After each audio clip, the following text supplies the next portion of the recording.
All right, hello everybody. We're going into um, the last week of Split 1.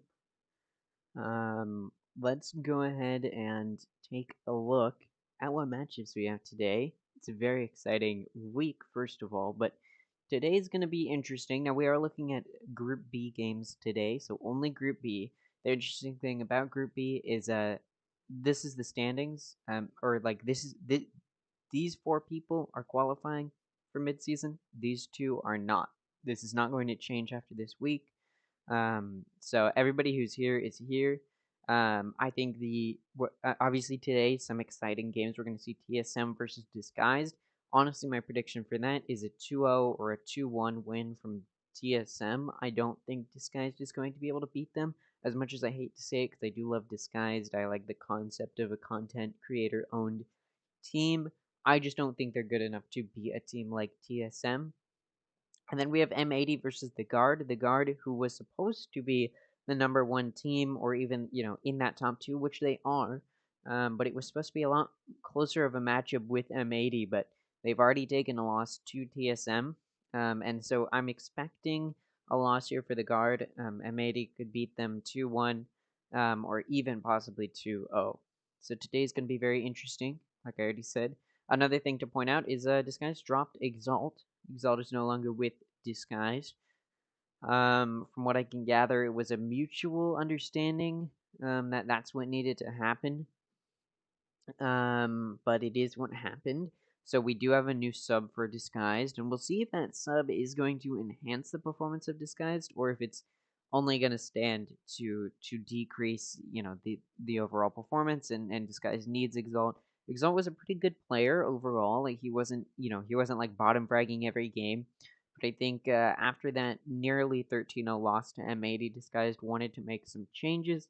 I think Exalt also saw that those changes needed to be made and felt like maybe he was the reason or needed to step out. Whatever it was, that's what happened, and we'll see if that change and that sub in is going to be good for Disguised. And then even moving forward after this week, we'll start to see if um, the rest of the week is going to go in the favor uh, of Disguise, or sorry, even after this week, if Challengers is going to be good for Disguised, we'll see if this sub is going to be decent. I heard the broadcasters talking about how this sub is not great. We've seen him play before. We can go ahead and take a listen here, though. Please don't beat us. Like, I know you ask my players like which team they're afraid of, and their answer is always like, "Oh, we're not afraid of anyone." My answer is like, "I'm afraid of everyone." It's like, or esports, Turtle Troops, like anyone we meet, I'm like, please don't beat us. So yeah, that's my message. An important message, no less, but still interesting to hear Yeah. from both players and I guess technically owner. It's a weird position to find yourself in as a content creator who also owns a team because I'm sure that's not really how they see it, but they are, but they're not. It's an interesting dynamic to say the least.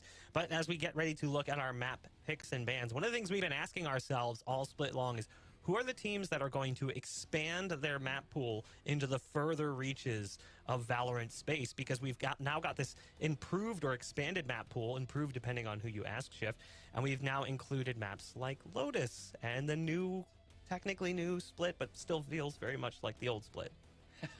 Yeah, depending on who you ask. Let's make sure we mention that again real hard. No, I think Dust brought up a really solid point, thinking over the fact that All right. So some interesting picks here. We've got TSM picking Lotus. I think that's going to be interesting. TSM, of course, did beat the Guard pretty badly on Lotus. So I imagine that's why TSM is picking Lotus today. And honestly, I think it's a good choice from them. I think it will help give them a little bit of an edge. But we also haven't seen Disguised play on Lotus, so we'll see if Disguised, even now, especially with this new team comp with this new player, if it's going to if they're going to be comfortable enough on a map like Lotus to play well against TSM. And then we look at Ascent picked by Disguised, another map we've seen both TSM and Disguised have good games on. Disguised clearly feels more confident in their ability to play on Ascent. You did see TSM ban Pearl, probably a good choice. Disguised plays very well in Pearl. But again, we don't know. Now with this new player, is Disguised going to have a different play style? Is stuff going to be different, knowing that they now have to figure out how they're going to play with the new player? We'll see. And then the decider is Haven, which I mean, we've seen Disguised have good games on Haven. We've seen Disguised have a very bad game on Haven. Last week against M80, they had a very, very bad game on Haven. So I think it could definitely go either way. TSM, we've also seen have some good games on Haven. I mean, TSM, I think, should just very easily be able to take out Disguised here. Disguised isn't a super dangerous team. I think they're a really good team, but when we're talking about a team like TSM, which was able to take out the guard, I don't know if TSM should be worried about this, especially after the way Disguised did play against M80 last week. I really don't think Disguised has anything, or sorry, TSM has anything to be worried about. As much as I hate to say it, I do think it's going to be a 2-0 win for TSM, but we'll take a listen. You need to know if you are the bottom team coming out of the group stages, regardless of what group you're in, you could end up facing M80 in the first round. That is a terrifying prospect, Dust. Oh, absolutely, right? I mean, basically, M80 has the #1 spot locked up right now just due to the fact that they're already 4-0, and they have such a crazy round differential right now. Even if the GAR were to beat them later today, they'd have tying records of 4-1. It's still just a round differential that keeps M80 up at the top of the charts, and so you're absolutely right. You know, that is something you have to think about, that could be your potential opponent if you come out kind of dead last into the midseason face-off. So definitely a lot to play for, but also, again, pride, right? Like TSM is constantly on this road of trying to prove themselves after the roster move that they are a serious contender. You know, if we're being frank, at the beginning of the season, we were talking about M80, we were talking about the guard, we were talking about even like G2 and the rosters that they put together and individual talent that they had. You know, that these were kind of the teams that were the favorites to go all the way to Ascension. And TSM was not really on that list, but they have been very impressive lately. They're making a case for it now. And Disguised, again, they had the veteran leadership, they have some young upcoming talents that can sometimes be a recipe for great success in its own right. So yeah, should be a pretty banger matchup. I think a lot of people were like looking at today and being like, "Oh man, can't wait to see M80 play against the guard." I do think TSM is going to beat Disguised. That doesn't mean Disguised won't put up a good fight. Like they're saying, I do think it's going to be a really, really nice and fun matchup, as will the M80 and the guard game, but I don't want to really talk about that until we're getting there. So, yeah. This would be the time where TSM can maybe overthrow that and put themselves into a position to maybe come out as not just, you know, a big significant you know, contender out of this group, but more so just as a team and as an organization. They now feel like this could be a reestablishment. If you win this matchup versus Disguised, you have now 3 really quality wins that you could be able to put under your belt, and then you could also add this 4th. Whereas on the other side, for Disguised, this would be like their, I won't say signature win, but it would be the one kind of flex win that they would have where they've beaten the 2 teams at the bottom of the pool. They've lost pretty convincingly the 2 teams at the top of the pool. So give us something to tell us that you're number 3 in this group. That would have to be, I think, where the interaction for me occurs with this matchup. And just, again, think about positionally where it puts TSM if they find a win, how they end up sitting in the standings. Because, again, they go from a team that was looking like they weren't even going to qualify potentially in the first couple of weeks. They looked really rough. Even in their Mad Lions opener, they lost the first map 13-2, if I'm not mistaken. So it was definitely a bumpy start for TSM to close out the stage. Coming in 4-1, that would be incredibly impressive, quite a bit of a turnaround. But Dust, you said you wanted to be frank. I'm going to continue to be Bach. We're going to go ahead and throw things to a break. When we come back, we'll be jumping into the Aiden Select. Stay tuned. All right. I did not expect them to go to a break. In any case, yeah, we can go ahead and just talk about how we think these teams are going to do. Disguised versus TSM. Let's go ahead and take a look here. If we just straight up look at Disguised right now, Riku, of course, has been subbed in. We can go ahead and take a look at Riku as a player. You do see he mostly plays Killjoy, but I did hear them talking about he sort of plays whatever. He's played on and off different types of things. You can see he's played for a variety of different teams. And he's played decently for those teams, He's one of those newer sort of talents. Um, he used to play for No Future Life is Over, which was a team trying to qualify in um, the openers. They did not win, obviously, but now he's been picked up as a sub. They did play against Disguise, and I guess Disguise saw that. He was also part of Knights Academy, which I believe is sort of like a training center for up and coming talent, hosted by Knights GG. And yeah, you can see he's played for a lot of different teams, but not a whole lot. I mean, most of these are from 2020 and 2021. Like he's not coming from a game like CS:GO. He's a Valorant player, okay, and he comes into this being a Valorant player, um, and he's not a bad player. He's definitely a really really good player, and that's why he was chosen as a sub in the first place. And now he's getting subbed in. Again, I don't know exactly why Exalt did leave or what exactly happened there, but it did seem to be somewhat of a mutual understanding. But after seeing the way Disguise performed last week, that's almost certainly why Exalt was kicked out. Or not kicked out, but why Exalt left.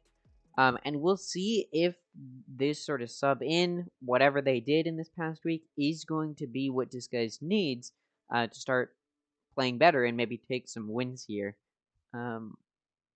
Obviously, TSM is a very powerful team as well. We can go ahead and take a look at that. Um, just look at all of these players.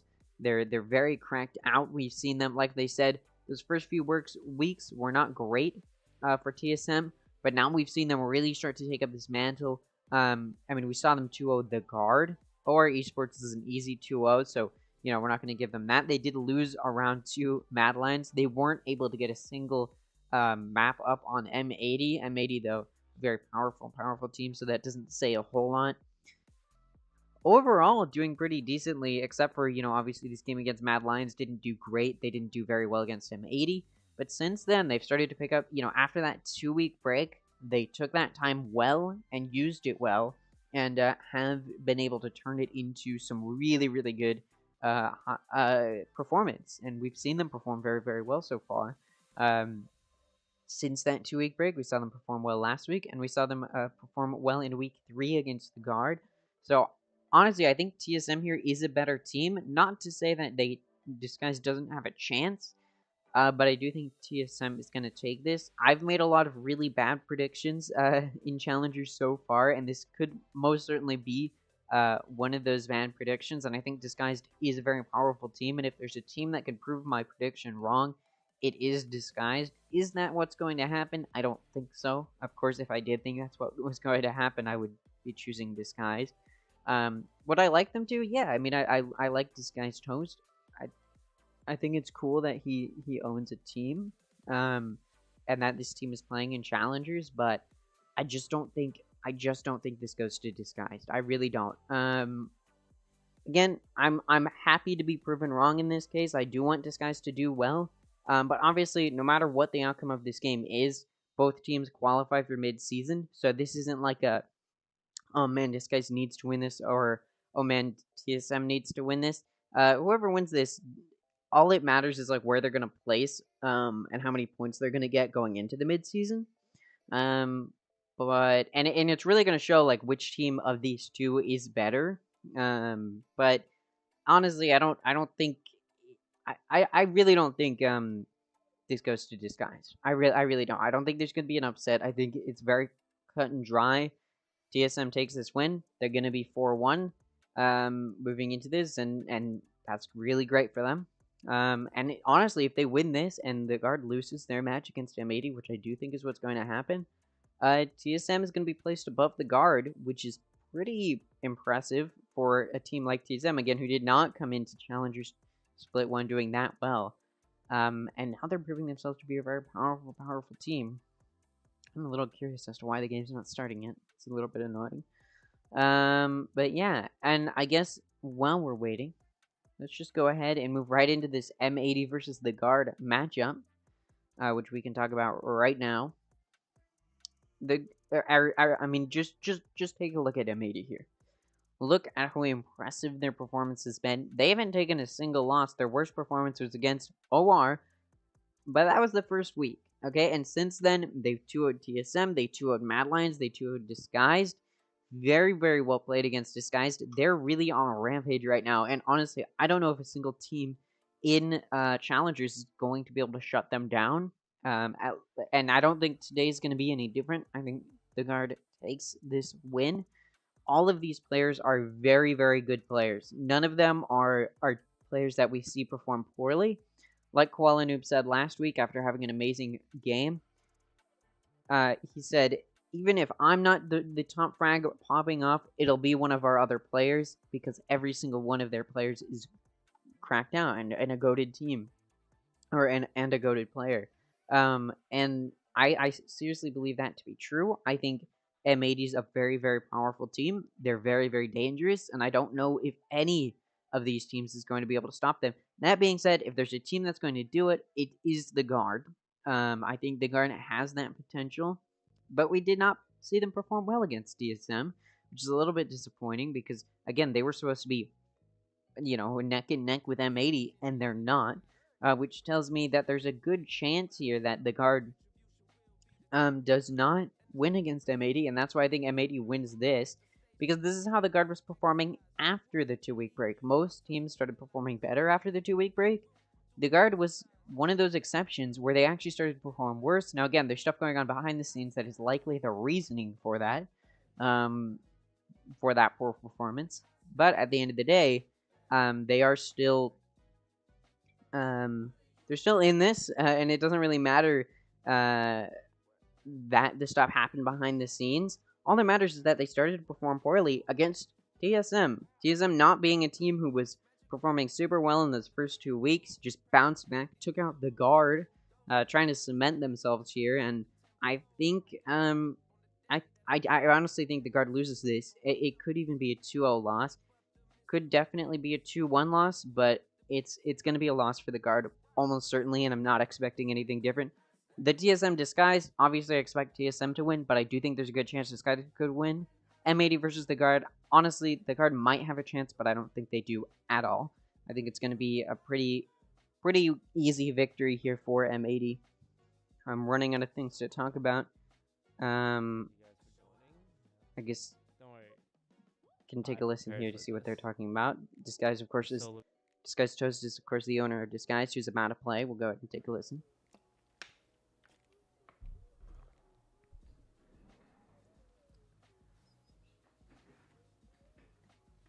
All right, and he's leaving. Really good content there. Just waiting for this game to start. I don't really know if there's anything else we can talk about at this moment in time. I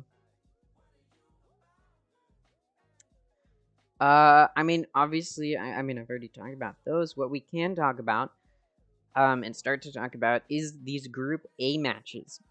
Group A, we can go ahead and take a look at their standings. It's pretty close. I don't think there's a single team here who isn't going to qualify. I think Shopify, they're not looking great with their win-loss ratio. They still have a chance of qualifying though. All of these teams have a chance of qualifying, and all of these teams have a chance of not qualifying. Certainly, it's easier for some teams to qualify than others. I mean, look at G2. They've got a 3-1 win, so they're probably going to qualify. But if every single other team performs well, or all of these bottom teams start to perform well, G2 is not going to be a good spot. Or, for example, yeah, essentially, if the teams, I honestly like all of these games are a mix-up right now because we just saw some crazy matches last week. I mean, we can just take a look at last week. Boys Moguls beat Shopify, not a big upset. Oxygen 2-0'd FaZe. That's impressive. Turtle Troop 2-0'd G2. That's also very impressive. And then we look at the week before that. G2 2-0'd Oxygen. Okay, I mean, expected. FaZe 2-1'd Shopify. Okay, expected. Like, it was very expected matches and not some big upsets. And then you went into last week, and it threw everything up in the air. Nobody at that point could tell or predict where things were going to go. All right, let's take a listen here because I'm running out of things to talk about. do you have the Yeah, I do. tournament realm? Of course, I have a tournament. No, I don't have it. All right, I'm gonna send you the link right now. But yeah, I'm actually down to play if I can. Be in there. Wait, all right, chat. You guys promise to say nice things? Or just send me the tournament realm. Do I got 5 minutes of DM or is it right away? It's right away, man. We're already 20 minutes late. Oh fuck, hold on, fuck.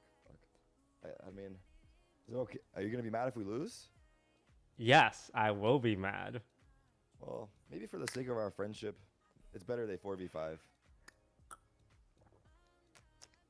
Derek, you're the only North American player that's ever won a major in CS:GO. There's 4 others and a coach.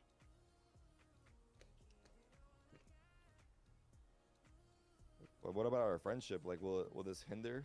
Will this take us 2 steps back, 3 steps forward potentially? Oh, go forward if we win, yeah. I don't like taking risks. I In this do time of my wonder life, what the intermission a- is for. Also, I do apologize if my if I lose connection at any point. Oops. If I lose connection at any point or frames start dropping, it is raining pretty hard right now in LA, and of course our infrastructure is not built for that. So I do apologize about that. We'll see if is there a reason it's taking so long to start. See if the chat, if anybody's saying anything in the chat. It usually doesn't take this long. I mean, obviously, it usually never starts at 1 p.m., but usually it starts at around 1:10 or 1:15 or even 1:20, but still an intermission. You do wonder. Tech-related issues, perhaps? Maybe? I'm very, very curious right now as to what is going on. I guess I can play some music while we're waiting. I mean, you know, there's some other stuff we can do, but I want to save that for the or the between each series. Let me turn that down a little bit. Yes. So how are you guys doing? We're really running out of stuff to talk about here.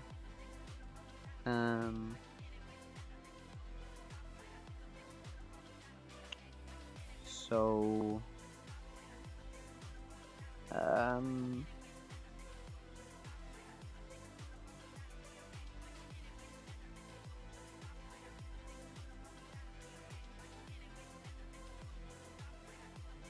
we are back in game right now, and delay is catching up.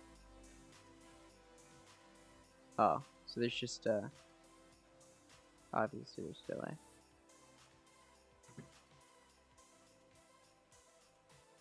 All right, so we should be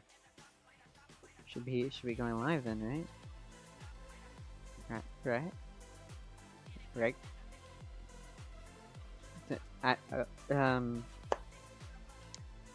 The Gecko's a new agent. I honestly don't. I feel like people were afraid he was going to be too broken, but honestly, I feel like his abilities are so easy to just destroy that they're honestly like he's Jesus. My voice is already cracking. We just started, but his abilities are so easy to destroy that I honestly think Gecko as an agent is not gonna be that great. All right, here we go. Let's get into it. Let me bring this down to where I want to be. Go ahead and full screen this. Turn off all the music. All right, let's get into this. Gangsta on Viper, GMD on Omen, Clear on Chamber, Kentucky on Sky, 7 on Killjoy, Ziff on Sky. Sorry. 7 on Killjoy, I think I already said that. Corey on Raze, Steel on Omen, Nature on Viper, and the new player, Riku, on Killjoy. I mean, we were just looking at their stats. That is his most played agent so far in pro play. So we'll see. We'll see if he's able to play that well. Clear going for Chamber is an interesting pick. I don't think we've seen Chamber at all so far in Split 1. I don't think. I could be wrong about that, but I really don't think. At least that sort of player picture is not familiar to me. yeah, Riku's a new player for Disguise. We'll see if they're able to come back. All of the same players here for TSM. They've been able to play so well, so we will see. Not to say, I believe TSM did have a little bit of a player switch up in that 2 week break. Shifting in some new players, and we'll see um, and they had good luck after that. So we'll see if Disguise new players will bring them some good luck.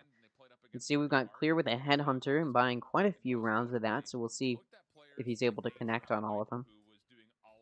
And already we're seeing a very aggressive push here from TSM, and Clear's going to be able to get a pick off of that with that Headhunter I just talked about. And they're pushing into A, but it looks like they may be going through connector into B. Something we, of course, do see often. I mean, they're hovering there, and they're breaking that wall. We see that Omen Blind coming through, but then the counter Omen Blind coming in from Steel, who's holding it very close. And able to get that vision on Steel, so now he's in a little bit of a bad position. Those flashes come out, and now TSM is backing up towards that A. Clear going to find another pick, while Gangsta gets that kill on GMD. Kenpeki going to take out Gangsta. Ziff going to take out 7, and it's just down to Kenpeki coming up this rope. Going to be able to take out Clear. Is he going to be able to find some more kills? No, Ziff just going to wallbang him. And that first round goes to Disguise. Very, very well played from them. I mean, we saw Clear do very, very well on that Chamber, a pick which I thought was interesting, and, because we haven't seen it before, but already it's turning out to maybe be a good pick for him, able to find quite a few kills already. And now we're going to see this force from Disguised. Of course, you win that first pistol round, and it should translate into another round. And, yeah, still no kills from Riku, but, we're not expecting some crazy new play from the new player. They've only had a week to prepare, so we'll see. And now we see Disguise pushing out a little bit aggressively in C, and Gangsta's going to be able to find a pick off of that. All of TSM going in through C main here on that mound. See if they can find a pick for themselves. This guy's already has a player advantage. You're looking for a flawless round, and you don't want TSM to do any econ damage to you. Kenpeki's going to be able to find a kill, but Steel going to come with the flank through the door, going to shut them down. The round goes to Disguised, only using one player for some minimal econ damage. That player is Riku, the new player, but he was able to find a pick, so he's still even, still positive. So already doing pretty decently. I mean, we'll see how he matches up through this whole map. But now, of course, the gun advantage should be in the hands of TSM. And so TSM should take this round. It should be a little bit of a gun diff. This guy's playing very aggressively on C. A very nice read from them. They've got 4 already on C side, and it was a good choice as there's 4 of TSM on C side. That Omen Blind comes out. Riku not going to be able to find a pick off of that. Going to get shut down. Nature going to take out Gangsta. That Grenade going to be able to take out Ziff. Nature going to take out Steel. And now it's just down to Clear all the way over on A. Now starting to rotate towards C. TSM not going to be on site yet, so Clear does have a little bit of time to move in. That flash comes out and it works. Now Clear's going to push through the smoke. He's going to be able to find a pick before he's taken out. So he's able to do some econ damage there. Nature also low on shield, so some money's going to be spent there. But around TSM should have won. They did. Now they should be able to maintain a full buy. And we will see if Disguised is able to turn it around now that they have a little bit of a full buy. Some of them don't have full shield. But TSM was able to dominate that round pretty well. Disguised did have a good read on TSM, but it didn't matter. TSM was able to outplay them and outplay that 4-stack. Another good read from Disguised is going to place 3 on A. And Clear's going to get Flash, not going to be able to try and pick them off like he did in that first round. Nature going to take out Ziff. So already a player advantage for TSM. Not going to get traded off, so Disguised in a little bit of a worse position. Just going to have to wait for the rest of their players to come back them up. Now TSM getting ready. We see that Sky ult come out. GMD going to be able to take out Clear. And now that player is even more so in the favor of TSM. Nature's going to push Steel. Not going to be able to find a pick. Riku going to take out Nature. Steel going to take out GMD, but Kenpeki going to be able to trade that off. So it's a 2v3 right now. The player count's a little bit more even for Disguise. It's not a 2-player difference anymore, but it is still a one-player difference. And not looking great for Riku, who's being backed into a corner here. Ooh, Gangsta going to be able to find that wallbang headshot, but it's not going to pay off. Corey going to be able to take out Riku, and 3 players left alive for TSM. A good econ now for them. As it starts to stabilize, they're going to be able to full buy. Once again, Disguise is going to be forced to save, or at the very least, light buy. Not looking great for their econ now. Score is 2-2. So Disguise won those first 2 rounds, but on that even gun round was not able to convert it into a. They were not able to convert it into a round win when there was no longer a gun diff. So we'll see if Disguise can get some good picks on this save round and start to build up some of their econ. There's only 1 on A for Disguise, expecting a C push. There are 2 lurking C there. TSM doing a little bit of a split push. Nature able to take out Clear, the 1 player who was on A. 7 going to be able to take out Steel and Ziff, who were pushing out C main. Now it's just Gangsta also there, going to get taken out by GMD. So far, this econ round not going great for Disguise. Riku going to come out.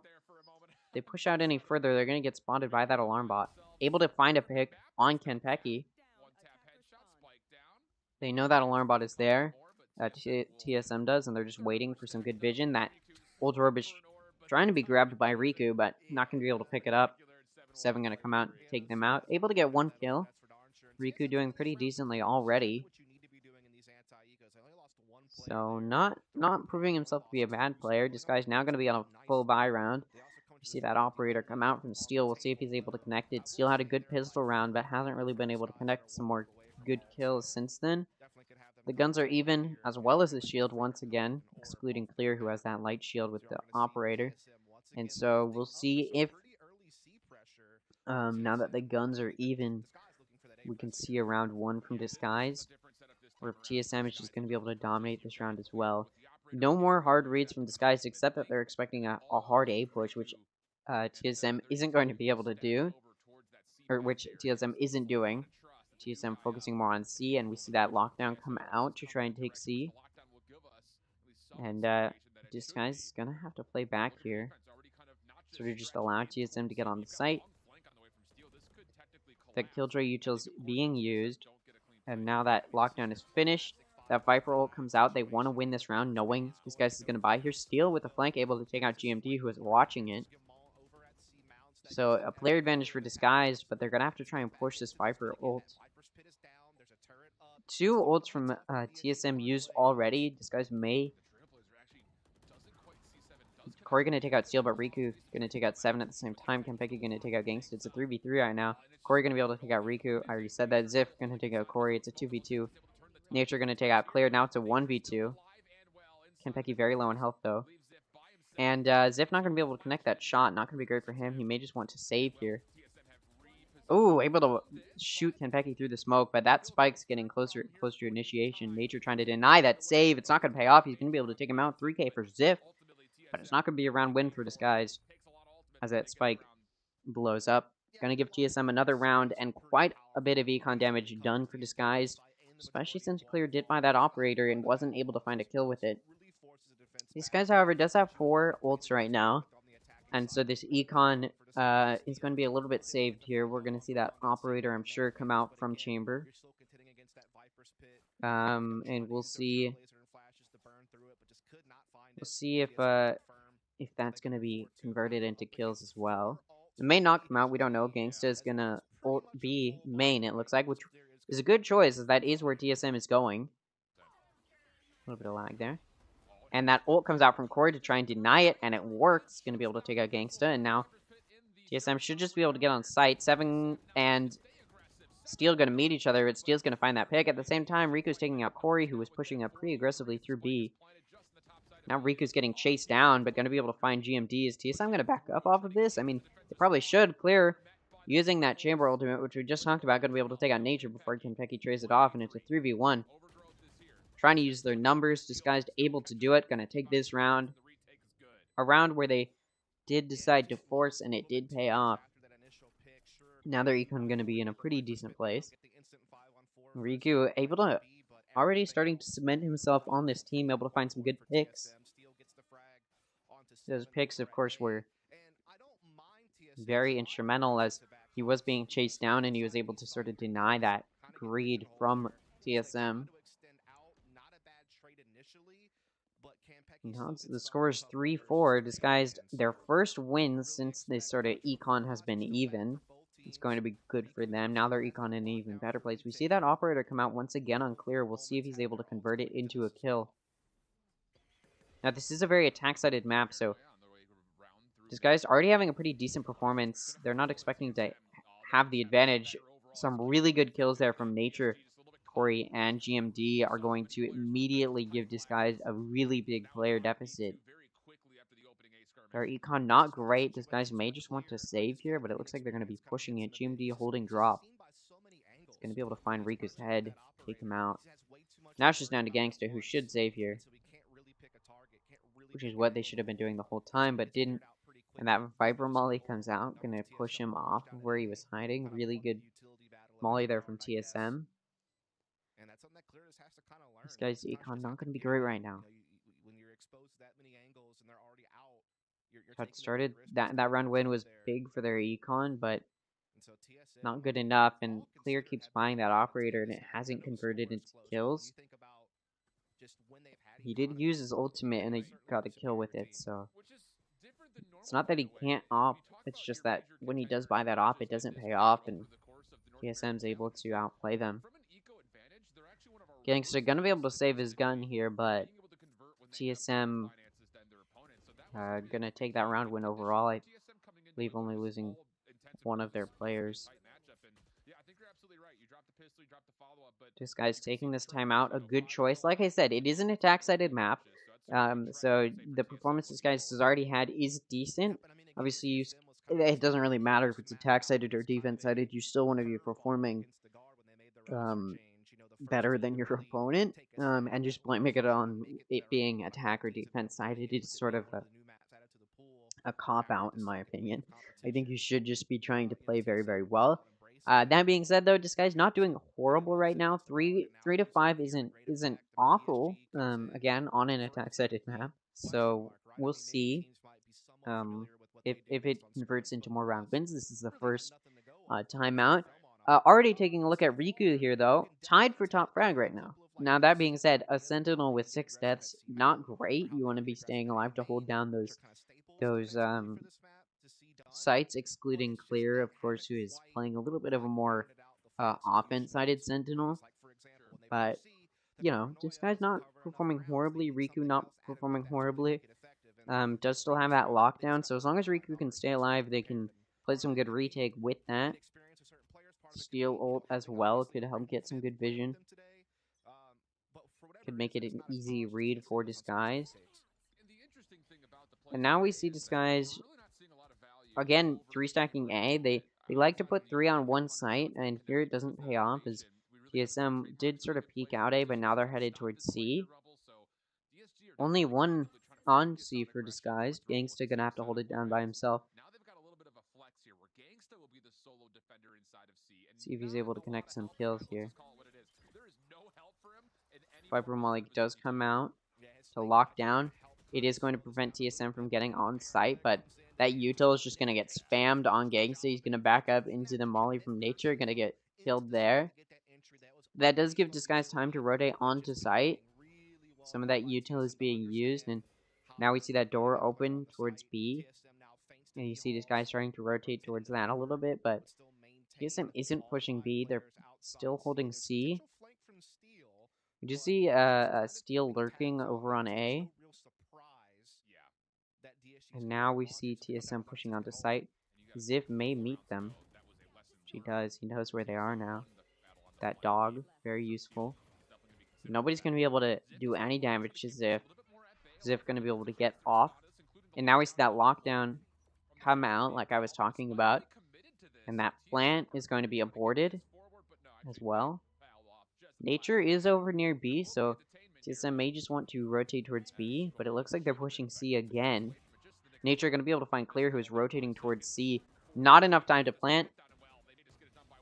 TSM just has to, or Disguise just has to stay alive. Going to be able to find that round for Disguise. Interesting. Good lockdown usage there from Riku did force TSM off. The fact that they did stay so close to sight, though, when they didn't have time was a little bit interesting, but it doesn't matter. Disguise was able to find that round, and it was an eco round for them, so now their econ going to be in a pretty decent place. Again, Riku playing pretty well so far. Trying to his debut game for Disguise is going pretty well. Sorry, um, at least compared to the other players' performance, Gangsta not doing super well this match so far. And now we're seeing an A push. TSM has done very well in A so far. We'll see if they're going to be able to do well again here. Now we're seeing some good engagement here from Disguise, trying to give them some good vision. That blind comes out, which does work out. Both Ziff and Gangsta going to get blinded and flashed. It's going to pay off. We see GMD pushing out very aggressively into this Disguise spawn, where he's going to encounter Clear and Riku, going to be able to take out both of them, and now it's just down to Steel to hold down A site. He just wants to find a pick here. He's getting shot through the smoke. Not going to be able to find that pick on 7. And GMD could be coming from behind him, and he gets flashed there. 7 just going to be able to take him out. Flawless round for TSM. Going to give them that 6th round. Again, this is an attack-sided map, and Disguise is still doing pretty well. Of course, they are looking to get to that 6-6. They want to deny TSM any advantage going into the next half. Again, on an attack-sided map, Disguise doing pretty well on defense, or as well as they can right now. We'll see if when they switch to offense, they'll start performing better. That being said, though, they're a little bit of a defense-sided team. They've got no duelists. And so, of course, TSM's offense is going to be a little bit better than Disguise, just having that raise. But we'll see. Looks like another A push. 7 going to be able to take out Clear. Another econ round here from Disguise, so it shouldn't convert to a round win for them, but they do just want to get some kills. Next round is the last round. They want to be able to buy that round, which is definitely a good idea. Killjoy turret. That door coming open towards tree. Nature going to get blinded. It's going to force them off of tree. 7 waiting for this flank. 2-man flank. His ability's out. Not going to get taken out, though. But Disguise is going to be able to push up there. And that Boombot turret comes out. Going to be able to find that kill on Gangsta and Riku. And now it's just down to Ziv and Steel, who are both on A, which TSM has backed up on. Steel going to encounter Nature and GMD. GMD going to get that kill. And now it's just down to Ziv coming in for a flank, which there's no Killjoy Util to watch. Able to pick up a Sheriff. But it is a 1v5 right now, and all he has is a Sheriff. What he's looking for right now is just some kills to get a little bit of extra money going into the next round. We'll see if he's able to find it. Corey up on this box. Gonna get spotted by Ziv, so gonna take some damage there. Does have that blind, but Kenpeki pushing him for that greed kill. Is gonna get it. Another flawless round for TSM. Now this guy is looking to bridge that gap, prevent that 4-8 going to the next half. They want another round here. Again, this is TSM's map, so you'd expect them to be doing better than Disguised here, which they are. And also, again, it is an attack-sided map, so TSM performing better here is expected. We'll see if Disguised is able to use that attack-sided map to their advantage when we go into the next half. Disguised now looking to try and get it a 5-7 to make it as close as possible and give them as much of a chance as possible going to the next half. And that spike is over on A, but we've got 3 coming in and pushing C. Spike on Corey, who's using that Raze ultimate, who's going to be able to find that pick on Steel. Going to take quite a bit of damage, though. They don't know he has the spike, and none of TSM is there to help him. Ziff going to be able to get out of Corey's crosshair, and that spike's down. But GMD going to go ahead and TP and grab it. Going to be over on C. This guy's ready for that, though. They've got 2 over C-sided. They weren't all going to rotate over to A. So it's a 4v4. TSM did do effectively what they wanted to, which was just to get a pick over on A with that spike and then just be able to grab it. Damage going to be done to GMD a little bit through that wallbang, but not a whole lot. That lockdown comes out. No ults in the hand of Disguise are going to help them play this retake. A lockdown's going to give them a good chunk, going to give TSM a good chunk of time there. And now Disguise is going to have to play pretty quickly here. That blind comes out from GMD. As he gets flash, he's going to force Disguise off a little bit. That door comes open. Is Riku going to be able to find a pick? No. Going to get taken out by Kampeki. Meanwhile, over on the site, GMD going to get 2 kills, and now it's just down to Clear. Able to take out GMD, but Nature going to take him out. Not a flawless round for TSM. They did lose to their players, but they did win that round. So it's 4-8 going into this next half. TSM doing pretty well so far. Disguise now going to have a dominant performance on offense if they would like to win this. But again, it is an offense-sided map. It's a bit T-sided, so it's not out of the picture that Disguise comes back from this. But of course, like I said, I do expect TSM to lose this, or sorry, to win this this entire series, and especially this map that they've chosen. I would expect them to win, and a map that we've seen them perform very well on. We're seeing Disguised come in. I hate how they don't switch that color right away. A little bit of bad spectating there, but Disguised is pushing into B a little bit. They're going to get warded off, though. TSM using that util effectively. Disguised going to rotate over towards A, which TSM is sort of expecting. Clear once again has that headhunter. Will he be able to find a pick with it? We'll see. 2 of TSM watching A. Now we see that Sky util come out. The dog trying to get some good vision. Gonna be able to see 1 on A. Ziff gonna be able to take out GMD. Good pick there. Gonna give them the player advantage early. Nobody's gonna be able to trade that off. Gangsta gonna find Kampeki. 7 gonna take out Gangsta. Ziff gonna take out 7. Nature and Corey each gonna get a kill, but then Riku and still gonna take out both Nature and Corey, and it's gonna give them 2 players left alive. That pistol round goes to Disguise. Another pistol round to Disguise. They did win the first pistol round last half, and of course they did not dominate that half. But when you're talking about trying to bridge this gap, Disguised is gonna try and do that effectively. They're of course forcing here off of that pistol round, which should give them another round. They actually have 3 real guns. They've got 2 Vandals and a Phantom. Should help them sort of dominate this this round. Start to give them as much of an edge as possible moving into this half. And Disguise leaning more towards C, but it looks like they were just going to grab that orb. And now Disguise headed towards B. It looks like rotating towards there with the spike on Ziff. Can push there. Nature coming out now, coming out of main. Gangsta trying to get some, trying to ward them off so they can grab that orb, which they do. Not before a good amount of damage is done to Ziff. That right click. 7 is holding that box with a shorty, so the 2 from Disguise that are pushing there. Clear's watching A. There's a little bit of alert, but he's going to get flash and just back up off of that. Going to find GMT, going to be able to get that pick. So player advantage in Disguise's favor. Will 7 be able to get this kill here? Yes, but still going to shut him down. So not a flawless round for Disguise. Ooh, Corey going to be able to take out Steel. Still just not able to get good spray fire. Ziff going to trade that off, though. Oh, a little bit of lag there. Ziff going to be able to take out both Nature and Kenpeki to give them that round. 6-8 is the score.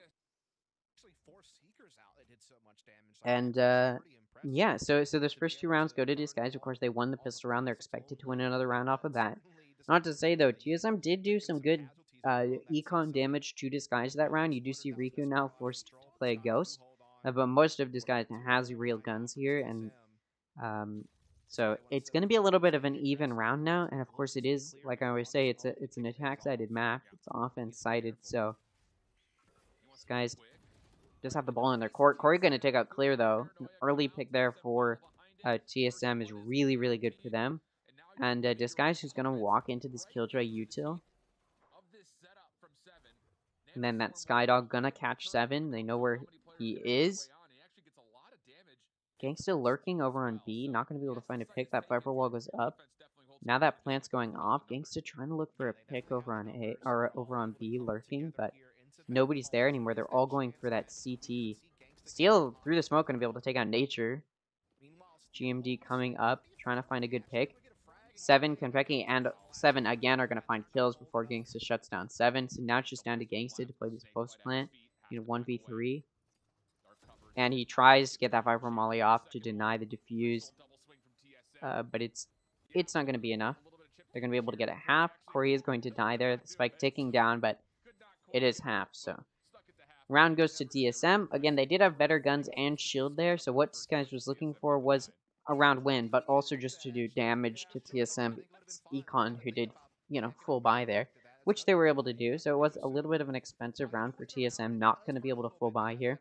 Whereas that was a little bit of an Econ round for Disguise, so they're going to be able to full buy here, at least most of them will, excluding Gangsta here, who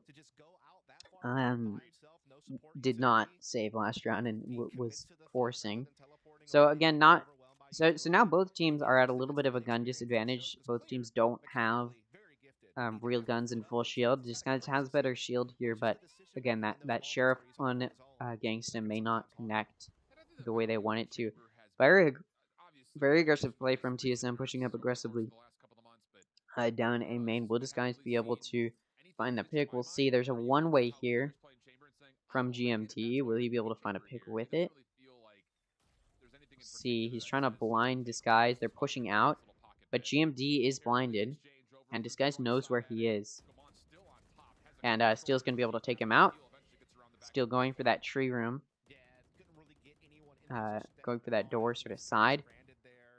B-Link is broken. That B-Link is broken, or A-Link, whatever you call it, is broken, but it's not going to matter as TSM's not pushing through it, but it's going to give this guys a little bit of paranoia trying to check it. 3 of TSM on A now, but you see them start to rotate towards B or C, thinking maybe that's where they're pushing. Nature is going to get hit by that dog. Some good damage done from Gangsta on Nature. Konpeki going to take out Clear. Gangsta going to finish off Nature. So 4v3 right now. Disguise still has that player advantage. So what Disguise is looking for right now is those trades. And now Disguise going through B-Link and going to be able to plant on B. The Sky ult does come out, and now TSM knows where they are, but they also know where they are based off of that spike.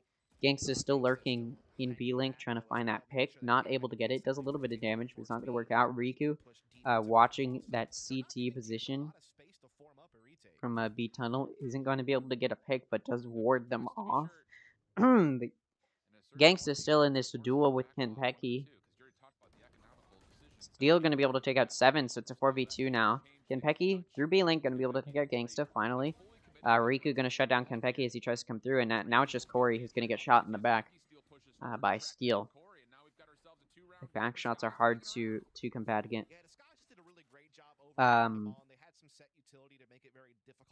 Anyways, TSM starting to fumble this lead a little bit. As that 4th round goes to Disguised, they were on a little bit of an even playing field gun-wise. Disguised maybe had a little bit of better guns, but both teams were forcing, and it paid off for Disguised. So TSM not going to be in a great position now. Econ-wise, going to have to save. And so that's going to give Disguised a chance to continue to strengthen their Econ, and also start to bridge this gap that TSM had going into this half. Like I said, it is a little bit of an attack-sided map, and it looks like Disguised is going to be able to use that to their advantage.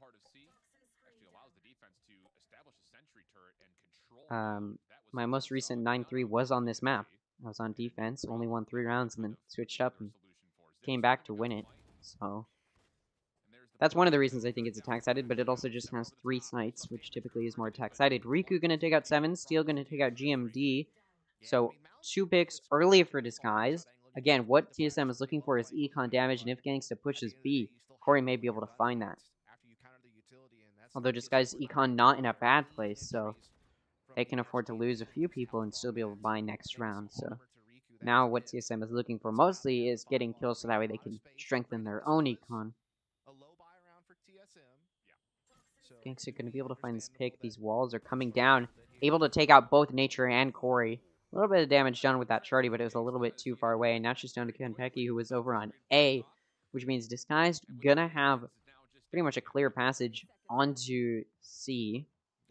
Spike given to Riku for that ult point.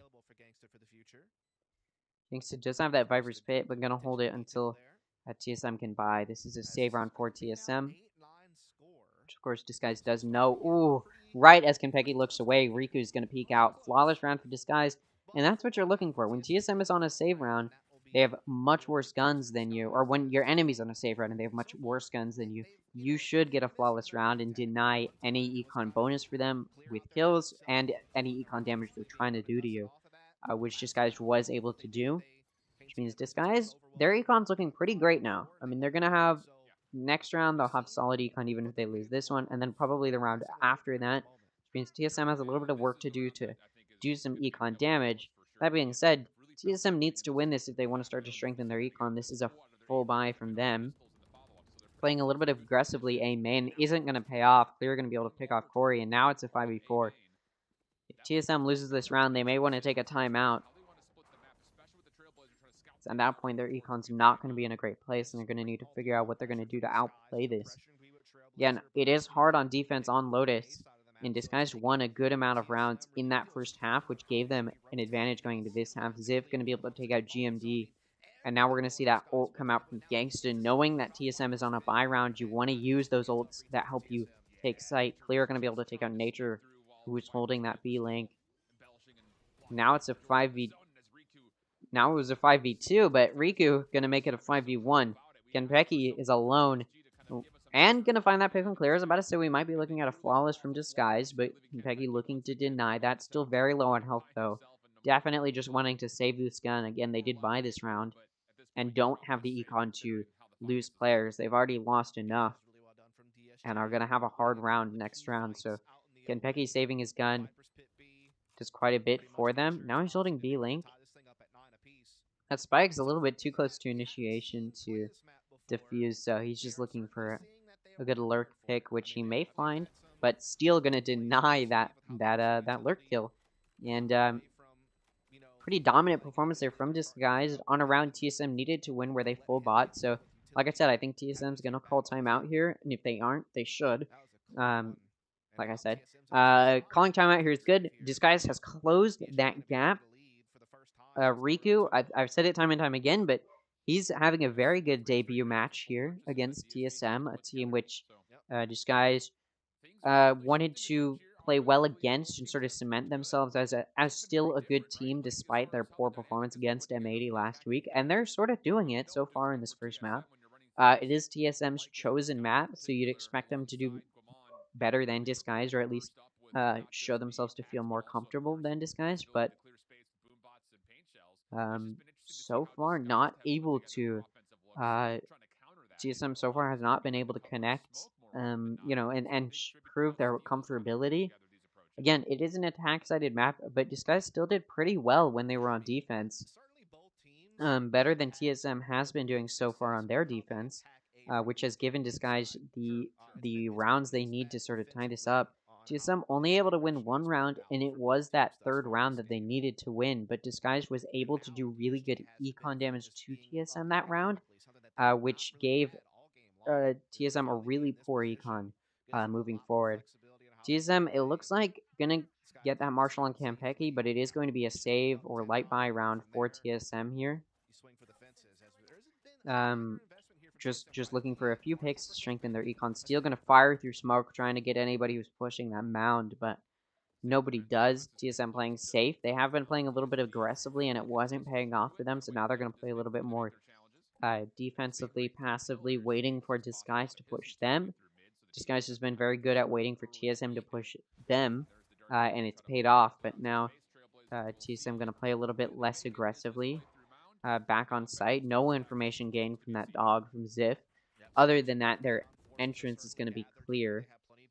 GMD does have that blind. Is he going to send it? He may just be waiting for some good vision or sound cues.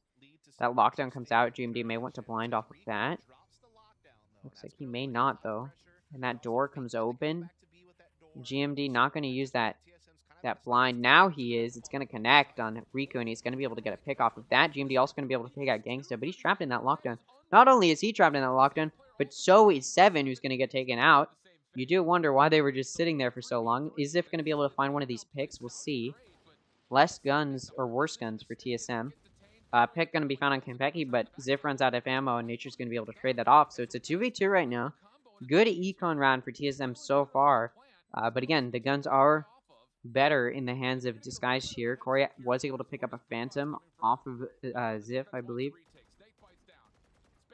Still going to be able to connect some good smoke shots through the smoke. But that spike is down. Still going to pull out that shorty, going to be able to take out Nature before traded off by Corey, but that's going to give Clear the vision he needs to take out Corey. Really good econ round there for TSM. The timeout did prove effective, but of course, Disguised has been building a solid econ and still has that solid econ, so it's not going to impact them at all.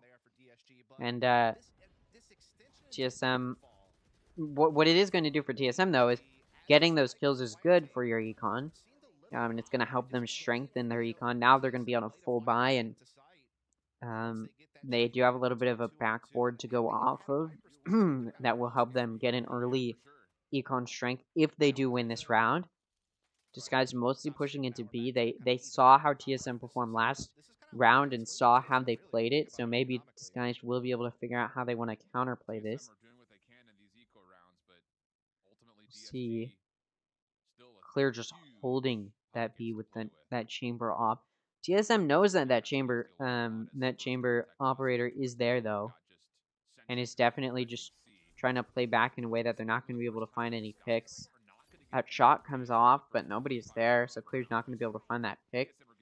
He's just going to TP out after getting that pick. And it looks like Disguise is pushing C. There is that Killjoy util there, which 7 is going to be able to use as soon as he hears that plant sound go off. But it's not in the place. That plant is not going off where he thinks it is.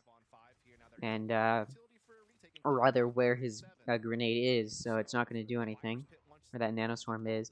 That Killjoy lockdown is going to come out, though. TSM going to be able to find that. Corey going to be able to find that pick on Clear. Gangsta going to be able to trade that off, though. Ooh, that lurk from GMD may be able to find Gangsta. It is. It's a 3v4. TSM definitely better here, but still has a really good flank coming in. And now they just have to play post plant. 7 going to try and stick it. GMD going to take out Ziff. That TP comes in, which 7's ready for. That TP was an interesting choice. Probably could have just fired through the smoke, but decided to TP and it didn't pay off. The streak has been broken. TSM was able to win that round. I mean, they had a really good econ round, and now that they had guns, they were able to turn it around. Again, this is TSM's chosen map, so maybe they just needed a reminder of how they wanted to play this, and that's what that timeout was for.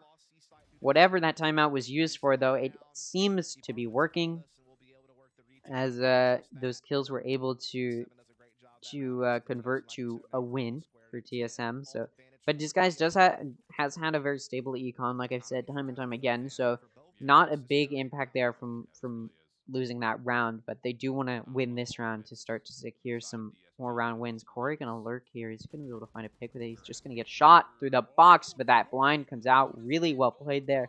Corey gonna be able to find both Steel and Gangsta and take them out. A really good teamwork there from GMD and Corey is going to earn them a kill. Clear now gonna push Kentucky. Sees him, not gonna be able to connect any kills though. Both GMD and Corey are very, very low on health. But the Spike's over on B, 3 of TSM over on A, which means wherever Disguise decides to take the Spike, they're going to have a good push there, although they're pushing C where 2 of TSM is, so it works out for them. The Killjoy usual's there to deny any push there, and then that dog comes off. And now TSM knows where Disguised is. Clear comes to join them. And just as they start to join them, that door's going to open. So much time still in the hands of Disguise. And this is what we're talking about when we say it's an attack-sided map. They've got so much offense on Lotus, has so much room to rotate. And it's an easy rotate from C to B to A, and it's not as easy for defense to rotate. Corey with that showstopper is going to be able to take out Riku, but Clear going to be there to trade it off. Ziff going to take out 7. It is a 3v5, but they've started to bridge that gap, and now it's a 1v3 for Clear.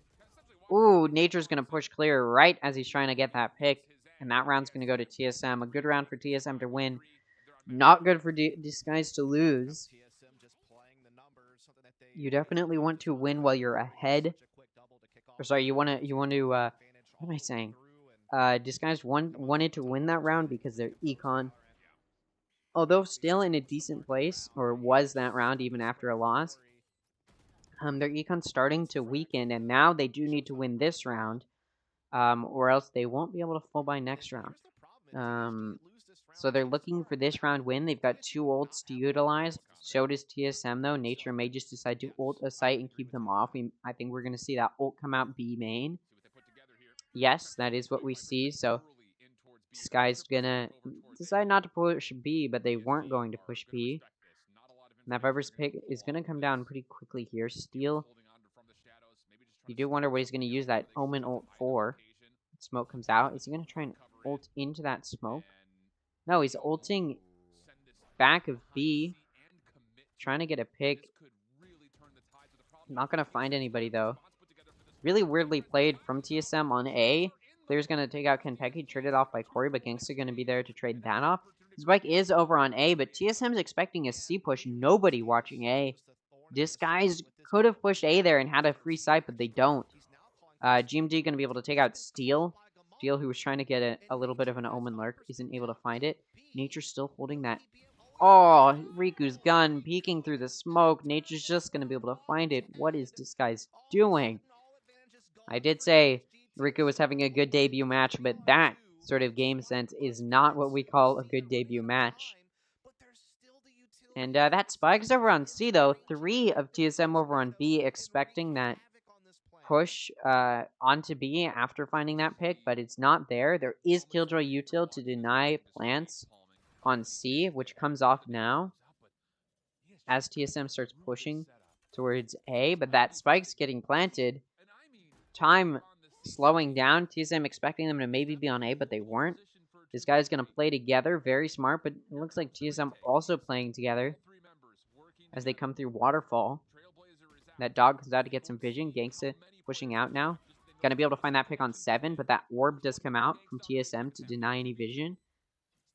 Spike is planted for them, though. And it's right there. That smokes.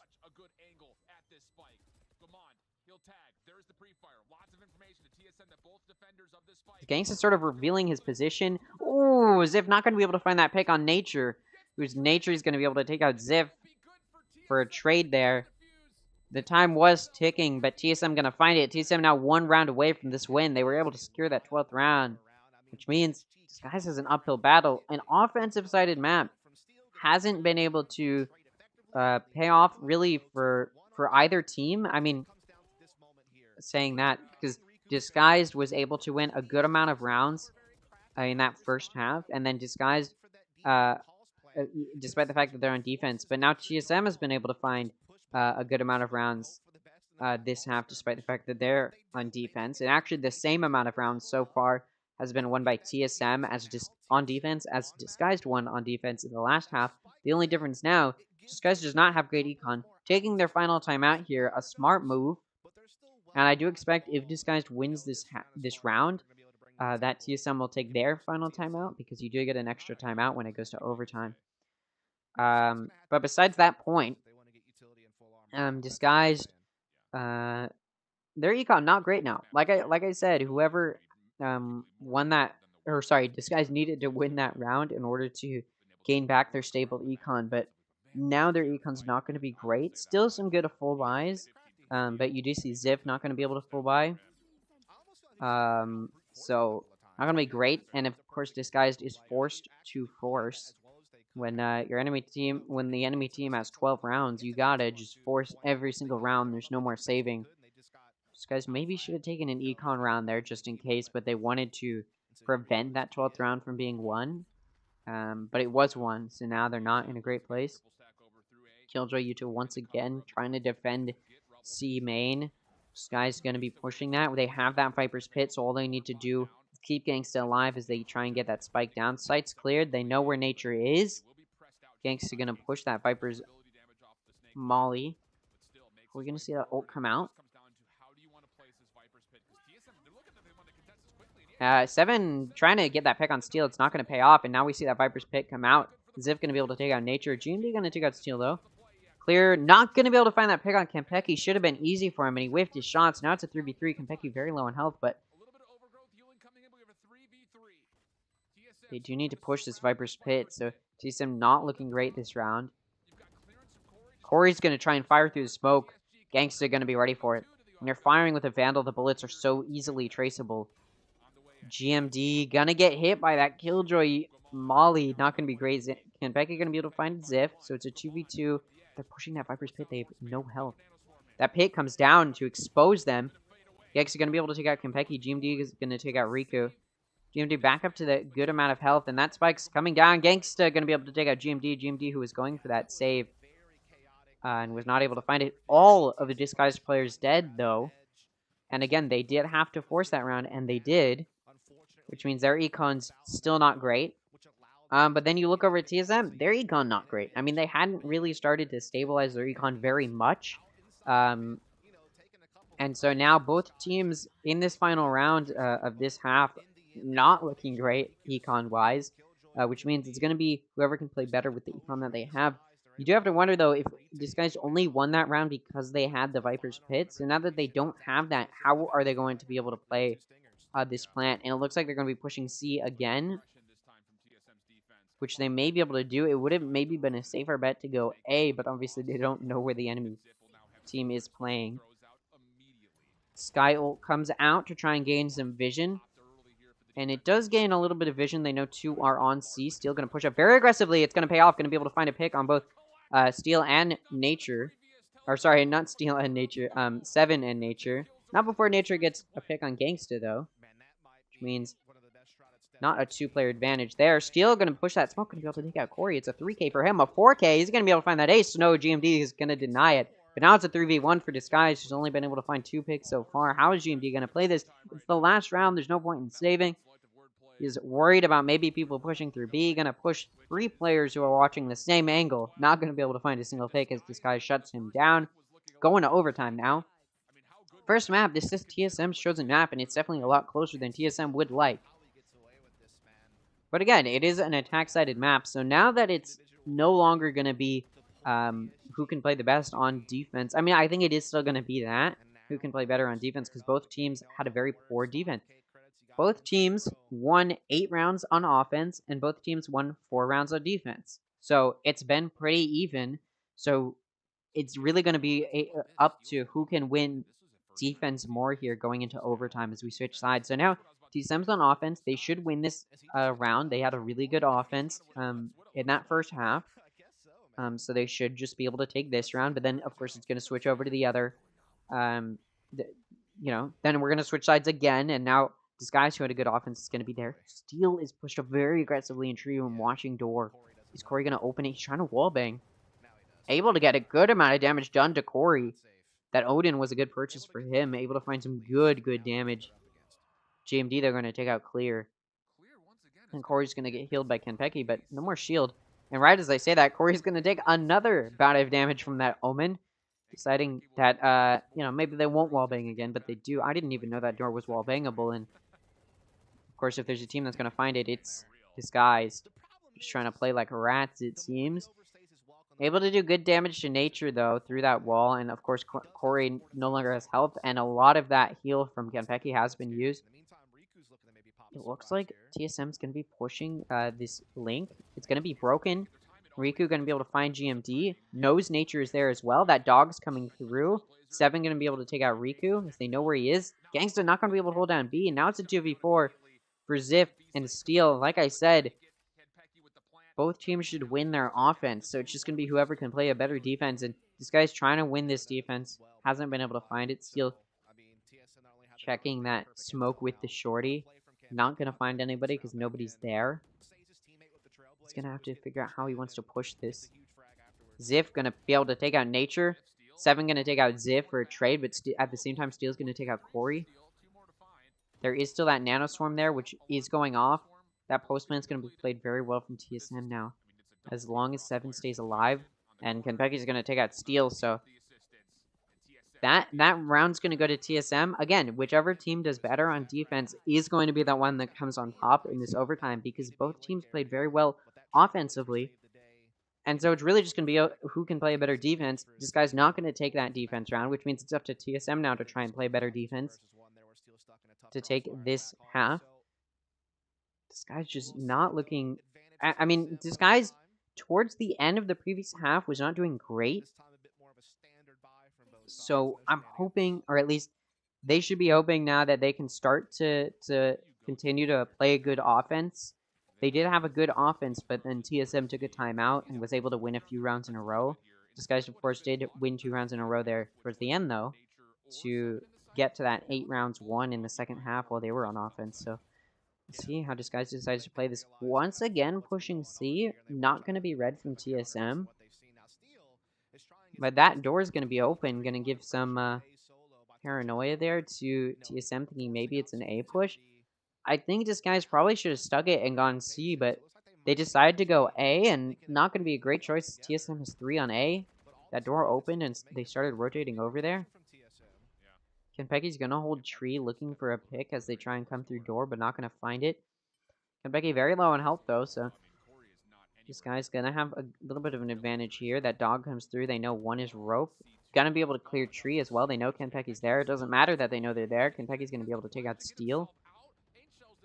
Ooh, Seven's going to be able to pick off Gangsta. Now it's a 3v5. Not looking great for Disguise as they're pushing through B-Link to get that spike down. GMD's going to get flashed, but he's able to look away in time. Going to be able to take out Ziff, who thought he was going to be blinded. Ooh, Seven going to be there to watch his clear peeks out. And now it's a 1v5 for Riku. Able to get one pick before taken out. And that's going to be this map to TSM. Now, you know, if you're a fan of Disguise, don't worry.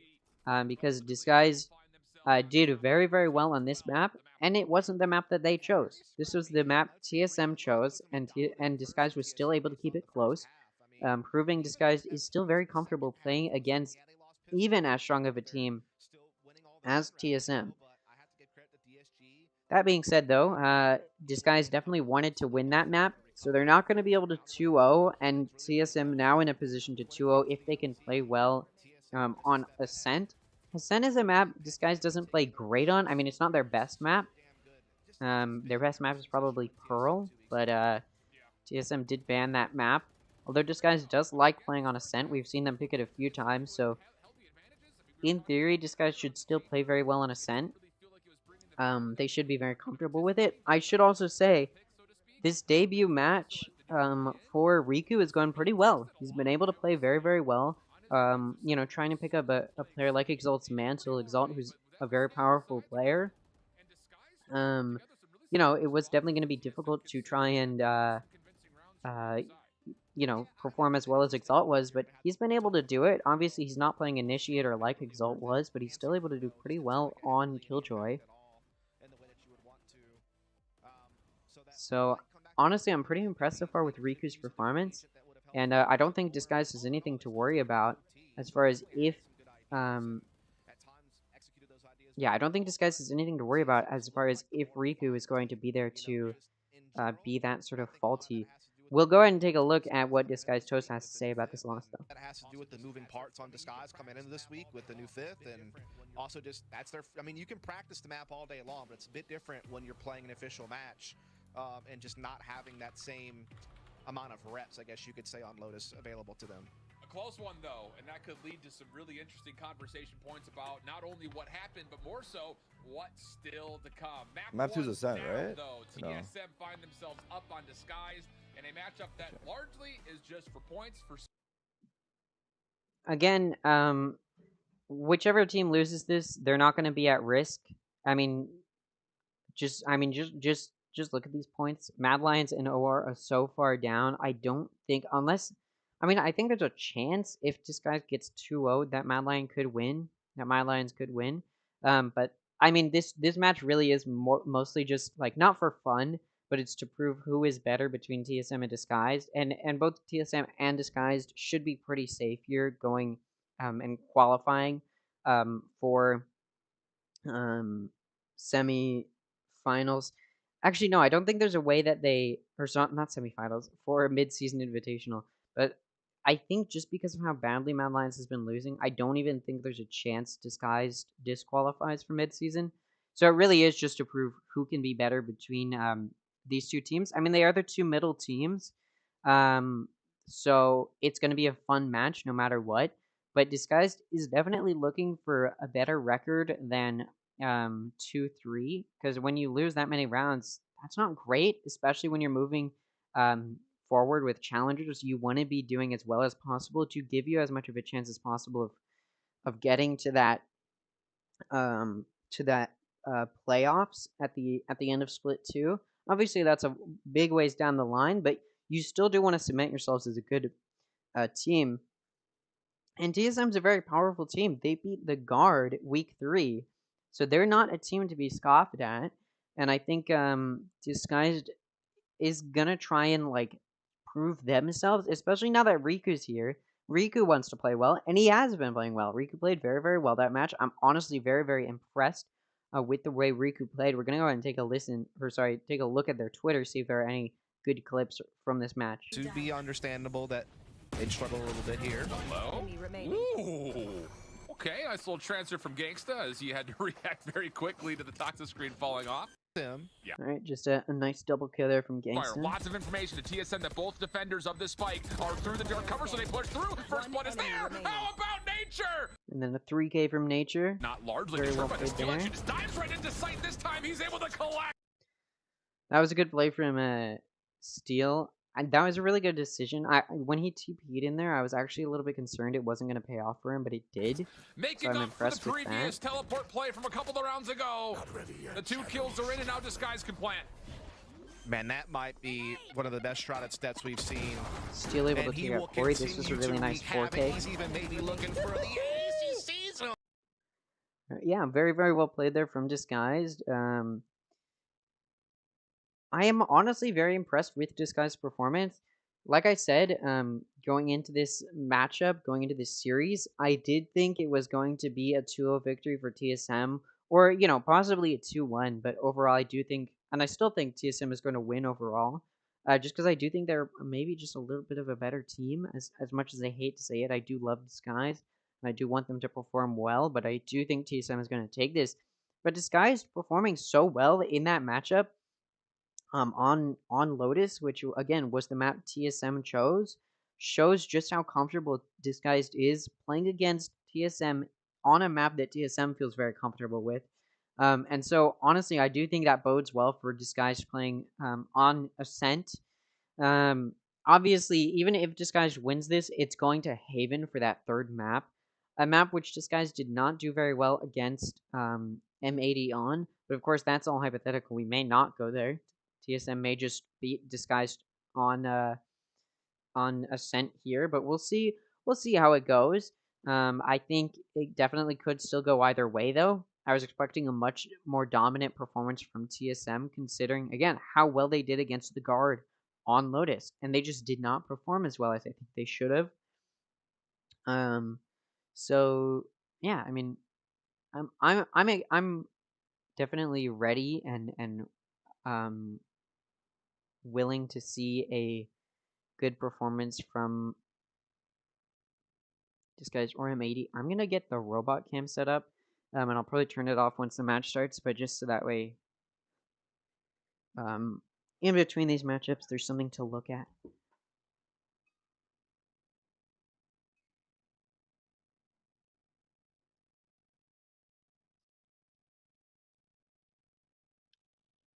Right.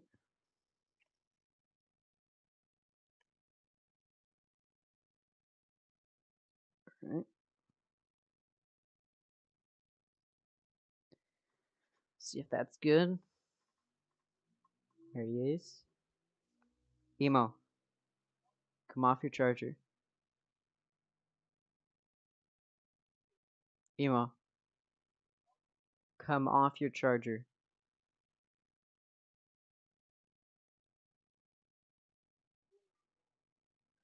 There he goes.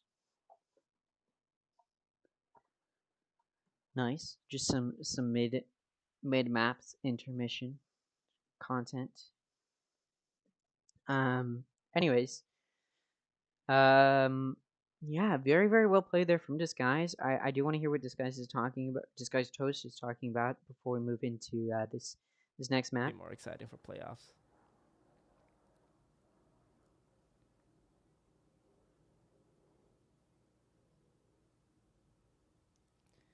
Um, so hopefully, I'm really hoping. I hope they make it by a lot. I hope they smash FaZe Clan and Oxygen Esports, give them negative 30 round differentials, so we can get like higher seedings. Oh, I see. I mean, here's what I think the main thing right now, something you sort of lose sight of is you win points based off of where you place, right? So even though you're not playing against Group A, you want to still be performing better than the teams in Group A. Obviously, you're not competing against them for a qualifying position, but you want to be looking for a good placement to give you as many points as possible. Because again, these are the points that matter when we're moving into the playoffs. These are the standings that will matter. It's not these points right now.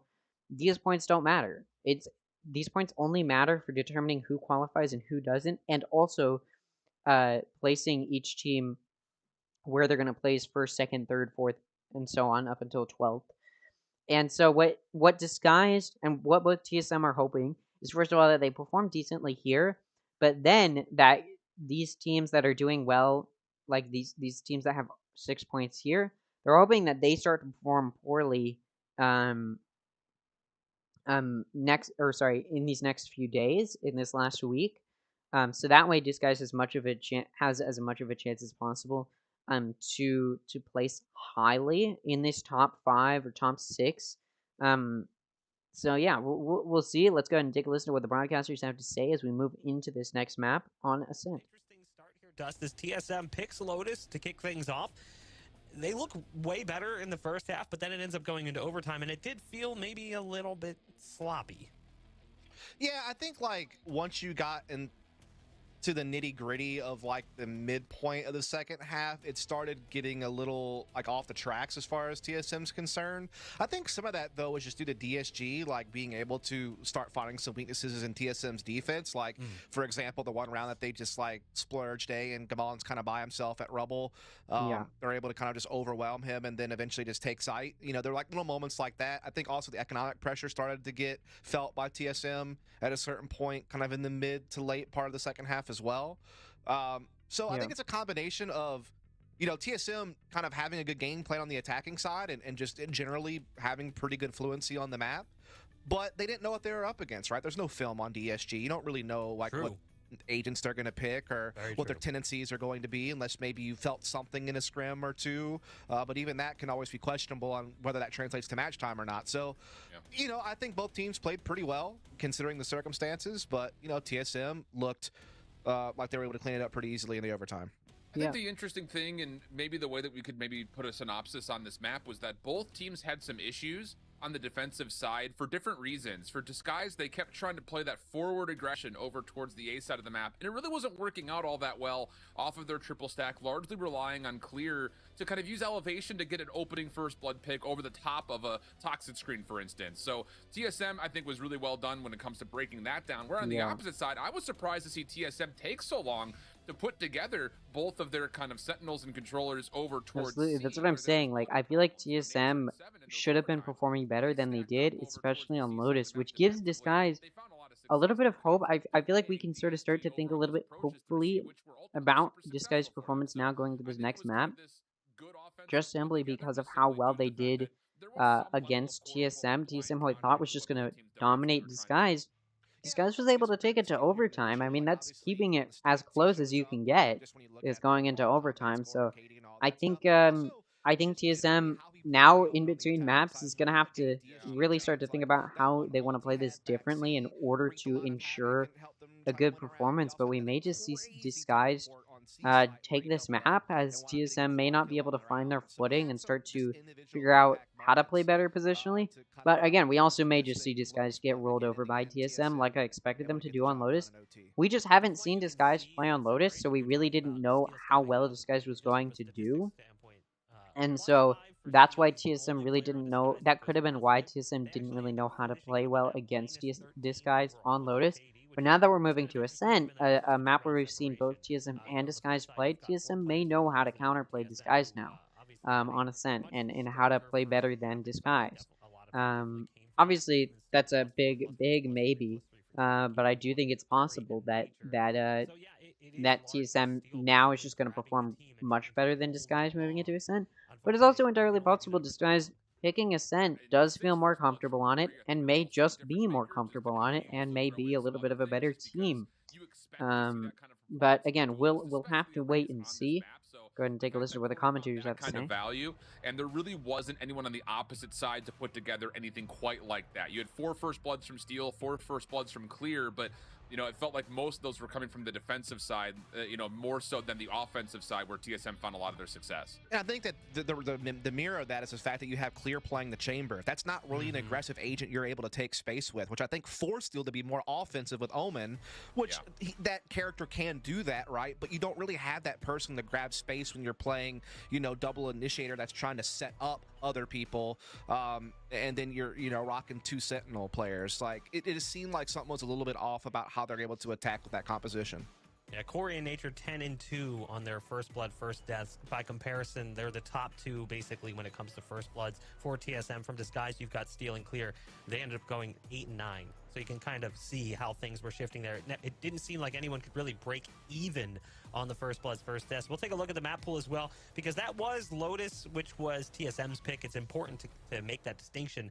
We haven't seen that from Disguised yet. We didn't know what to expect. Even though it was kind of a clunky map from both teams, the fact that they kept it close is promising. And now we move to Ascent, which is their map selection. It's one that they should feel much more comfortable here on, Dust.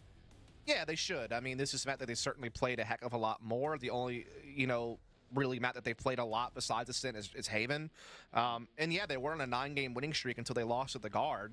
They did lose to the Guard pretty brutally, to be fair. And it's also fair to say that a lot of their wins were against way lesser opposition than what they're facing against today. But generally speaking, you're right. Like, they should be more at home on Ascent. I think it's just a more common map in general. They certainly have at least somewhat of a... I think both teams should play better than they did on Lotus, because again, Lotus is a wildcard map. It's new. We hadn't seen Disguise play on it. We really didn't know how well Disguise was going to play on it. TSM didn't know how well Disguise was going to play on it. They didn't know how to study the way Disguise plays on Lotus. But now that we're moving to Ascent, again, both teams should play much better on Ascent than they did on the previous map. But it is Disguise's pick, which means they think they feel more comfortable on Ascent than TSM does. So we'll see how it goes. Go ahead and take a listen here once again. Here when he was playing up against the Guard. So coming off of a chamber pick that we had some questions on, didn't really walk away with much confidence in, I think you look towards this map right here, right now, and you have to put some focus and spotlight on Clear to bounce back, likely pulling the Jet to try to respond and get this to a third map. I mean, important consideration as well here, Shift, is the fact that, again, there was a roster change for Disguised coming in. And yeah, we've seen them play one map. Lotus was a map that is likely on the fringe of a map you're going to work with when a new player comes in. You're probably focusing more on the core map pool. And I'd say Ascent lands in that. So chances are, with the limited time they would have had to work with Riku as a starter on this roster, Ascent was high on the priority list, right? Of course. I think that's a fair point. Yeah. Think so. I mean, you have to assume that this is going to be at least a slightly better map for Disguise, but at the same point in time, we don't really know. The only way to find out is to jump into it, and I'm told the agent select is ready. It's time to see if Disguise can find... All right, I do have to check something really fast, so I'm not going to be able to go over the agent picks, but let me give me 1 second while I figure this out. Hey, they still were very competitive on a map that we've never seen them play before with a new player in the mix. So, yeah, I think we'll be curious to see if Riku's going to just be trusted still to play the Killjoy, which is locked in, which really kind of not only puts a lot of stress that, okay, we need to see Clear really pop off if he locks the Jet in, but what does Ziff want to do here? Yeah, it will be the responsive KO. So, mirror matchups for the most part. Only thing that's really different is the fade on the other side for Nature. Yeah, a little bit of a difference All here. right. Double initiator. This is not something Sorry, I that just needed we to were seeing from them check earlier something on. that's happening tomorrow. So I They don't were playing think I'm gonna solo be able to KO stream instead tomorrow. of I may be able to Riku, so a catch little the bit of change tail up end of there. the last game, Obviously, but also the change up of Gamal taking up the controller and Kampeki taking the KO, but that was to be expected. That's been the role swap that's happened ever since Kampeki joined the roster. So everything's pretty sorry much about in that. line All with what right, you expect in that regard. now Yeah, it's just I'm a difference actually of going controller. to get Obviously, into still the have a lot to game. play with the energy Let me bars hide that. though, which is All a right, lot more of setting things up on the so board for the rest of your team. Whereas Riku, it another looks player like here, has to only pretty touch over similar the picks to smokes what and we things of usually nature. see on Ascent. So We've got Corey's going to obviously we do actually the bot don't dash have into areas and then a try to grab some control. Sova for TSM, but Let's see how they it do plays have out. Fade, so PSG it starting the game accomplishes back. It sounding like they just want to go hot a and similar heavy task. right Of off course, the rip. KOs for both Meanwhile, teams. TSM definitely Astra has and an some Omen kind of being the difference shenanigans on and aggression Ascent. planned here. For controllers, it looks like so. It's just a But sentry you know, turret at B main Jets tower. for both teams, Knight Killjoys for himself both teams. wants over So we'll ground see how mid. it goes. No And information from TSM on Disguised B on if it's attacking Reach. first is That's gonna going be IC, into but this is gonna be B. coming towards B, and there's the dash on in towards the site. TSM, like you mentioned, we're looking to play through mid, but kind of have to give that away in order to kind of recontest. And they're gonna just pretty much be able to get on site. TSM gonna have to back up, wait for their team. Corey does take a little bit of damage, but so does Gangsta. So health not gonna be in the favor of really either team. Riku coming in through mid may just find Kampeki. Gonna be able to head tap Kampeki, but it's a classic versus a ghost on long range. Kampeki's gonna win that, take out Riku. But not before a good amount of damage is done to Kampeki. That blind comes out. This guy's gonna be forced to play off a little bit defensively. They get a lot of vision on where TSM is. Both Claire and Gangsta gonna be able to find a pick, but Corey gonna take out Claire, which means still a player disadvantage for Disguised. Ziff gonna get traded off there. Now it's just down to Gangsta and 1v2. Gonna be able to take out both Kampeki and Corey. A 3K for Gangsta is gonna give him a 1v2 clutch. That pistol round's gonna go to Disguise. Very well played there from Gangsta. And again, that first pistol round's going to go to Disguise. We saw Disguise win both pistol rounds on the previous map, so maybe we'll continue to see them win pistol rounds. But yeah, they should be able to turn that into 2 rounds 1, giving Disguise already a little bit of an early advantage. Now moving into this half.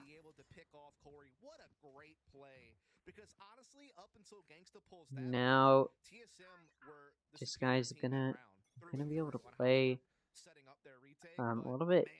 You know, they should be able to win this round here. They're looking for a flawless. Again, TSM just trying to do econ damage, take them out while Disguise is forcing. They want to try and get some poor econ going for Disguise. That Guardian comes out from Steel on mid, trying to get a pick on anybody who's looking at mid through market, but nobody's there, so that's going to not connect at all for Disguised, and now they're going to start pushing into A. Riku is coming in through B link, or sorry, yeah, through B link to mid. May be able to find Corey. They do see each other, but Corey's going to be the only one doing damage there. Riku just going to back up. Riku's actually getting pushed, able to find that kill in nature, and now going to get chased down by GMD. GMD expecting them there. Over on A site, though, Ziff's going to be able to take out Kampeki, which means it's a 2-player advantage for Disguise. Gangsta going to be able to take out 7. And now it's just down to Riku, who's going to be pushing Corey. Corey who's coming in for the flank. GMD who's watching Cat, or who's on Cat watching mid. Corey is ready for Riku. Now GMD and Corey both going to be watching Riku. Corey going to be able to take out Riku, and that's going to be a Spectre now, TSM, but still down 2 players now. They were down 3, but Riku was just in a little bit of a bad position there and got picked off in a cross. And that spike is going to go off. Disguised, the people who bought good guns are going to be able to keep them. If there's a player you want to die, it's the one holding the Spectre, when that's the worst gun you have on your team. So, well played there from Disguise. Not a flawless round. They did win a flawless round, but, you know, it is what it is. Spike's going to go off. Corey and GMD both going to die to it. There's no point in saving there. Nearly a flawless round for Disguise. Their econ now going to be at a pretty decent place. Obviously, again, the only person who died there was Riku, which means all the other members of Disguise are going to be able to keep their guns. And just buy some light shield. They're going to, you know, take this as an opportunity to give themselves an econ round. TSM, though, going to be able to full buy, except for GMD who has light shield, which means TSM does have the gun advantage, so Disguised is not going to be in the best place now. See that The flash come out. This guy's trying to clear A here. They're coming in. Ziff gonna grab that orb, and now they're backing up. That Spike is in B lobby, so now they're backing up towards B link to mid. Nobody's watching mid for TSM 3 over on B. Speaking of A main, I wasn't speaking of it, but can Becky able to take out Steel?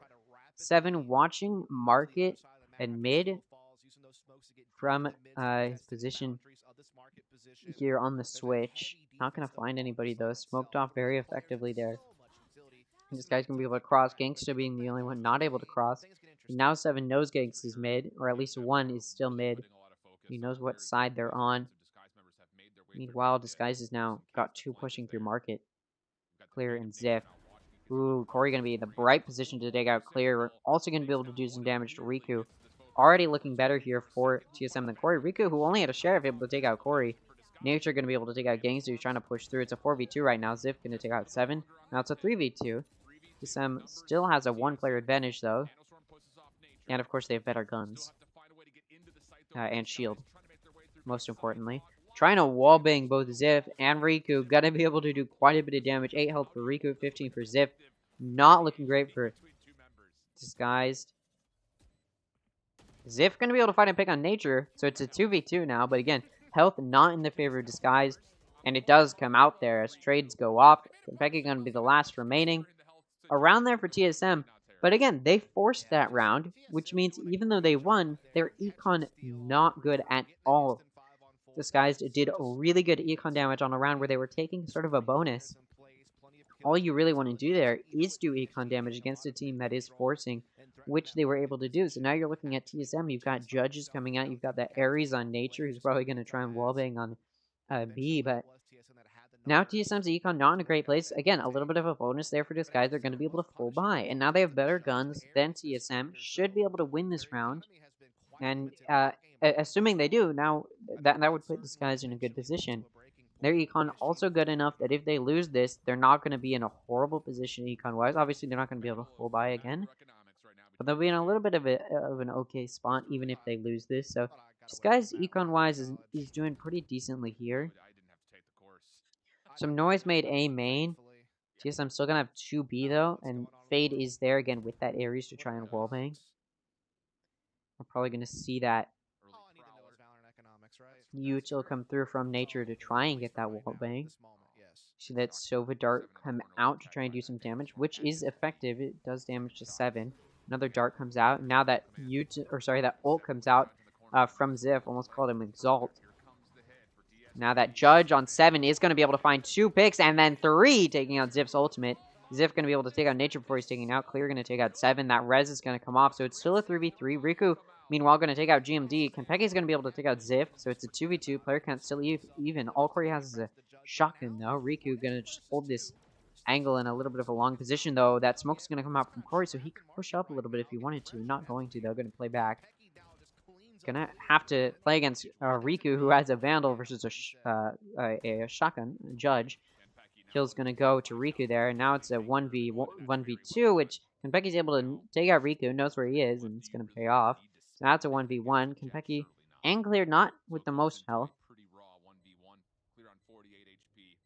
Kenpeki thought he was gonna turn his back as he goes towards Clear. Both on these sides of the box. Kenpeki are going to be able to take out Clear. Around Disguised wanted to win. They were not able to. TSM did force there. But once again, on a force round, they lost a lot of their players, which means their econ, once again, not going to be in the best spot. That ult is now up for Kenpeki, though. He does have that to help play retake when the time comes. But still not the best econ for TSM. Whereas you look at over at Disguised, because they've been able to do some decent econ damage, although that was a forced buy round, that was a full buy round from them, their econ's going to be in an okay place, which means they're going to be able to save here. And I mean, we even see that Guardian come out on Gangsta. Their econ's in a pretty decent spot. So if they can, again, do some good econ damage here, they'll be in an okay spot. Although TSM now at a point where even if econ damage is done, or like a good amount of their players die. If they win this round, they'll be able to full buy next round. Still not able to full buy here. Now we're seeing Corey come out with those knives. pushing up very aggressively. There was a one-way given, but it wasn't cashed in on. Corey trying to find a pick there, isn't able to waste one of his knives. Kenpaki does have that KO ult to use. Steel does take quite a bit of damage, but it's still a 5v5. And again, it is an econ round for Disguise, so they're not looking for some crazy kills here. Clear now uses his Jet ultimate to try and find some kills. It looks like Disguise going to be pushing mostly through mid. We see Clear coming in to try and clear tree. Clear going to clear. Not able to find that pick on GMD. That ult taken out. Again, Disguise saving here, so they're just looking for some econ damage done and try and boost their own econ a little bit. Kills given. 2v2. Sorry, the score is 2-2. I don't know why I said 2v2. But Disguise now down a player. But again, it's a save round from them. What are they trying to do right now? They're trying to do econ damage. Corey no longer has those knives to use. Which means all he has is a classic. Nature going to be able to take out Ziv. Not going to be able to transfer the spray to Gangsta, who has a Guardian. Gangsta going to be able to take out Nature, but 7 from main is going to be able to take out both Gangsta and Steel. Now it's a 1v4. There's no point in saving for Riku, who's now just going to try and get a pick. Not going to pay off, though. Corey with the Ghost going to be able to take out Riku. Guns are picked up. Good econ now from TSM. Not enough econ damage done from Disguise to hurt them a lot, which means it's going to be a decent place now for both teams. TSM, now their econ's starting to stabilize. Disguise no longer has a stable econ, so they want to win this round. Now it's a full buy. Of course, they did save, so they can full buy this round, but they don't really have any extra cash saved up to help keep them in a stable place like they did from those first 2 rounds. So far, Disguise, there's only 2 rounds. They were able to manage econ pretty well, but now they need to win this round to get a good stable econ. GMD shooting through smoke, trying to get some kills, not going to actually do any damage to Disguise. But that Killjoy util is going to do some damage. This guy's going to be able to just push on to B, get that spike down. And now this guy just needs to play this post plant well. That Odin is out on Gangsta. Steel able to take out Kenpeki's ultimate. Riku going to be able to take out both GMD and Nature from logs. Corey going to take out Riku. Gangsta with the ultimate going to take out 7. Corey going to be able to take out Clear, but now it's a little bit of a 1v3. That ult is up on Kenpeki, but it's running low. Steel going to be able to take out Kenpeki's ult dies, and Steel going to be able to take out Corey. That round's going to go to Disguise. A round they wanted to win. Again, that was a full buy from them.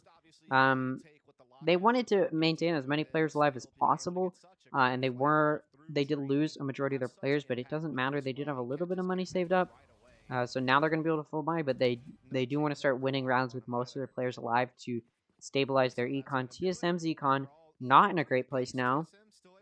They've been losing a lot of their players, even on the rounds that they win, which means their econ does start to lack a little bit and start to weaken, which means TSM now gonna have to save in some places. Corey does have that operator, but Nature only has an Ares who's holding, I think, was holding B, but now running over to A. Good choice. That's where Disguise is going. The spike on Zip is over on A. Zip flashes himself. Not going to be able to push aggressively there. Going to clear wide. Nobody's there, though, so it's good for them. That operator shot goes off B main, and now Riku knows at least one is holding B main. Is he going to try and challenge this op? We'll see. This guy's now pushing into A. Astral Wall comes out. GMD and Kanbeki each going to be able to get a kill, though, so now it's a 5v3. Spike's down. And I don't mean it's been planted. I mean it's down. This guy has to try and gain it back. TSM has the control over the spike right now. GMD going to be able to take out Steel. Now it's a 2v5. Not looking good for Disguised.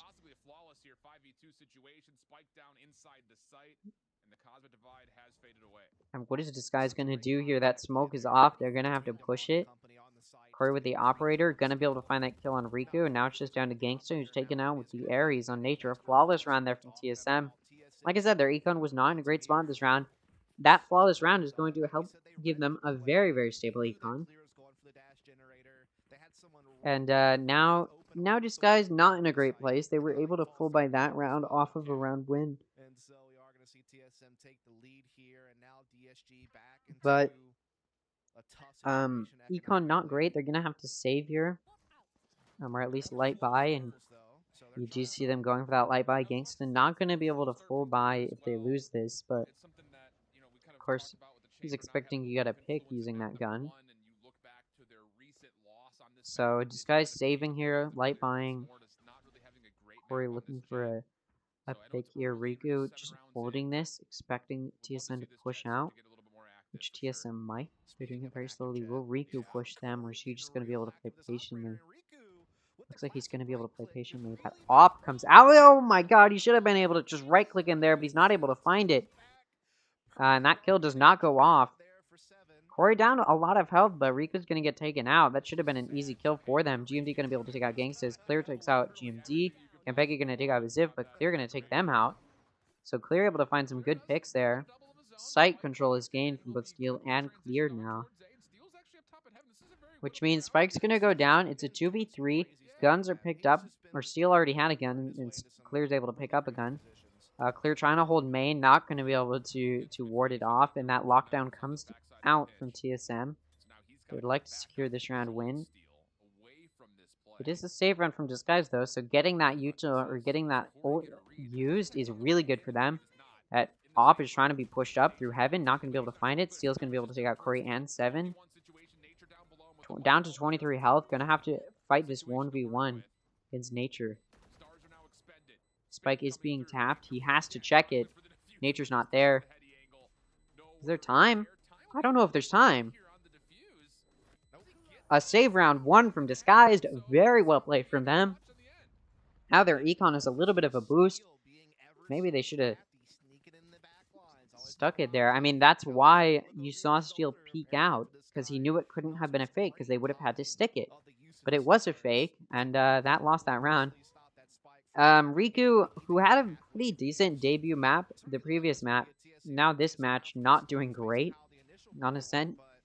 Still doing pretty well, though, for his team. I mean, he's top frag, but you did see that classic, that should have been an easy right-click kill on Clear. Did not pay off. So, it's a full buy from both teams now, though. Excluding Nature for TSM, who has Light Shield, and Light Shield on Gangsta. Other than that, though, Disguised gonna be pushing. Push out a little bit in A, but backed up, and now they're going for mid. Still no damage done from either team. That Sova Dart comes out, not going to detect anyone as Nature destroys it. Now they know Nature's market. And now we see that Owl come out to try and get some vision on anybody market. Not going to find it, though, because nobody's there. Still not pushing into Tree Room. Is he going to be able to find a pick on this weird play here? I mean, TSM would not expect him to be there. Ooh, Corey going to be able to find that right click on Steel. The right click Riku was not able to find in the previous map. Clear going to take out Corey. GMD going to take out Gangsta at the same time. Clear also going to be able to take out GMD, but Campeki going to get the collateral headshot on both Ziff and Clear. Now it's just down to Riku in a 1v3, the top frag. Will he be able to get some good kills here? He's not there to see Campeki. Campeki, though, not going to be able to find that kill. Spike grabbed, but Campeki for the 3K is going to take out Riku. Well played there from Campeki. Now it's a 5v4. Or sorry, now the score is 5-4. What am I saying? This guy's able to keep it pretty close here in this half, but their econ has been struggling. And off of that round loss, their econ not going to be great. They did want to win. When you full buy, you want to win, obviously. So they're going to save here. They do win on their previous save round, but they also had 2 real guns that time. But they don't have the econ for that on this save round. Neither team has used their timeout yet. And I think if TSM wins this round, Disguise may want to look at that timeout usage. They haven't used it yet in this half, and they want to prevent that advantage being gained by TSM. Disguise pushing into market, able to avoid that op, which is holding CT, which means Disguise can push in 7, looking for that kill on Ziff, not going to be able to find it. Ooh, really good usage there from the Fade. Gonna give some good vision. 7 gonna be able to take out Clear off of that. Gangsta gonna take out 7 though. Nature gonna take out Ziff. Riku gonna be able to take out Nature. Again, this is a save round for Disguise. They're able to keep it pretty even. It's 3v2 right now, so Disguise down a player. Able to pick up guns though, so that's gonna help. Riku able to take out GMD is gonna help a lot, so it's a 2v2 now. Disguise down a little bit on health, and I think we're gonna see that lockdown come out. Gangsta gonna be able to take out Kanbeki. It's a 1v2 for Corey. More health than both of those players, but Gangsta gonna be able to find Corey. Another save round 1 from Disguised. A Thrifty as they were able to pick up those guns. The lockdown used well. Again, another save round 1 from Disguised.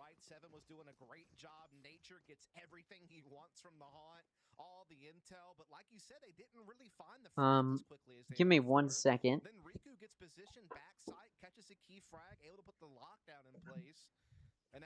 Alright. Yeah, a good round for Disguise to win. Not a great round for TSM to lose. I mean, when it's weird that Disguise is winning these save rounds. Now that they're on a full buy, they're deciding to use their timeout. I said if they lost, they would probably use their timeout, but it looks like they're just going to use it anyway. Again, there's only two rounds left in this half. And I guess if you want to use your timeout, it's good to use it on a buy round. No timeouts used from either team yet, so the first one being used by Disguise. Again, 2 rounds left. It's good to use your timeout. We may even see that timeout come out from TSM. Both teams would like to gain the advantage going into the next half, and both teams have the opportunity to do so.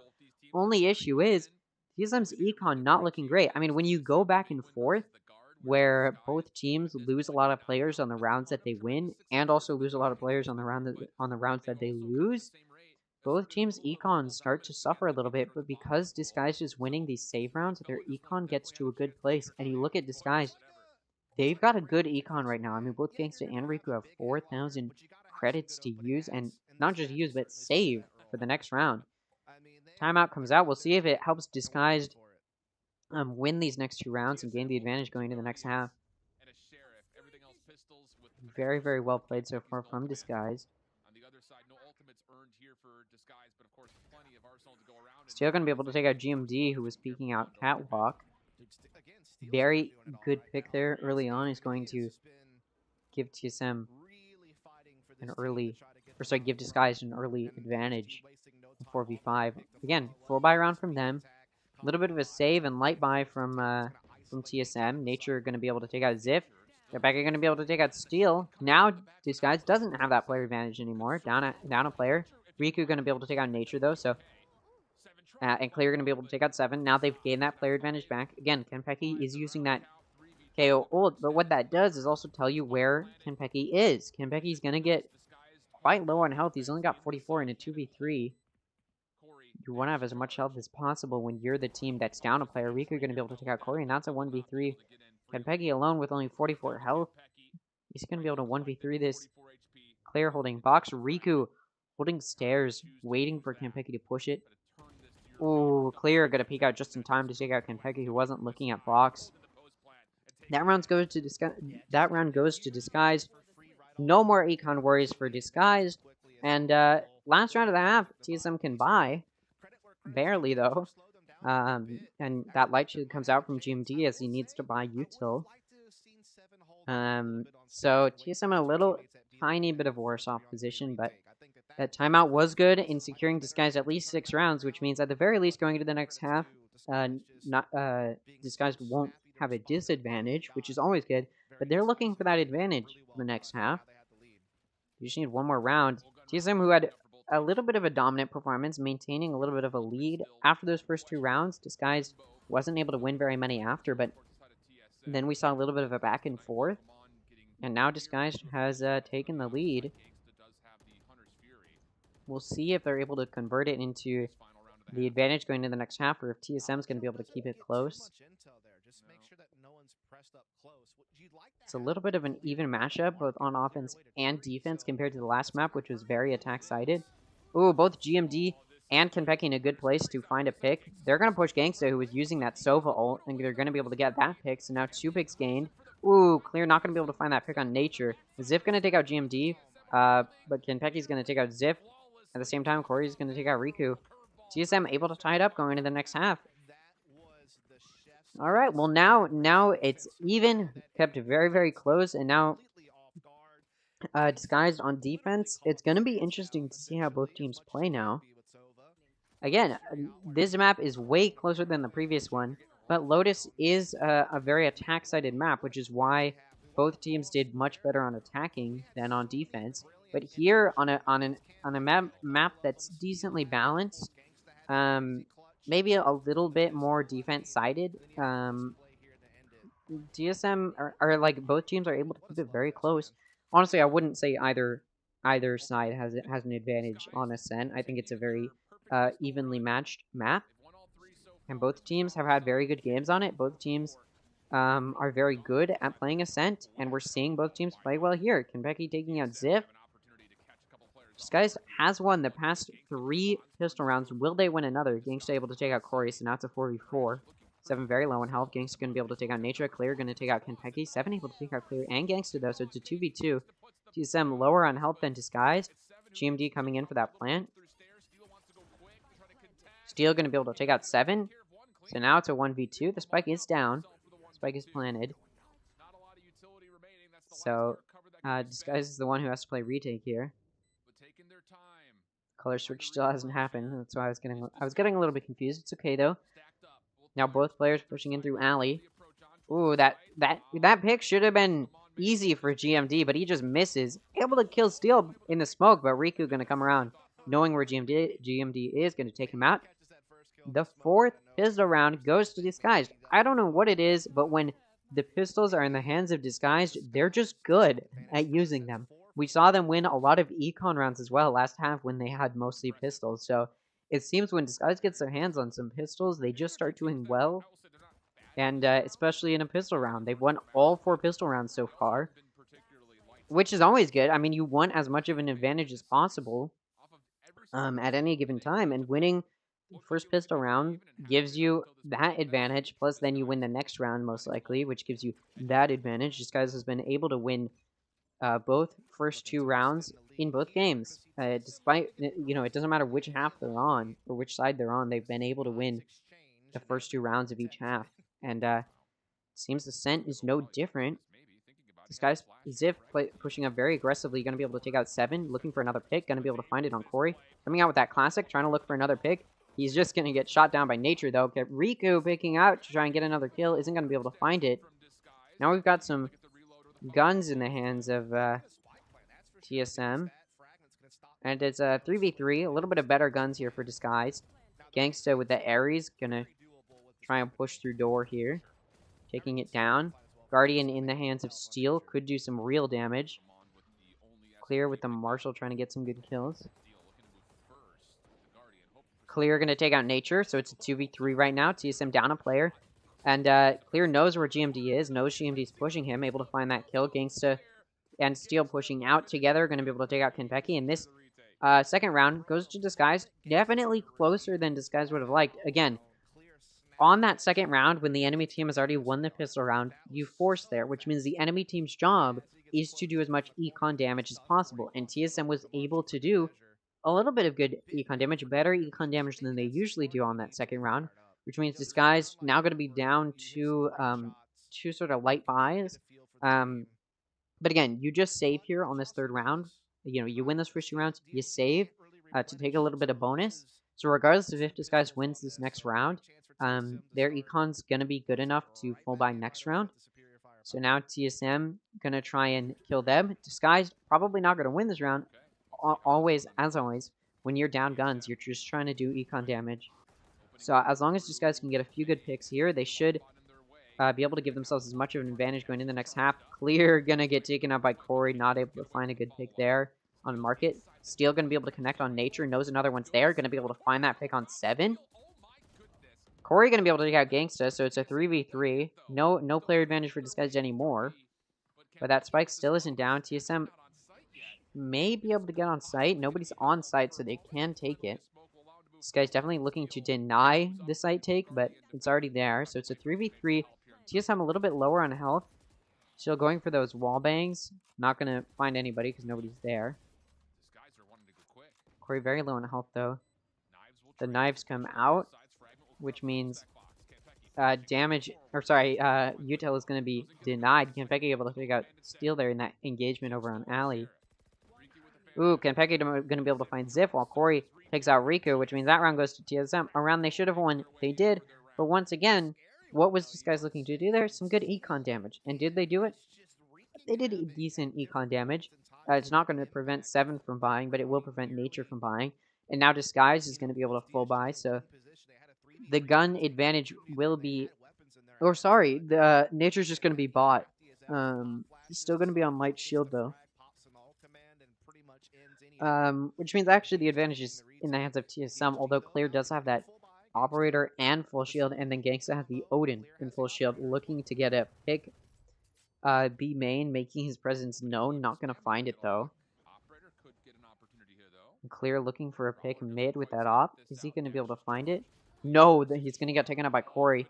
Now they know that op is down. They also know where it is, and you know they're gonna be going for it. It's 5v4, this guy's down a player again. Gangsta able to take out Corey with the Odin in market.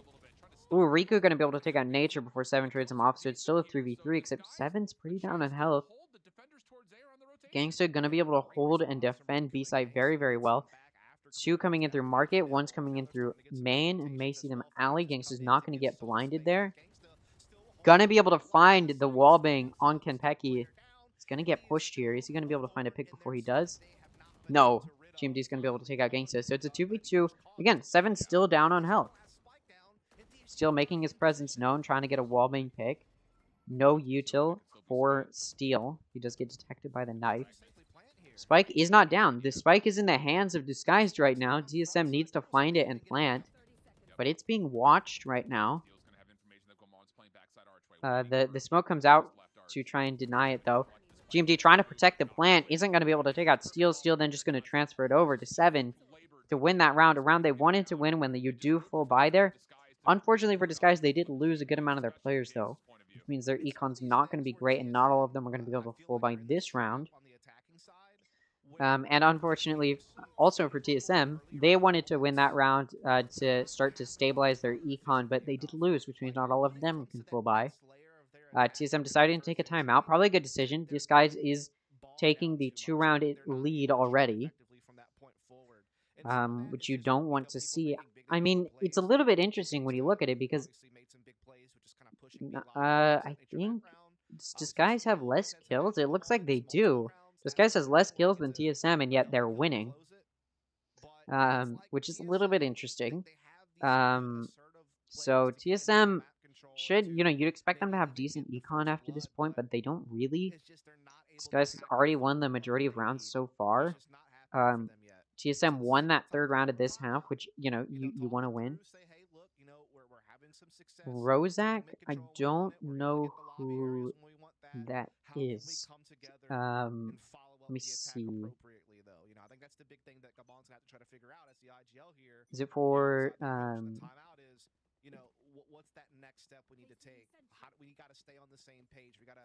yeah, I don't know who Rozak is, so I don't know why they're not playing. Anyways, back to the game. It's a 5v5 still, and it looks like TSM's going to be pushing through mid. Again, they take this timeout. We'll see if that timeout is useful in getting them some rounds here. Corey pushing very aggressively through to Garden is going to be able to find 2 picks. Really good econ so far for him. Again, less guns for TSM, which means that Jet ult comes out. And it's useful. Still going to finally shut Corey down. So player advantage. Now Lost actually as Steel's able to take out Nature. And then Riku from mid's going to be able to take out GMD. All he has is a classic. Which means that player advantage is going to be in the hands of Disguised. Kenpeki evening it out though. Going to take out Clear. But Kenpeki and 7 both very low in health. Still going to take 7 out. So now it's a 1v2. Kenpeki's going to be able to shut down Steel. So now it's between Kenpeki and Riku. Riku is able to pick up a Vandal. Kenpeki only has 5 health. That spike is capped. He does have to peek it. Doesn't see it being diffused. Now it's just down to Riku. Oh, where's Riku looking? Expecting him to be tree. He's going to get taken out. Good round there from TSM. Not really an econ round. They did sort of force there, so they're not going to be able to full buy this round as they did lose most of their players. But regardless, they're going to be in a decent spot. Disguise, though, did force they are going to have to save here, which is really, really good for TSM, who is going to have guns. So yeah, Disguise may just have almost be forced to blunder this round lead. Not to say that they can't win this. We did see them win a few econ rounds in the previous half, which was surprising to say the least. Especially with Disguise just on Sheriffs with one shorty and knives from clear, but they've got a lot of ultimates that could still play a part of this round if kills start to come out. Lockdown mostly in particular, Cosmic Divide, Hunter's Fury, all great Disguise. all tactic ults. Again, on this save round, they're just looking for some good picks. Clear has the shorty, as well as the jet knives to try and use to give themselves as much of an advantage as possible. Thought Clear was AFK almost. He's just chilling in defender spawn with those knives, trying to peek up and get a pick. Steel's gonna get detected there at door. Door's been broken. Steel trying to watch tree, isn't gonna be able to find a pick. Kempeki might get hit by this Sova ultimate. Zif's gonna take more damage from it than TSM will. 3 picks from TSM is gonna give them a pretty good advantage. Nature with the 3K gonna also be able to take out Riku, so now it's a 4v1 for Gangsta.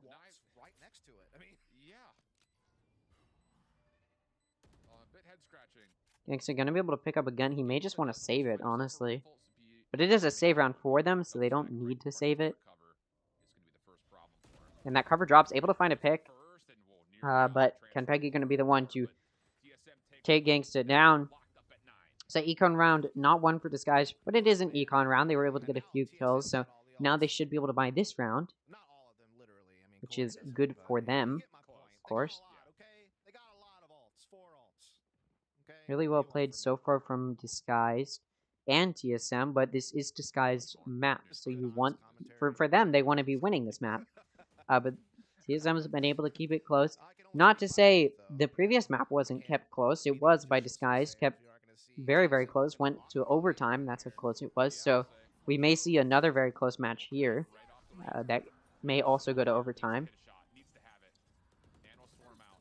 Ooh, Clear with the op, gonna push Nanoswarm, able to get a pick with it, so it's worth it. But now he's lower on health and may just be able to get taken out. But TSM also now knows that there's an operator and is going to be a little bit afraid. That lockdown comes out. It's not going to clear Heaven, though, which means Disguise can just back up to Heaven, which GMD's going to be looking for a pick. Going to find the dart out for Gangsta, and off of that spray is also going to be able to get that collateral kill. So now it's a 3v3. They've evened the player count, and that counter lockdown comes out. That Astral Wall also comes out. Kenpeki going to find Steel, though. That lockdown going to get destroyed by Corey, so they know where Corey is. They may just want to play off of that. Riku going to be able to take out 7, who was pushing it. Riku going to try and push that wall. Is also going to get taken out. Clear, though, going to push it. Going to take it out. So now it's a 1v1. Corey has that operator again. Or, sorry, Corey has picked up that operator. That spike's going to go off. There's no time. Clear's going to get taken out. Why did he go for the defuse? It was not worth it. That round goes to TSM. TSM now starting to take this advantage. Okay, it seems like that timeout was very, very helpful in winning and gaining TSM back that advantage. Disguised may want to look at taking a timeout here. They may wait until next round when it's a buy round, because now they're on another save round. We've seen a lot of save rounds come out from Disguised. Because TSM's managed to get a pretty good advantage. Oh, now we see that timeout come out, just as I start talking about it. We'll see if this timeout is helpful. I mean, it was helpful in the previous half. They won a round and then were able to tie it up 5-5. And then they took the timeout, were able to win another round off of that. But unfortunately for them, TSM was able to just tie it right back up. So both teams have been able to keep it very, very close. Disguise now taking their final timeout. Obviously, if it goes to overtime, they do get another timeout to utilize. But Disguise using their timeout here. Like I said, their previous timeout was semi-useful. We'll see if it's useful again here or not. TSM, of course, is looking for a 2-0 victory that they want. They want to deny Disguised hope. Both teams have been able to keep it very, very close on their opponent's chosen map. Overtime gained on Lotus, and so far TSM has been able to keep it pretty even on Ascent, a map Disguise chose, so you'd think Disguise would be a little bit more comfortable with it, but Disguise has not been able to really take much of an advantage. Disguise is putting 3 on B, and a little bit of a good read, because that is where TSM is leaning, but TSM is also very, Ascent is an easy site to rotate through mid on, and neither team has really, taken control of mid, which means mid has been open for both teams.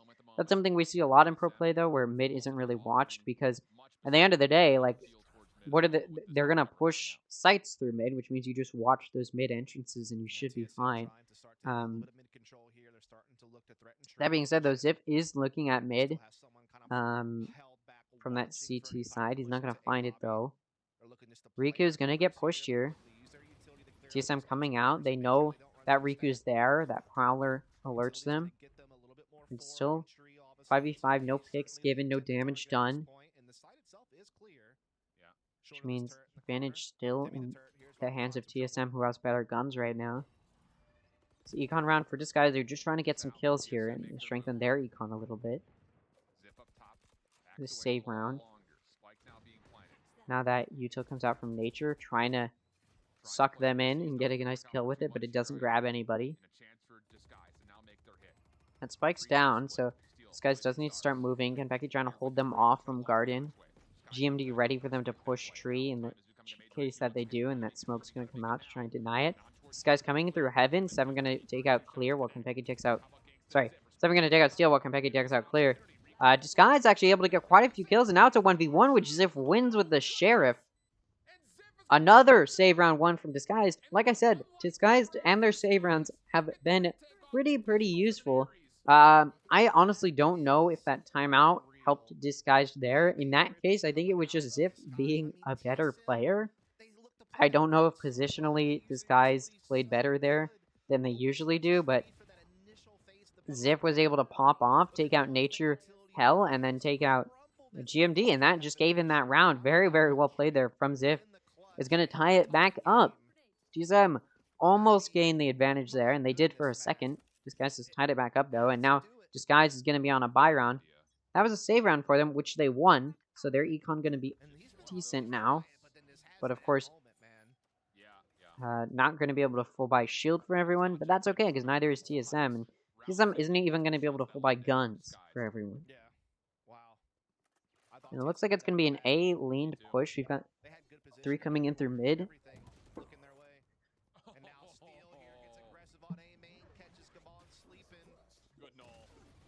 Riku going to be able to take out 7 from Garden, while Kenpeki takes out Riku, and now Steel going to be able to take out Corey.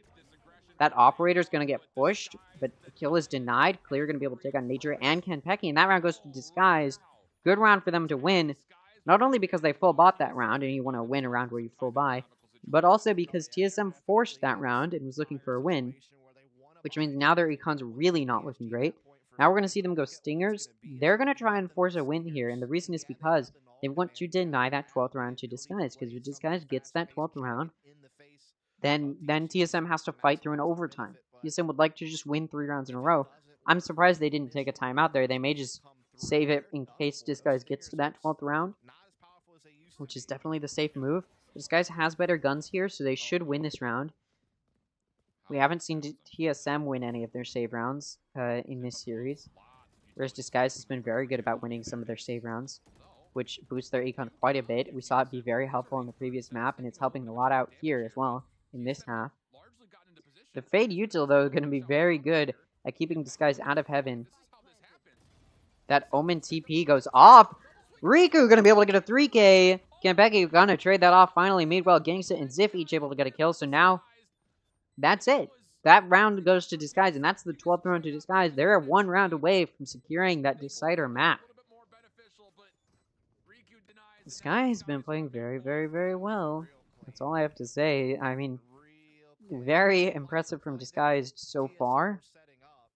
I mean, but not to diminish the accomplishments of TSM, who's been able to keep it very close.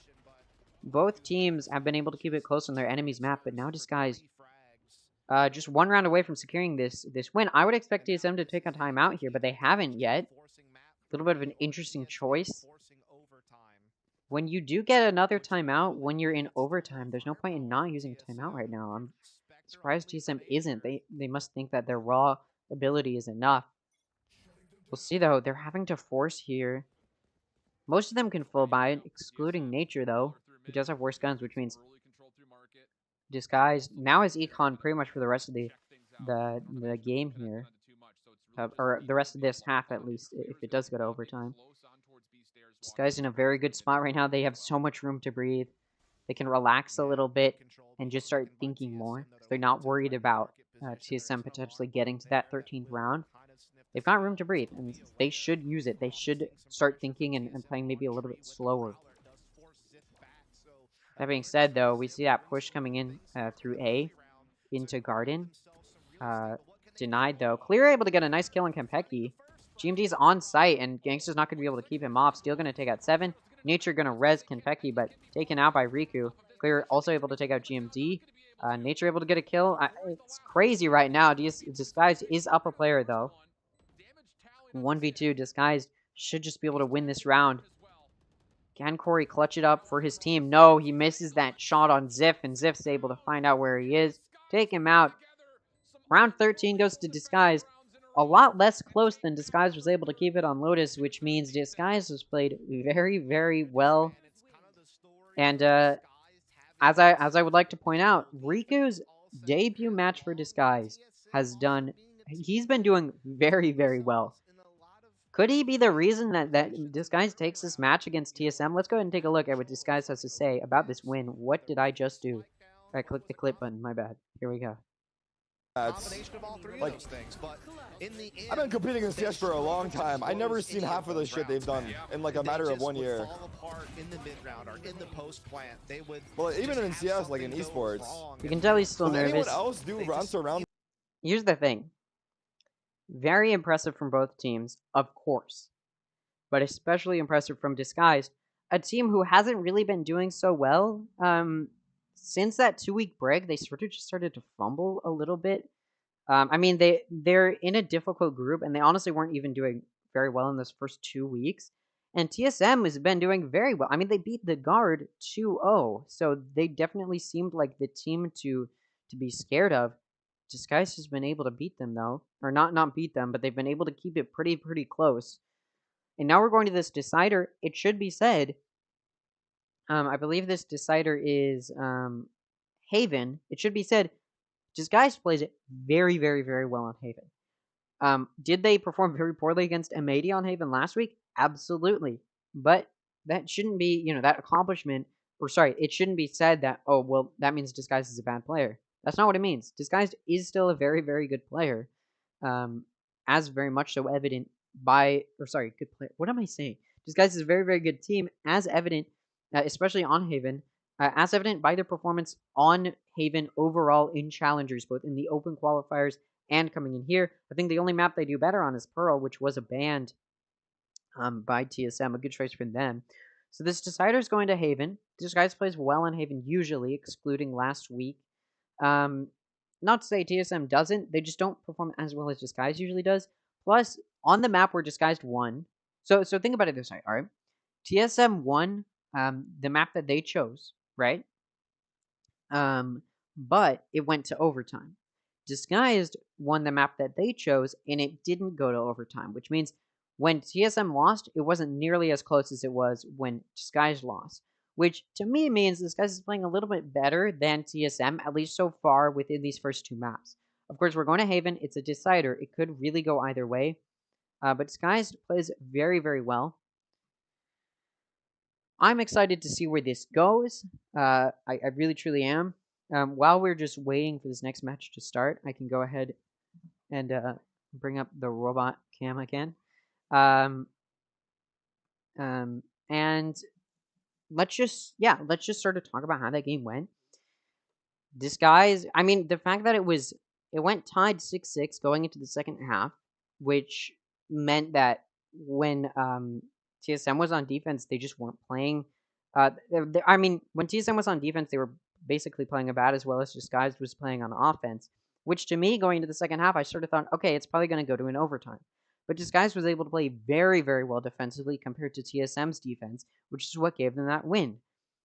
And of course, let's talk about how well. Let me see if I can pull it up. These are not the teams I want to be looking at. How well Riku has been able to play so far. I don't think they've updated his stats yet. But Riku, this is his debut match. And he's played Killjoy both times, a Sentinel agent, and he's done very, very, very well.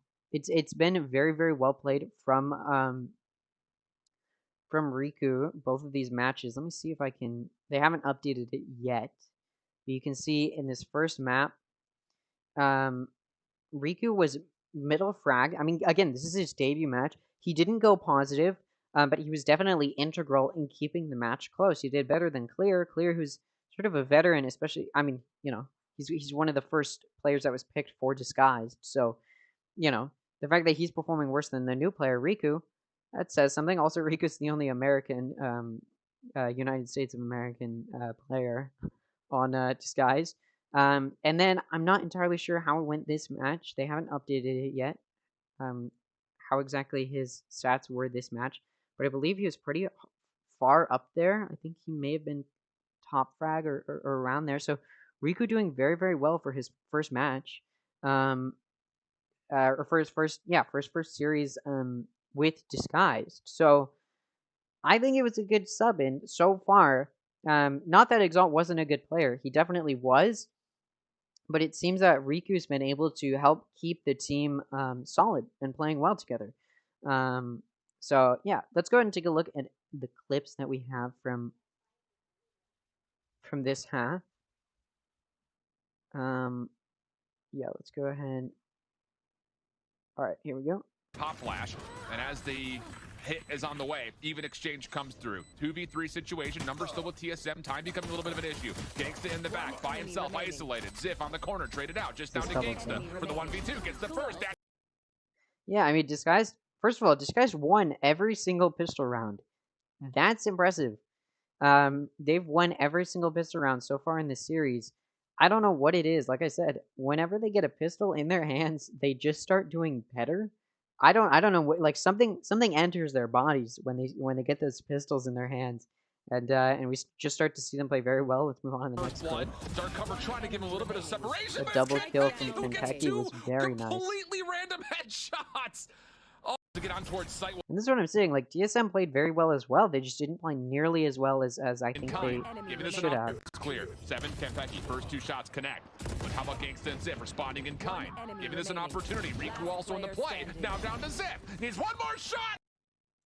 I like how these commentators compared to the previous ones, these ones or like some of the other ones, these ones yell when crazy stuff happens. I don't blame them. Very well played. Yeah, I mean honestly, so far I'm very, very impressed. I'm honestly super impressed with Disguised as a team because going into this, I really thought there was a good potential for it to be a 2-0 from TSM. Disguised though, trying to prove me wrong, is playing very, very well. I think they're playing better than TSM so far. Obviously, we'll see exactly. Let's see if they put in this map yet. They still have not. Okay, well, we can still look at the performance from Lotus. Again, very well played from TSM on Lotus.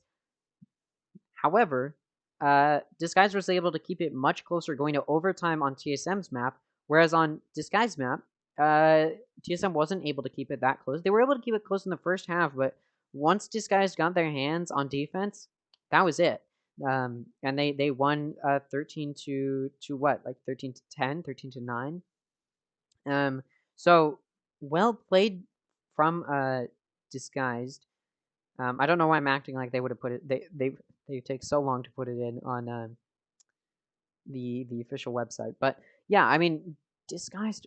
I don't even know what to say. Like I'm so very, very impressed with the way Disguised has played. Because again, I really, really, truly did think that Disguised was going to beat out or sorry, that TSM was going to beat out Disguise. I don't know what is with me today. I just can't get it together. And it looks like we're going to be going to the commentations, so I don't have to stall any longer. Let's go ahead and take a listen to what they have to talk about. And Disguised, after Disguised was able to bring things back, albeit narrowly. Dust, it was looking a little scary there. They actually have a huge clutch, one of many that we saw throughout the map, that keeps their hopes alive and ultimately puts the last nail in the coffin for TSM on map 2.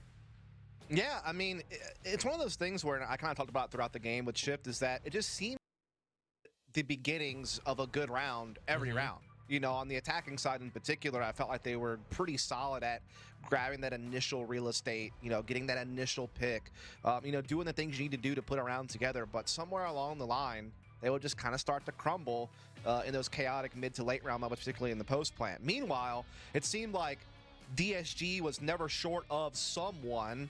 It was a different person every time, maybe, but someone making a big play, someone finding, you know, a gap to penetrate and punish. And Yeah. you know, credit where credit's due. DSG, they win a couple of thrifties, they have a couple of clutches. Like that's what I'm talking about. Look at the first kill differential, but TSM Exactly. just could not capitalize.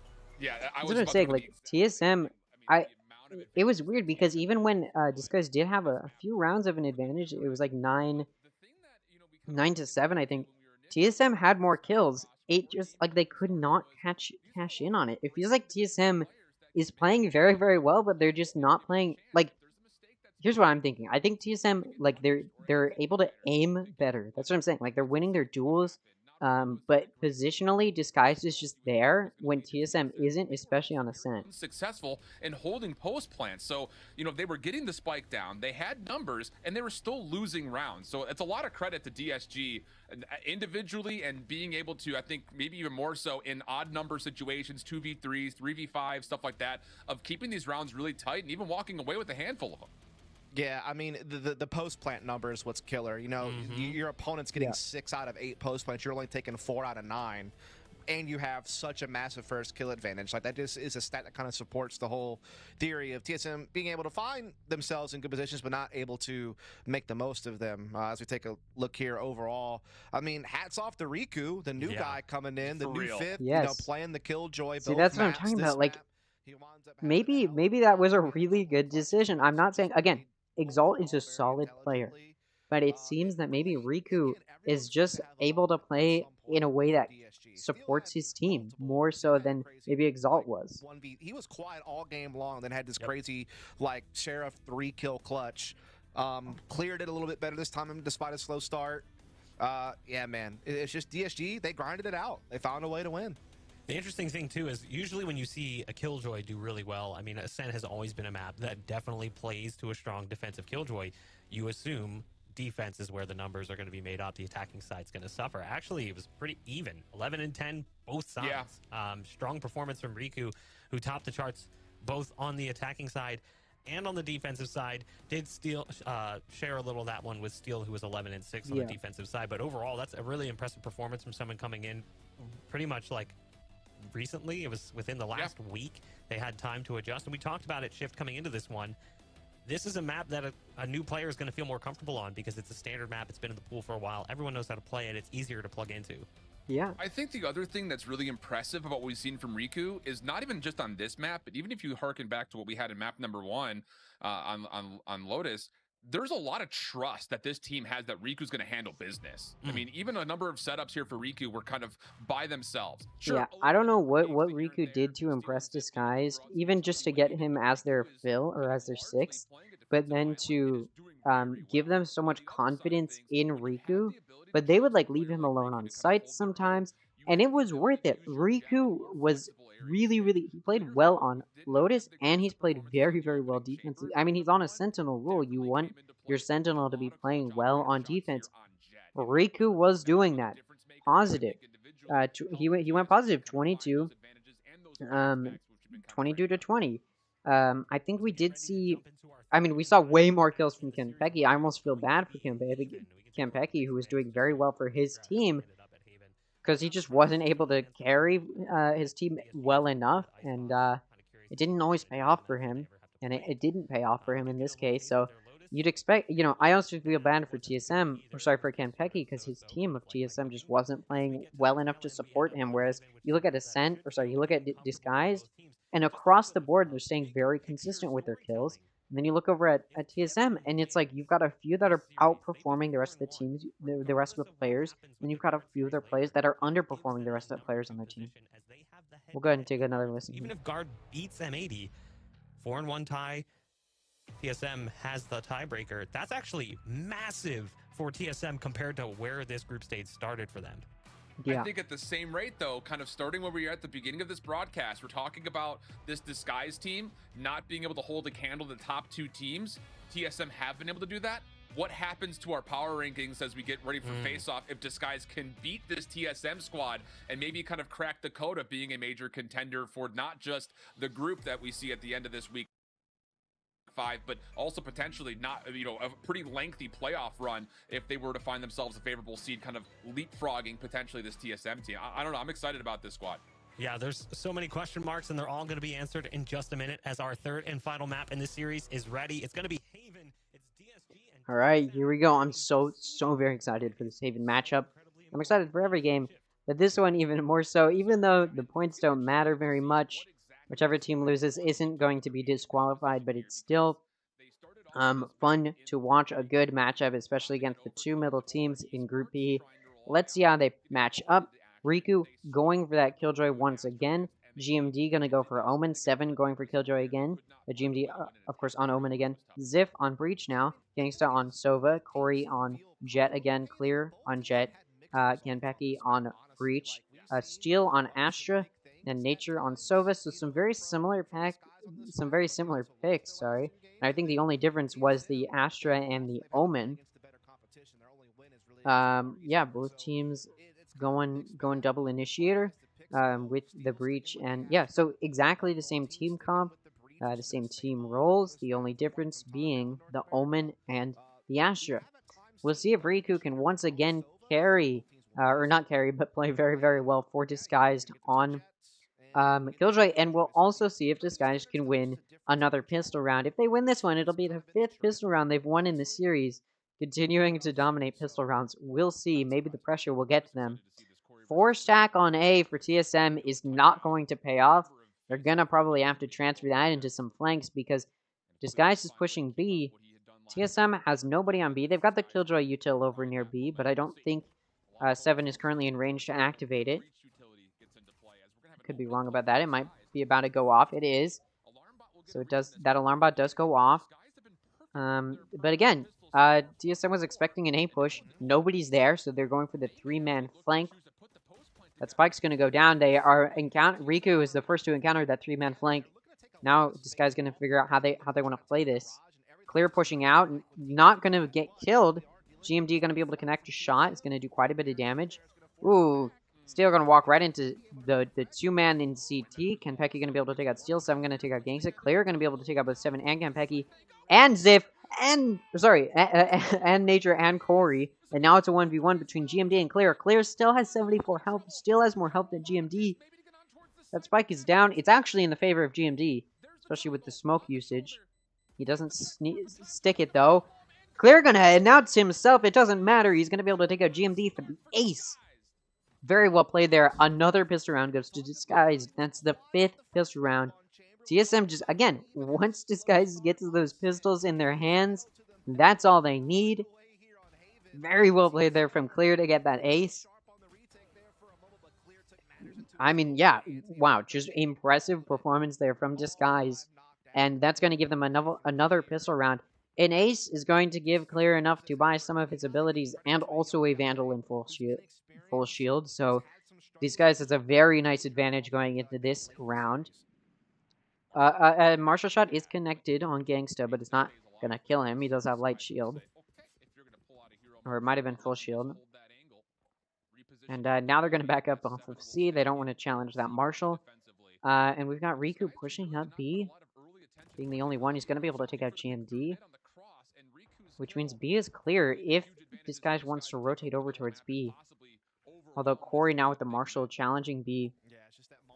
The util comes out on A.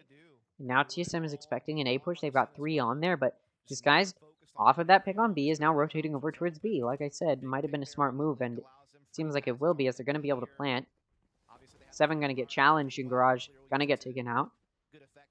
That Vandal and Full Shield being very useful for Clear so far. Steel watching flank on window. A very small little angle is peaked. He actually doesn't have the crosshair placement. And now he's going to get concussed using his Astro Util. Clear going to be able to take out Kimpeki. That Vandal coming in use. Also going to be able to take out Nature. A 3k for him. And the final kill for Ziv. Going to take out Corey. A flawless round for Disguise. When your enemy team wins that pistol round is now forcing the second round, you want to do damage to them. You want to take out their players because then it puts them in a bad position econ-wise. Unfortunately for TSM, they weren't able to take out Disguise. A single one of their players, which means, first of all, they don't get the bonus from getting a kill, but also, Disguise now is just going to be able to keep their guns and save and take a massive bonus here. Clear is still going to have that Vandal and full shield, just like he had the previous round, decides to rebuy full shield. Let me hide the robot, actually, unless you guys want me to keep that up. But I'll hide it for now. And then we move over to Disguise, who's pushing over towards C. The spike is C long. There's quite a bit of Killjoy util, but it looks like they were just pushing C to get that orb grab. Clear already has those knives off of that ace in the first round. Going to be in a good spot. The Sova Shock Dart comes out to try and clear Garage. But nobody's in there, so it's not like it's going to do any damage. And there's also no Killjoy setup in there. But if there was, we would destroy it. Corey going to be able to take out Clear from mid. Not before taking quite a bit of damage, so Clear shut down. Not going to be able to dominate this round. Steel pushing A, not going to get hit by Nature. Only going to do damage to Nature. Again, this is a little bit of a light buy here from Disguise, or mostly a save, because they did win that second round in a flawless victory. So they're just trying to do econ damage to TSM, who full bot here. So they just want to take out some of TSM. 30 seconds. Disguise does have to sort of start pushing somewhere. And there's 3 on A expecting a push, and it's going to work out. Nature's going to get concussed. We're going to be able to take out Gangsta and Ziv. It seems both Jets for either teams are having really good games. It's now just down to Steel and Riku. Again, just looking to do econ damage. Steel going to be able to take out Kimpeki. Going to start doing some of that econ damage, but there's 10 seconds left. Going to have to do something. Goes in with the shorty. Going to be able to take out Nature. Not going to be able to take out Corey, but does get 2 kills before getting taken out. Again, they did have worse guns there. They're not expecting to win. It's a save round. They're just expecting to do damage, which they were able to do some.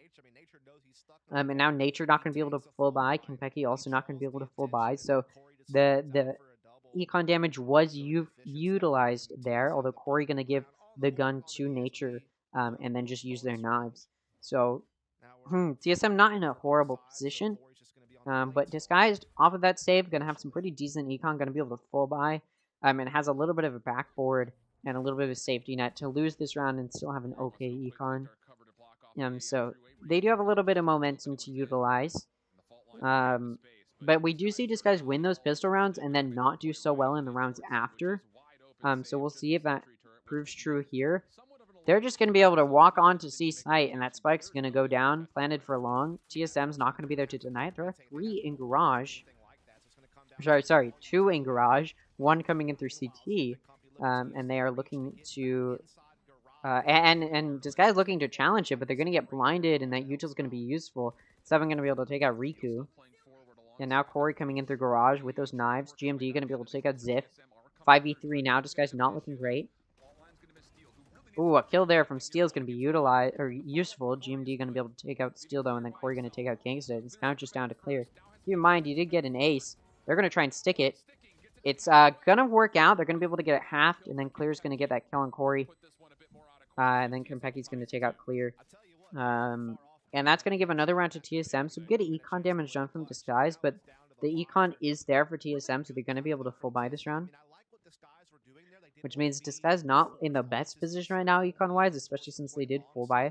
But like I said, they do have a little bit of an econ safety net to work with from those first 2 rounds won, as well as doing good econ damage on that 3rd round. Which means neither team has the best econ right now. TSM does have better econ than Disguise. And so, Disguise now gonna light buy, just trying to get some kills. But like I said, we saw last map and the map before that, Disguise does have the power to win these econ rounds, these save rounds. We've seen these guys do it many, many times, and we may see it again here. The spike is over on B. Quite a few players are B. Nature tracking down and taking out Ziff with the Sova ultimate. Well connected there. Which means Disguise is down a player. The spike still isn't down, but it is over on B. Steel, though, with the flank pushing very aggressively into A. Will TSM be ready for it? We'll see. Steel may have good timing, or he may just get timinged.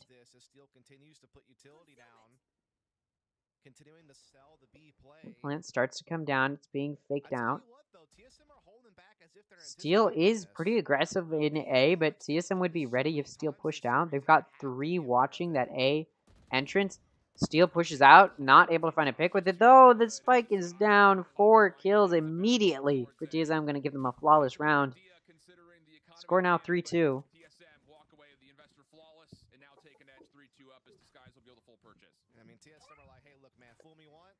Score now 3-2. TSM starting to take this advantage. But like I said, in these past few maps, after Disguised wins those first 2 rounds, they're for some reason not able to convert that into rounds after that, and TSM usually gets a few rounds. And so now Disguised has a full buy. TSM has that light shield on Konpeki. He can afford a full shield, but it looks like they just want to try and stabilize their econ in case Disguised does win this round. Which would be consistent with what Disguise usually does. For some reason, on that 6th round, they just like figure themselves out, I guess. Konpeki getting shot at through the smoke, not going to take very much damage though, if any at all. 7 being the only one taking damage so far for TSM. That breach ultimate comes out, well utilized. It's going to force them off, and that lockdown is taken out. That Astral Ball is up for Disguised, so some good ults used so far. And that timer is ticking. That bomb is getting closer and closer to the explosion. TSM needs to start moving, and they're not. Astra going to hold the smoke with that shorty. Really be able to connect on it.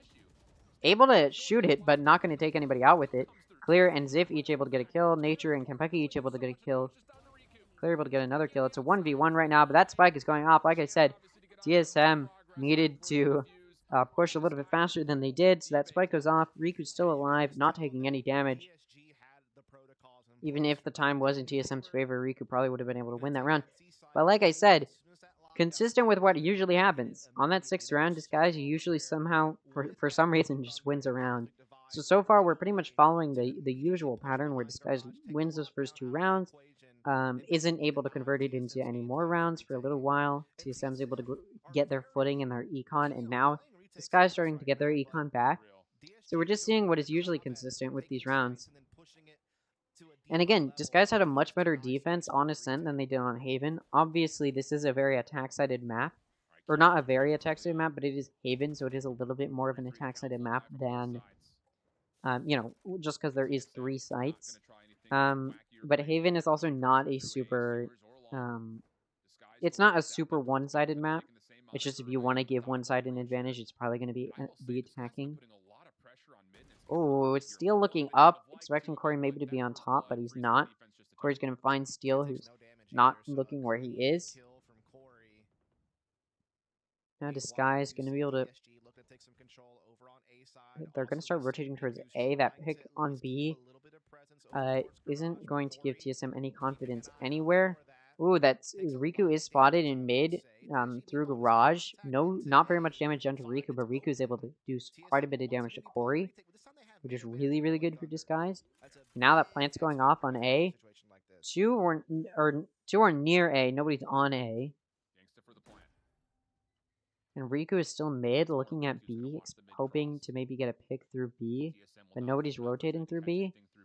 And Konpeki's still watching B link, or sorry, A link. And now that breach ultimate is coming out for that retake, and it should be useful. Clear able to take out GMD though, and now Riku coming in through that A link, which we talked about, able to get 2 picks as 7 and Corey each get a kill. Sorry, I can't talk right now. 7 able to shut down Riku, and that diffuse is going off. Clear has to push it. 7's going to shut it down. So both Killjoys had a pretty good round. Just 7 had a little bit of a better round. Nature very low on health, but it doesn't matter. He's able to get that defuse off. Score now going to be 4-3. This is again pretty consistent with what we've seen these past few maps, where this guy's again isn't really able to gain very much control, and it usually stays pretty even. And we may, what we saw in Ascent, we may see again where it just starts to become a little bit of a back and forth. But we'll see. We'll see. TSM in the lead right now, definitely trying to maintain this advantage. But it is a save round for Disguise. But again, we've seen some really good save round wins from Disguised. So this is not like in the hands of TSM necessarily. This guy's pushing very aggressively, going to push onto B and get that spike down immediately, which means TSM now has to start pushing. Nature going to be able to take out Steel. Steel, who was probably just looking for an easy pick, A main, isn't going to find it. And now TSM starting to push B. We've got 2 coming into sight. The Omen util is very useful there as it blinds their own teammates. GMD going to take out Clear. Some of that breach util was being utilized. Gangster ready for Nature, but Nature just going to be able to move right past him. Ziv able to take out GMD, but now it's just down to Gangsta in 1v4, and that spike may just get diffused. The Hunter's Fury trying to deny the defuse, but TSM is there to push him. That save round does not go to Disguise. They did get that spike down very early, but they weren't able to play a very good post plant. Oh, a really poor whiff there from Gangsta is going to end up killing him in the end. Now TSM is up 2 rounds. Okay, they're looking at gaining that advantage going to the second half. They're just a few rounds away from it. They may be able to find it.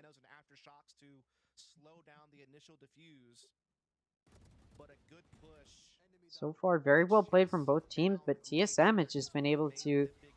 I don't know if it's just they in between this map and the last map they realized they needed to start to do something differently. Disguise now taking the timeout, very smart. Disguise timeouts have been useful in most cases.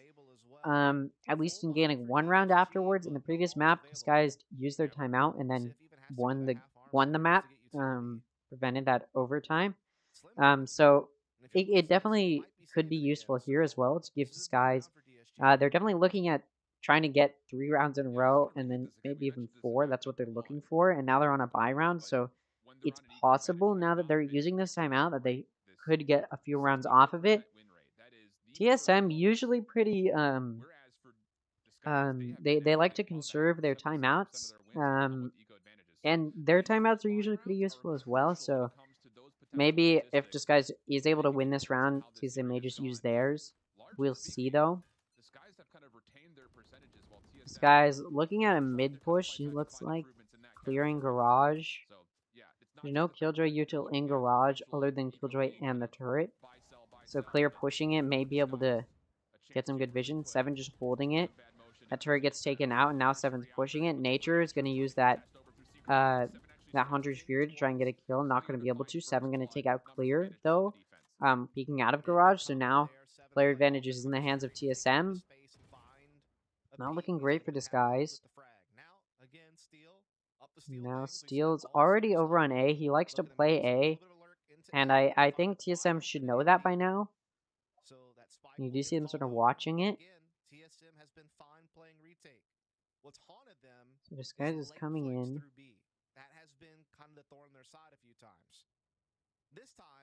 Steel's now pushing out into CT. Now going for the spike plant.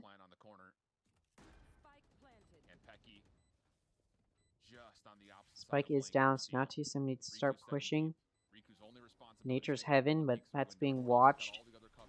See that breach util pushing Heaven.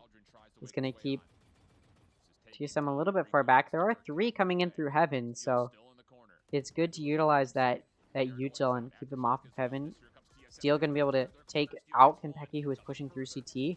Riku going to be able to take out Corey. 7 and GMD each are going to be able to get a kill, though. And now it's a 1v1, which Ziv with 5 health is going to win. Nature tries to drop down, but not able to get that kill, and Ziff's going to be the one to connect first. That round goes to Disguise. That timeout seemed to be maybe helpful. I mean, they pushed on pretty aggressively, but they did lose quite a few of their players. That was just lucky there from Ziv.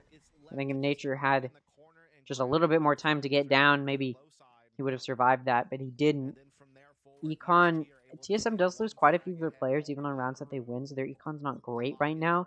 But neither is Disguised, who, that was their full buy, and they did lose all but one of their players, so their Econ not going to be in the best spot. Now they're definitely starting to realize Steel likes to push A, so they are concussing that, trying to force him off, which does work. Corey now coming in through A lobby may encounter Steel. We'll see if Steel can win that encounter while Disguise is pushing on to B. Those knives still coming up, still watching A lobby. Corey just holding it, hoping they'll push him. Gang still pushing, shooting through smoke is going to be able to connect on 7 a little bit. Not going to take him out though. Clear now using the knives to try and get some kills. The breach util is utilized. Kenpeki going to be able to get a kill on Clear, but he's traded off. He still gets a kill on Corey. Ziff knows where Nature is. It concusses him, but isn't going to be able to get that kill. That was a little bit of confusion there from Disguise. It looked like Riku able to take out 7, so now it's a 2v2. GMD going to take out Riku, but that's traded off by Steel, so now it's a 1v1. Spike is getting defused. Forced off. There's not time. And that round goes to Disguise. They've tied it back up. That timeout has proven to be useful. They've tied it back up, keeping it close. Disguise definitely looking, again, for that 4-round total in a row. Looking to get 7-5 into the next half. But at the very least, now they're just pushing for that 6th round to try and keep it as even as possible. Again, like I said, TSM was not in the best spot econ-wise in that previous round. And weren't able to full buy, and now we're seeing that again. They're forcing here, trying to push for that 6th round to deny an advantage to Disguise. Disguise, who has been losing a lot of their players, even on rounds where they win, can't full buy either. So it's a little bit of an even playing field right now for both teams as far as how much they can afford. Corey with the op, though, is going to be able to get that pick on Clear. And that may just be what TSM needs to secure this round.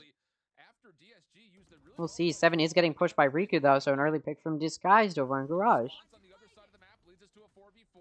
And now that Astral Wall comes up, which is going to allow Disguised to push into Garage. Riku coming through that Astral Wall when GMD isn't expecting, going to give Riku that kill. Kenpeki going to take out Steel, though.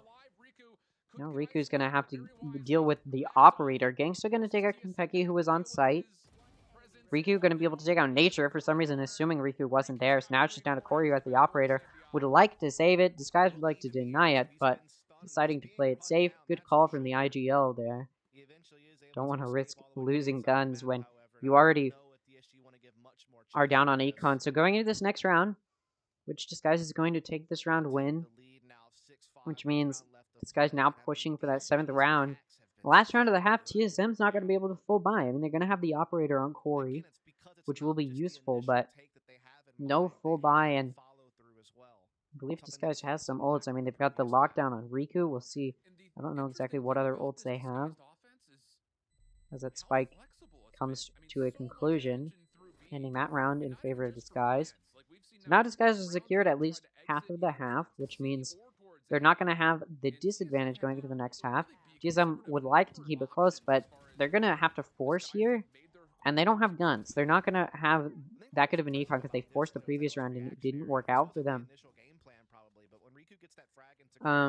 So yeah, I mean, they do still have an Operator on Corey, but you look, they only have the ult on GMD, but it's an Owen ultimate, which isn't the most useful of ultimates, especially to try and use on defense. It's really difficult.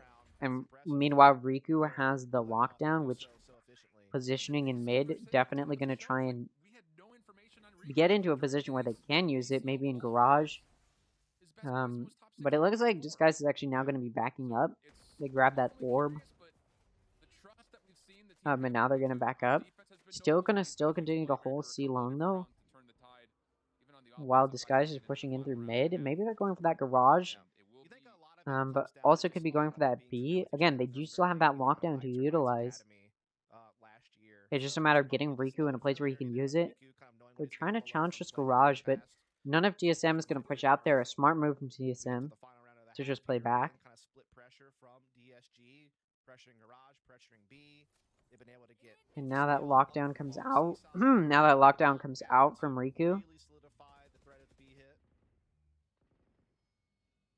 This could still be a commitment to go through Garage to C, by the way. It doesn't have And to be it is in Garage, necessarily. or Once well, again, it's Undercourt takes an some ult on B. gonna take an early Ooh, aggressive Riku's bait. stunned, but still gonna be able to take out Konpeki. Meanwhile, Steel gets a kill, and Zip takes out GMT. So 3 players down for TSM. Turns out that gun diff is going to matter for them. Getting greedy, Riku's going to be able to take out Corey. Now just on a Nature, who's over on A-Link to B. I mean, there's no point in saving. It's the last round. He's just got to go for it. But that Spike is taking down Clear. Going to be able to take out Nature. That final round in the first half is a flawless for Disguise and is going to give them the advantage going into the second half. So they had a little bit of a rough start there. They won the first 2 rounds and then weren't able to really pick up. And then towards the end, like we usually see, Disguise was able to pick it back up, keep it even, and then they won 4 rounds in a row to tie it up going into the next half. Very well played from Disguise so far. Also well played from DSM, just, not as well played as Disguise is playing. Again, Disguise has won every single pistol round so far in this series. We'll see if they can win another pistol round. This would be the 6th pistol round they've won if they win this, which would mean a 6-0 as far as pistol rounds go. So we can expect Disguise to win this based off of what we've seen so far, flawless victories in the pistol round department.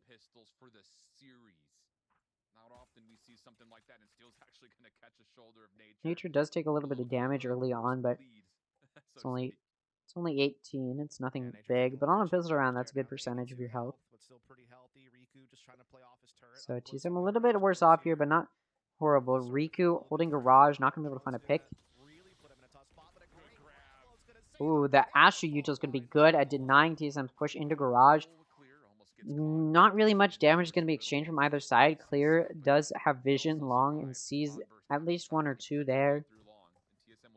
Spike was C long, but now they're moving it over towards B. Still no kills from either side. The Killjoy Util is going to force TSM towards that A-Link side.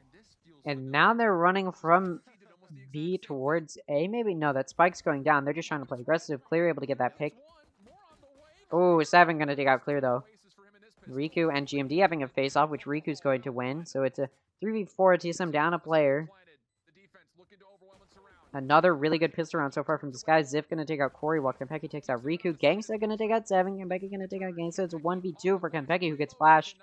Another pistol round 1 from Disguise. Disguise in this series has had a flawless victory in their pistol rounds.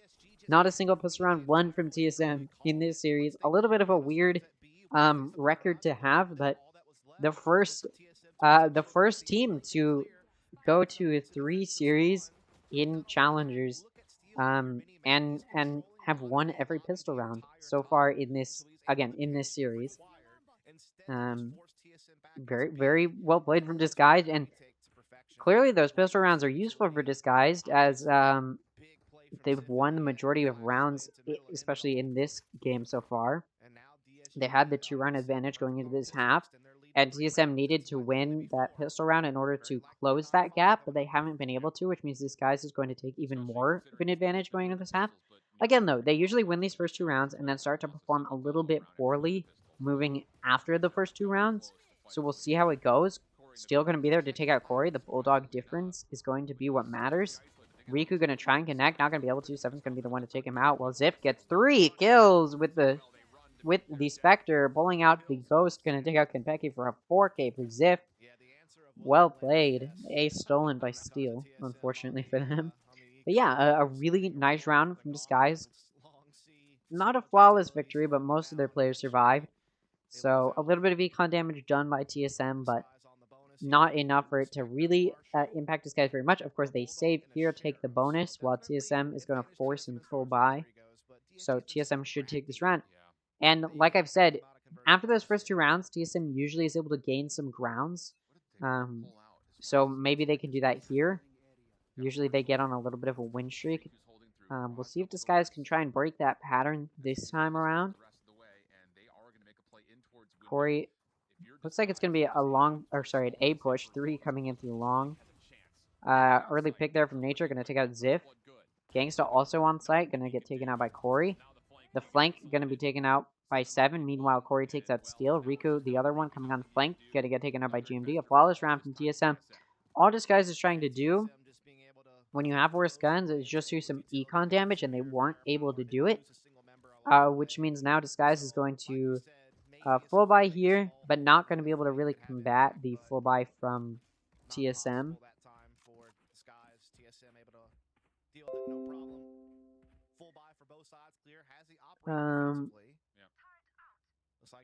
So, yeah, the score is 6-9. Disguise up 3 rounds still. So even though TSM has a little bit of better econ now, they can. Disguise has some room to breathe. They can afford to lose a few rounds. I mean, they don't want to, obviously. We see Steel coming in through this flank. Steel's been playing very lurky, both on offense and defense so far. We'll see if TSM, or well, we've only really ever seen them on offense. We'll see if TSM is ready for that. They were expecting the flank previously. The operator from Clear in Heaven is going to connect on Kempeki. Very well played. Ooh. The dart there is going to detect Hell, but not going to connect. Clear not going to be able to get a kill off of that. The alarm bot goes off, so now they know at least one is flanked. We'll see if Steel decides to continue to challenge it or if he backs up. He doesn't really have time to rotate over to help his teammates in CT. Although the spike is not down yet, it's on GMD, who's been forced into hell by the util from Disguised. Finally, that spike goes down after a very long wait. And now Disguised has had some time to reposition, figure out how they want to play this. Ziff does have the Breach ultimate to utilize, and I think we're about to see it go off. There it goes. And now Disguised going to be able to push on. Riku just pushing through that Killjoy util. Corey and GMD each going to be able to get a kill. Ziff going to get a kill. Gangsta going to connect. Corey going to trade it off, but Steel with the flank. Still there. Going to take out Corey. Now it's a 1v2 for 7. Steel's going to finish him off. That spike going to get defused by Ziff. Very well played from Disguised. They've broken that pattern. That third round was won by TSM, but they weren't able to get any more rounds off of that. Or that third round in this half, I should say. So now Disguised gonna start to gain some econ momentum here.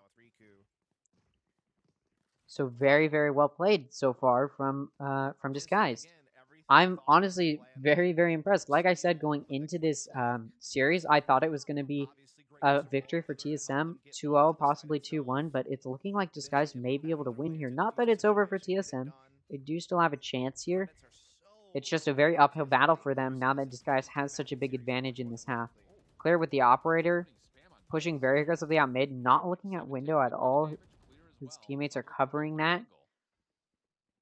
Corey was there in grass, but Clear's not going to be able to take him out. Clear does take quite a bit of damage, though. The wall bang is going to get him down almost a half health. No shield left on Clear. And it looks like TSM is now going to be pushing B. That operator left B. He went to A expecting an A push. There is one on A. Pushing down short, which Ziff would be ready for. Oh, still going to push the smoke, and Corey's there. Dry peaks are hard, and Steel's not going to be the one to win that, which means an early advantage for TSM in this round. Oh, through the smoke, Riku's going to get taken out by GMD. Good kill there. Corey waiting for a pick here. GMD going to be able to take out Gangsta. It's a 5v2. The denial after denial. Corey's going to take out Zip, and now it's just down to Clear, who has an operator. Going to try and save it. But you know, in a 1v5, TSM's going to try and deny the save. They've got the people. Clear already sees some people able to take out Corey, but Nature going to take out Clear. A flawless round is denied, but they do lose that operator, and it did not pay off there. Now Disguised gonna have to save here. But it's okay because they have the rounds to do so. TSM, again, like I said, Disguise has room to breathe, and they're sort of using it here. Taking their time. TSM just trying to catch up on rounds. I don't think TSM has taken their time out yet. I think they've maybe taken one. Not really much to work with. I A could be couple wrong about that. shares were purchased. But I think maybe they might want to use another one here if they lose this round. Obviously, this is a save round, so they're not expecting to lose, and I wouldn't expect Disguise to win. But we've also seen Disguise win some save rounds. Still pushing up very aggressively down C long. GMD sees that that smoke come out.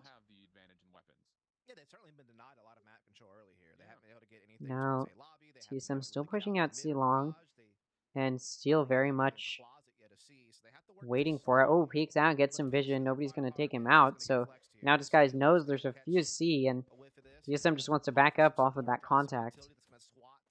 Ooh, Clear looking for the kill with the knives, not going to find it. Those knives narrowly miss the head of GMD.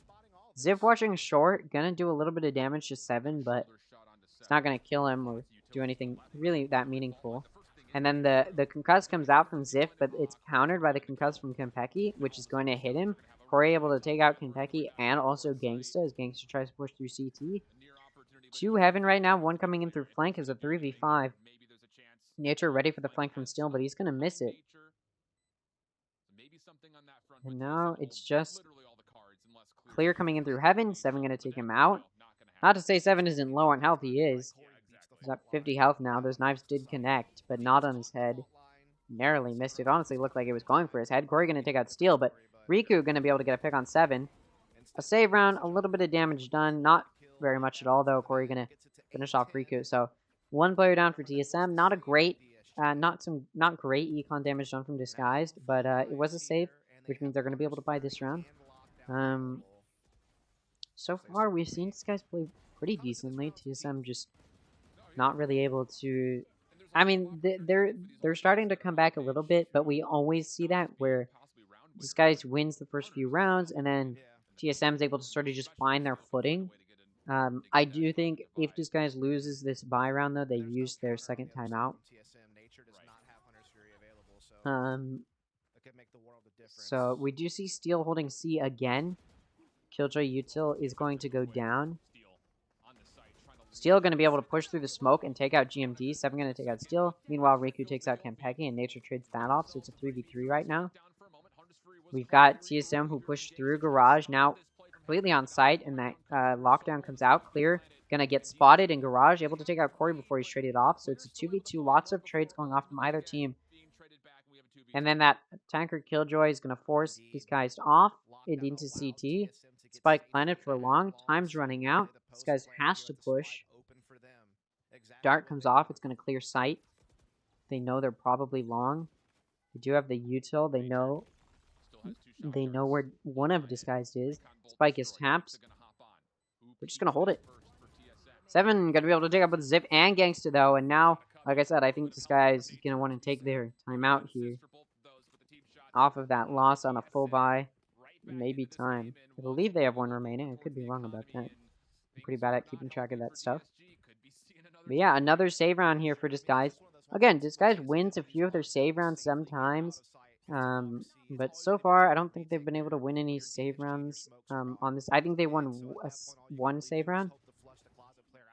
I mean, that was after a timeout, so maybe Disguise will take their timeout here. I guess not. I could be wrong, but I do think they still have 1 remaining.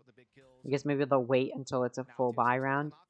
They may wait till this half ends. And this guy's doing pretty well now. Sorry, this TSM doing pretty well now. I lost focus there.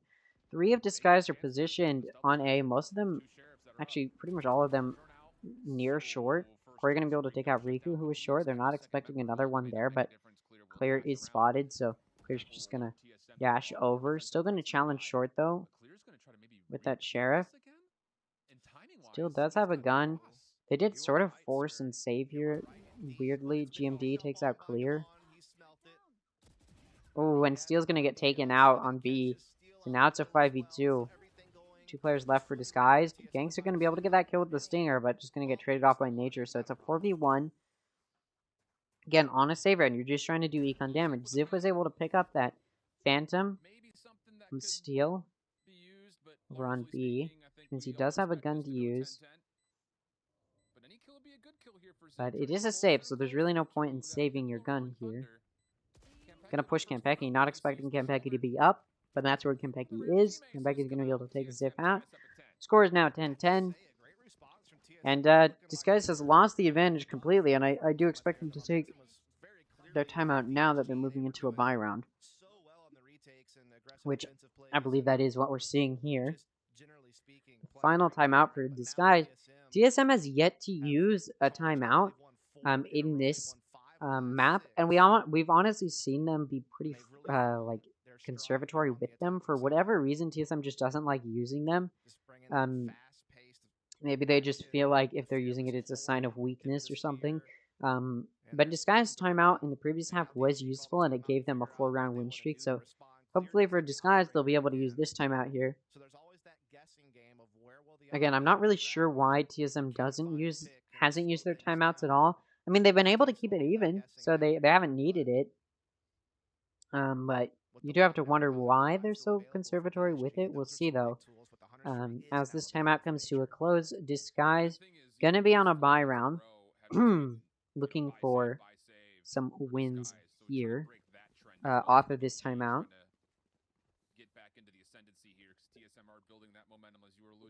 And we'll see if he's able to get any. It's an even matchup right now. Disguise does have a little bit of some worse guns, but because Steel did buy a Phantom the previous round, so he's not able to full buy here. Clear has the Operator, so he's doing pretty well.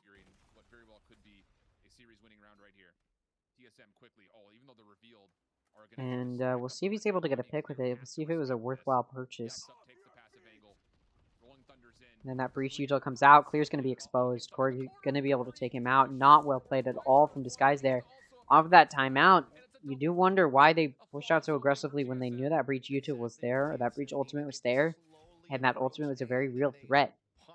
In any case, now down 2 players. Disguise is going to have to figure out how they want to play this. They may just save here. Not the worst idea, and it looks like that's what they're doing. A 3-man save. Not a bad idea. They're able to save pretty much a full buy here, and I think that's a good choice. We don't usually see 3-man saves, but it is a little bit of a good idea. You do have enough players to retake, but with the way Disguise has been playing these past few rounds, it's probably a good idea.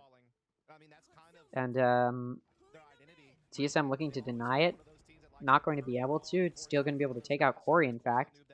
Denying a flawless round for TSM. GMD going to take out Steel, though, so one of their players lost. But still 2 is able to save for Disguise. Those guns can be switched around. I do want to point out again, Riku debut a series here with Disguised, or for Disguise, playing pretty well. I mean, he's middle frag right now. He's not, being that bottom frag. So, again, proving to be maybe a good idea of a swap out. That being said, though, look at Gangsta. Maybe Gangsta was the one that should have been swapped out, rather than Exalt. I mean, not to like hate on Gangsta, but you do have to wonder. Again, it's never any one player's fault in pro play, but you do see Gangsta starting to have a little bit of a lackluster performance. Just as I say that, you must have heard me. He takes out GMD, which is going to scare TSM enough to back up off of A. After getting 3 picks, they realize, okay, there's 4 in A, we back up here. Riku going to take out 7, who is in Garage, which means TSM actually knows where both Disguise players are. Riku watching C, is he going to be able to get a pick? No. He hears that drone come out, and I think he's just going to back up off of that. Probably the safest move. And that smoke comes out from Corey. Riku's going to push it. Corey just going to take him out. Probably wasn't the best decision to push that. That flash comes out. Gangsta's going to get taken out. 12-10, Disguise, you need to win a few rounds here. They have to force now. They lost that full buy, and now they have to force. TSM is 1 round away from securing this series. Not that Disguise didn't make it an interesting fight, but it just seems like after Disguise's performance on Ascent, they should be doing better here than they are right now. Disguise gonna just have to force every round from here on out. Whereas TSM no longer has to worry about Econ. In fact, they haven't had to worry about Econ for the past few rounds now. Just having a really, really good win streak. I don't know what Disguise is doing that is like I don't know what they're thinking with the way that they're placing their players. I don't know what their coach told them, but The timeout does not seem to have helped at all. Steel just going to get immediately taken out by Kempeki. The Hunter's Fury coming out to try and deny it. Going to do a little bit of team damage, but I don't know if that's really going to matter. It's a 4v5 right now. This guy needs to play well here. Are they going to be able to? Kempeki going to take out Clear and it's traded off, but this guy should not be looking for trades right now. They're down a player. A jump peek there. Oh my god, just not looking where TSM is at all. Corey going to be able to get 2 picks off of that. 7 going to take out Riku. Not well played there at all from Disguised. We'll go ahead and take a look at what Disguised does has to say. TSM take it in 3, 13 to 10. Damn. Oh man, what We a look forward to series, what a playoffs. Was- map, and Was it really what that 10-6? What boils was it? down to 9-6? is 10-6? this, like, It was eco. was They get 69. ecoed? It was 69, then it was. Obviously, They get winning ecoed? all the pistols this entire series. Disguised did not at all have a good series there, or sorry, good last map is what I would say. Once it switched sides, they just weren't able to really get their footing. They did a little bit, but TSM was just able to roll through. And again, TSM didn't use a single timeout there. Disguised did use a timeout, and it didn't pay off. Those last few rounds, they just were not playing well positionally. And I don't know. Maybe Gangsta needed to get more kills. There's a lot of things that Disguise does need to think about before mid-season, but mid-season is coming, and Disguise is going there. Both teams should be able to go there. That performance should not have prevented them from going there. They obviously haven't put it in quite yet into Valor.gg, but what you will see is now it's a 2-3, which means overall it's a net negative loss for Disguised, whereas TSM is going to be at a 3-2. Could he be looking at seeing the guard join? Could TSM be looking at the guard joining them in a 3-2? We will see. But yeah, this next matchup is going to be between the guard and M80. I do want to hear what the commentators have to say. Got a little bit of stuff to do in between series, but we'll wait until this And then starts it was ending. 7 straight rounds here for TSM Dust that just brought them right back into the fold. Yeah, look at the difference right here, by the way. So we noticed Yep. on the last map, the same first kill stat line for TSM. Right. And the difference was on the previous map, they crumbled in the mid to late round. They could not finish the job. This round, look at the difference. 17 first kills, 8 out of 10 post plants. Like, they were able to go that extra step, to be able to get that extra frag, to be able to solidify advantages and get it across the finish line. That was the big difference this map. That's what helped them win. No thrifties given away and only 1 clutch given away as well, where those Right. numbers last map were again really significant towards the narrative that Dust put out there, where it came down to not holding post plant positions and not taking advantage of numbers. So I think there's a way that we can frame it the series talking about DSG was scrappy in map number 1, kept it tight, couple of heroic moments. Map number 2, they come out on top, I think largely by punishing TSM for some mistakes, some lack of efficiency in the mid to late round, as Dust is mentioning. But you got to give a lot of credit, I think, to TSM for being able to clean things up here, largely behind. Again, 8 first kills from Corey, 28 and 15. Yeah, there was definitely a difference maker there when it came down to how Corey was able to kind of take control of this map. I won't say take over, but he definitely took control of those opening engagements in the large majority of the fights that we saw in those first blood engagements. You gotta do my favorite Northern European language and finish. And that was the problem that they had in the previous map. They could not finish a round. They would get the openings, like Dust was saying. They would get in, they would plant the spike, and then they would just sort of fall apart. It did feel like TSM had everything they needed to make this a 2-0. The game shift was in their hands, and they fumbled it to even get it to that third map, and they almost even let that slip away, despite all their successes as well. And the other thing that we kind of mentioned were, there were a couple of very key rounds in the first 2 maps that Disguised are going to go back, look over and say, oh, damn, we had a wide open spike site, or if we made this rotation with a little bit more utility focus, maybe we would have won these gunfights, because there were so many small winnable rounds, especially on Lotus in the opener, that I thought very well could have gone Disguised's way when it came down to their team executions and plays, but they just missed out on the little things here and there that kind of kept them out of the running from being able to kind of turn the narrative around. TSM trying to be a little bit more dominant in the team play for 5v5 and how things are getting off paper. Again, we never questioned that the Disguised team was going to be able to bring some frag potential, and they showed that here today. And in a match that ultimately ends up being a seeding matchup, I think there are going to be a lot of key moments that Disguised can go back, look over, and polish up those mere misses that they had throughout the 3 maps that we saw them in. Yep. Well, we're going to go ahead and throw things to the investor post-series highlights, but first, a quick word from one of our sponsors. We'll see you. All right. Yeah. Just, I mean, really disappointing overall from Investor. Disguised. I'm just a little bit yeah, I was really hoping Disguised would do well there, and they really didn't. Before we go into the highlights of that match, we can go ahead and take a look back at Valor.gg. This is, of course, public to anybody who wants to just access this. You can sort of just look at the how every team is performing. This standings tab here isn't. First of all, it's not updated live, and also it's just not very good at showing, I feel like, how everybody is actually doing. So if you look over here on Valor.gg, we've got TSM now going to have, first of all, they're going to be above the guard just simply because whichever team has the best win-loss ratio, that's how the standings are determined. Hence why Shopify has more points than Turtle Troop and Moist Moguls, but is at the bottom because their win ratio is worse than everybody else's. So that's why right now TSM is above. But after we see the Guard and M80 play, it'll restabilize itself. And honestly, the fact that these two have this won't matter. These guys are staying bottom no matter what.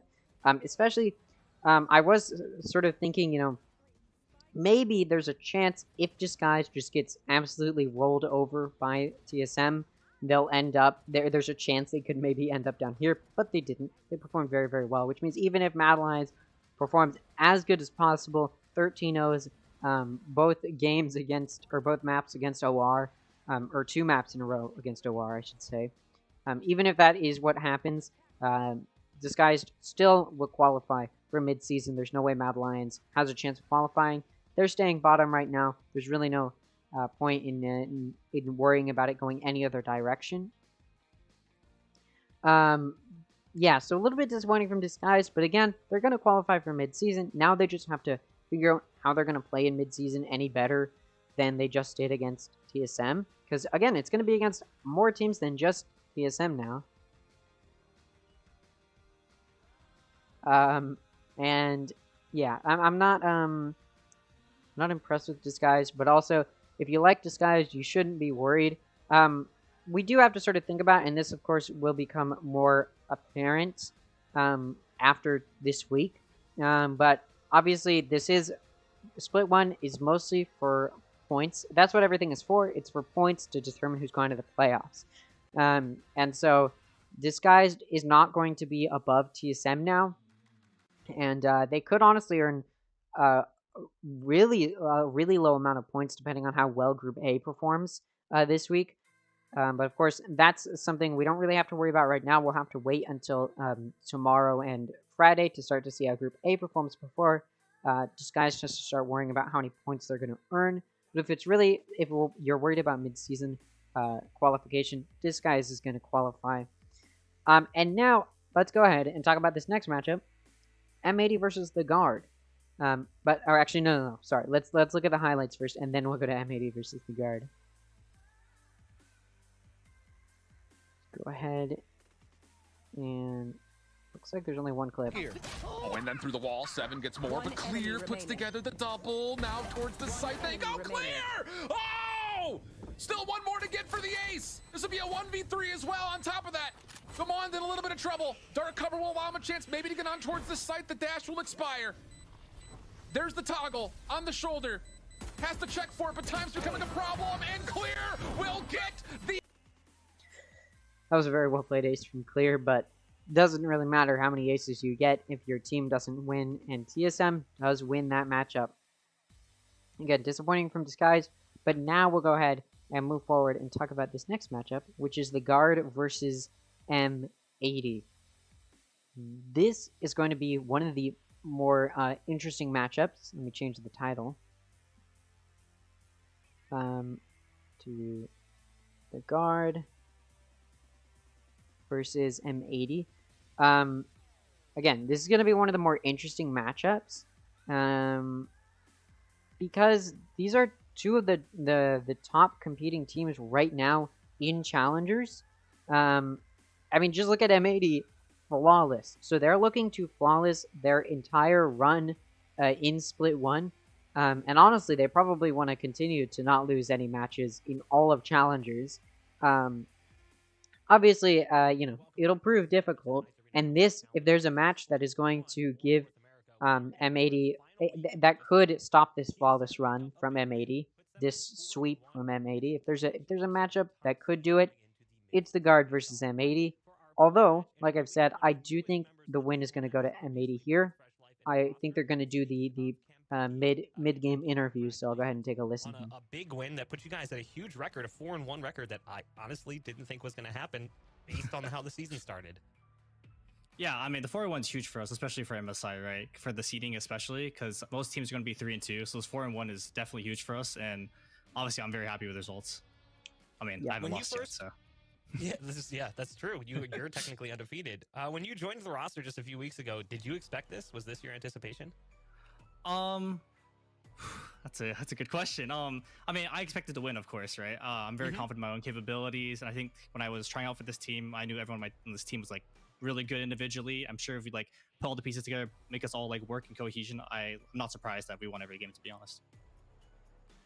Do you see this split as a chance for potentially redemption just because things didn't really go so well with you and Sentinels? I know that's a difficult question, but honestly, that's an easy question. Oh, for sure. I mean, without a doubt, it's not. I wasn't too happy with my results on Sentinels. Obviously, going 0-5 in groups was, it's nice to win a game at least in the circuit for once. And then, yeah, for sure, I'm very happy with that, and it's definitely redemption for me. I mean, on an individual level, a lot of players have left the game or moved on to other things because they didn't qualify for challengers. They didn't make it into VCT with one of the partnership teams. How did you have like the resolve to stick around and know, okay, my opportunity is coming? Yeah, I mean, for me, I actually had some other opportunities on the side. I'm not going to leak them or anything, but I had other opportunities. And so I stayed in the scene for a bit for that reason. And then TSM hit me up for a potential trial. And obviously, here we are. So you had limited time to work as a team. Cool. You're still 2-0 or still 3-0, excuse me, for you specifically. You obviously finished at a really good record in the groups, like we said. Do you feel like this is the ceiling for this roster, or is this team only going to get better?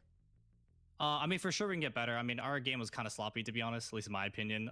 Definitely a lot of things we can work on as a team and individually for sure. So I imagine like today's performance definitely wasn't that great. And then overall, I think we can definitely get better as a team. Well, it's interesting you mentioned that because this next question comes from the fan zone, and they do kind of mention one of the things you guys struggled with. This one comes from Bannable, ironically enough. What is it like losing every pistol, and what did you guys do different to make each gun round effective? Also, what did you feed Corey for the last map? Yeah, funny enough, we lost every pistol, and then our coach actually brought us into a server right after the game just to play like practice pistols. We're literally 3v3ing with the coach playing pistols. We still lost both pistols for Haven, but and then I mean we ended up winning the game, and so like I'm happy for that. And Corey, I'm sure, was feeling it. We set him up pretty well. Our Haven, our util is pretty good, and for sure, I mean, Corey's hitting shots. He's insane as a player, so I'm not surprised he hit his shots. It's pretty cool watching Corey kind of rise up because for a long time he kind of did exist in a shadow to a certain extent, and then when he separated from that shadow, we weren't really sure what to expect, but it's pretty awesome to see him rise to the occasion here with TSM. Congratulations on the win. Go give the cat a few pets and then celebrate with the team. Yeah, all right, thank you. We are going to go ahead and throw things to a break, but when we come back, it's the series we've been waiting for since Split started. Anyways, back to the M80 versus the Guard matchup. I sort of talked about it before the first series started. But yeah, I do think it's going to be a win from M80. And I think this right here is the reason why. A 2-0 loss between the Guard and TSM. The Guard lost 2-0. Now, obviously, you can look at that and go, well, that was a bit of a fluke. That they were just coming off that 2-week break where a lot of stuff happened behind the scenes. They probably did not get adequate time to practice. And to that I say, okay, sure, but what if they were really supposed to be the top team in Challengers? I think maybe we would expect them to do just a little bit better against TSM, even if there's some stuff going on behind the scenes and they don't get adequate practice time. And then you're going up against a team like M80, which nearly 13-0'd disguised last week. And honestly, since week 1, M80 has only gotten better, and I don't think we could expect, or we should expect them to start performing worse all of a sudden against the Guard. I think they're going to have a very strong game, and I think that game is going to stay very strong.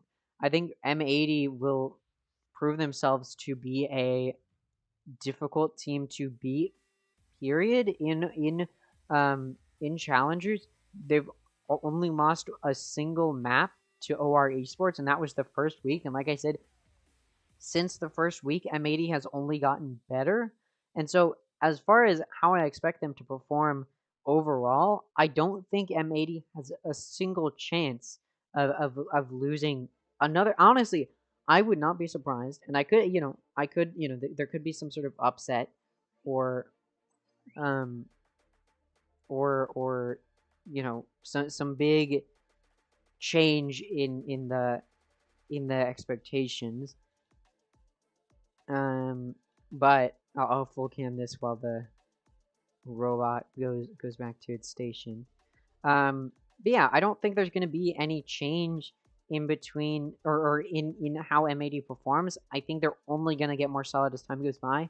And like I said, I would not be surprised if M80 flawlesses the entirety of North American challengers, just simply because they're proving themselves to be like almost the like impenetrable fortress. And unless a team, whether it be the Guard, whether it be TSM, whether it be any of the other teams, G2, FaZe Clan, unless a team can step up and somehow improve and get not just to the level where M80 is at, but beyond the level that M80 is at, until they can get there, I don't think there's a chance where M80 loses a single other series.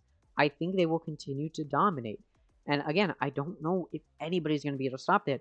That being said, if there's a team that can do it, it is the Guard. Will they be able to? I don't think so. Not that the Guard is a bad team. They're a really, really good team. I mean, that's why they've had so many 2-0 victories. But they're just not at the level M80 is at, I don't think. And honestly, I'm expecting a 2-0 victory from M80.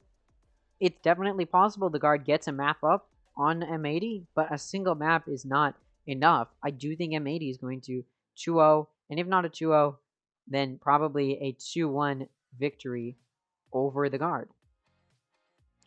That's pretty much it. And as my robot finds himself in his little station, we will now go ahead and alright, and now we will go ahead and go back over here, and let's do a quick little just for something to do in between matches. We can do a little rank duel,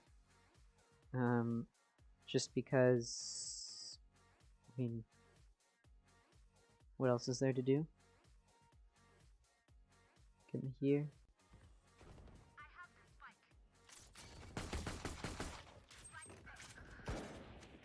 Let's see.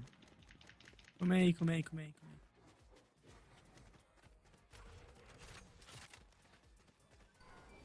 Like no communication, so that's already. He's hitting the op shots. Oh. Oh! That's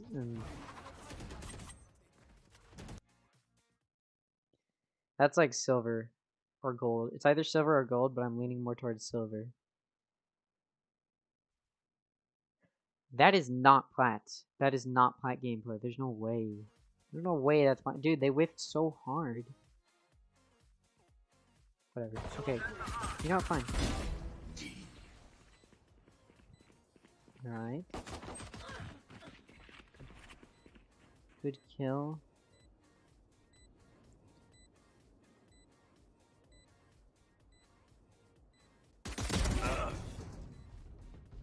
Alright, not a head tap. They pick up the gun there. Pushing really slowly. There's no comms. Zero comms.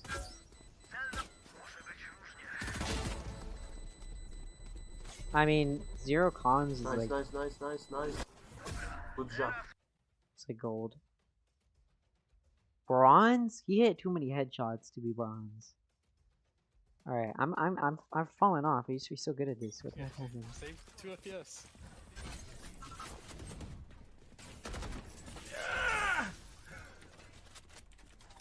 Alright, already like very vocal, communicating a lot.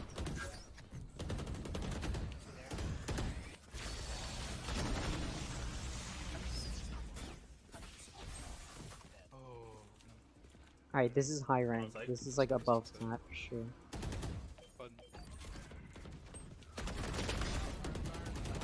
The crosshair placement. He's playing really well. You can see he's got all this stuff up here. You know, he's like decently high rank. Comms are there. Talking to me like I don't know. I got 2 bullets. I'm pulling up on everybody. Yeah, good comms. Here, come upstairs with me. Come upstairs with me. I'm gonna bait you. You go first. And he's counter strafing, which means He's not out yet.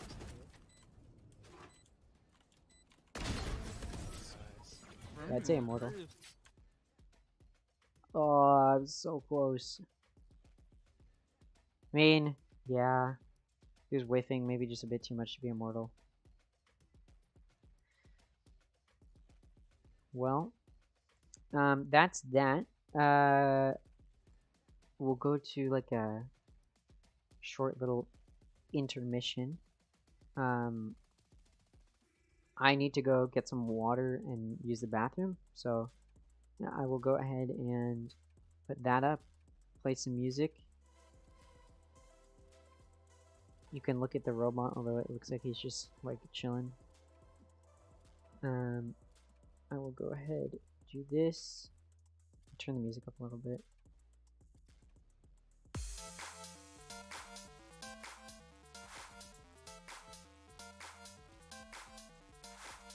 Alright, I'll be back.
just look at my sack. Ayy, smoking on that woolly pack. Ayy, I'm finna run it like track. Ayy, I'm gonna punch it like back. Ayy, I hit her up like a snack. Ayy, she be running my horn, yeah. I she be pumping like. Hey Isaac, why?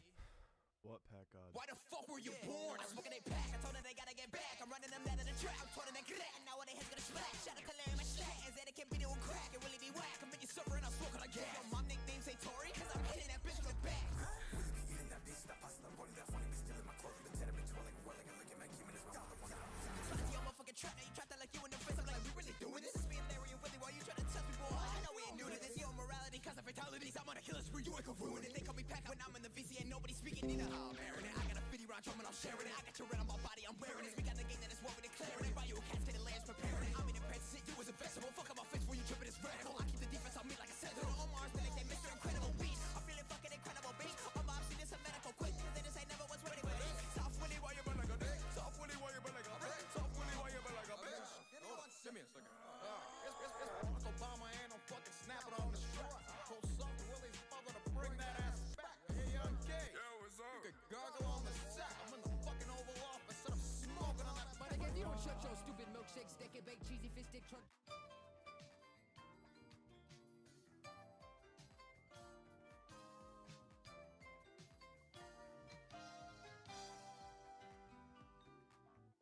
Hello, I'm Bob Ross, and I'd like to welcome you to the 20th Joy of Painting series. Son of a gun, it's hard for me to believe this is the 20th series, but it is, and I'd like to thank you very much for inviting me back for another series of paintings.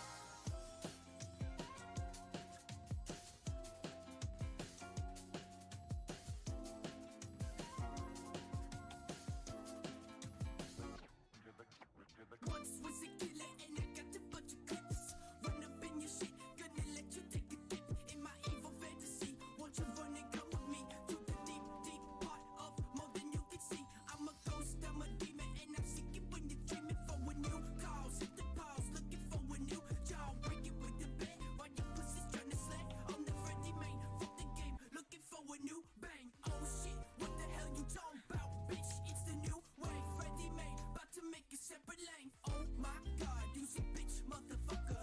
Why you try to play me like a bitch, motherfucker? Put this buster in the cut, about to come and fuck her up. Freddy know there's something up, and you know I'm about to bust. Oh my god, you's a bitch, motherfucker. Why you try to play me like a bitch, motherfucker? Listen, bitch, you trying to smoke the Holy Ghost. If I hear you fucking choke, then this bitch has gotta go.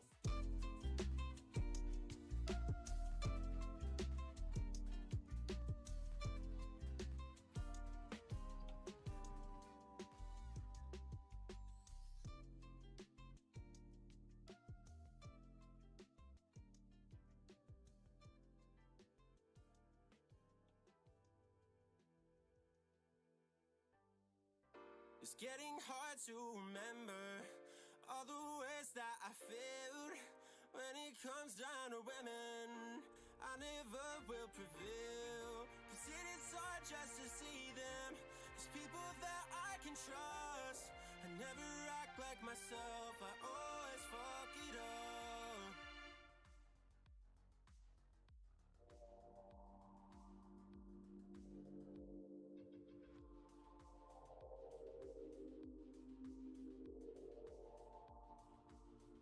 Always say the worst thing in the worst way. Rim alone like I need a feeling essay. I play alone like a no cliche. I never know how to make them stay. Tell myself it'll be okay, even though I don't believe I sit and pray. Need a miracle to get me through this day.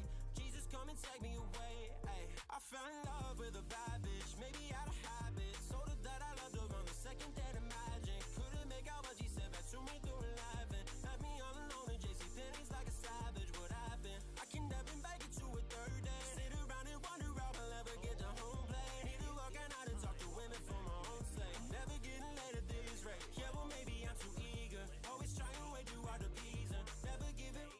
One, a test to see who is going to be the number one team. Yeah, granted, that's All not right, okay. we're back. Go ahead and take a listen to what the commentators have to Between say. the Guard and M80. Dust, this is the game we have seriously been wanting to see since we started doing this first split. I mean, since before even a match got played, right? Yeah, I mean, you're just looking at the rosters on paper, and you're like, man, these two teams are going to be banging, because you basically got the Guard, who was a very successful NA team last year, maintaining 4 of their members and bringing in Tex for Saya player. And then you basically had M80, which is bringing you some of the best hits of Ghost Gaming alongside a couple of other big names from elsewhere, like Xander from V1 and EU, who's been a star initiator player coming over from NRG. So the rosters on paper have always been astounding. And honestly, for the most part, both rosters have lived up to the hype. I mean, M80's 4-0, and the Guard just has the 1 loss to TSM. But other than that, have looked pretty sharp. So, I mean, it's now time to see who is really the best of the best. Yep. Nice. Silence. Pardon me, sorry about that. I was saying the thing about these two teams that we say a lot about comparatively to other teams, not just in this group, but even over in Group A, is they play some of the most complete 5v5 Valorant. Not a lot of mistakes comparatively to other teams that were recently formed, and a lot of that is attributed to the fact that these players, whether they're recently brought onto the roster or a collection of previous teammates, they bring so much veteranship and experience that you expect them to kind of play with a little extra level of polish, which again is huge credit to M80 for only dropping a single map. Whereas for the Guard, obviously some more trepidatious foundations with them dropping that series to TSM. This would be a really interesting proving point. Now, looking at this match overall, looking at M80 as a team, I mean, this roster is insane. And honestly, the only time you can even really go back and find a match that is close to what this is, like a rematch, if we were talking about one.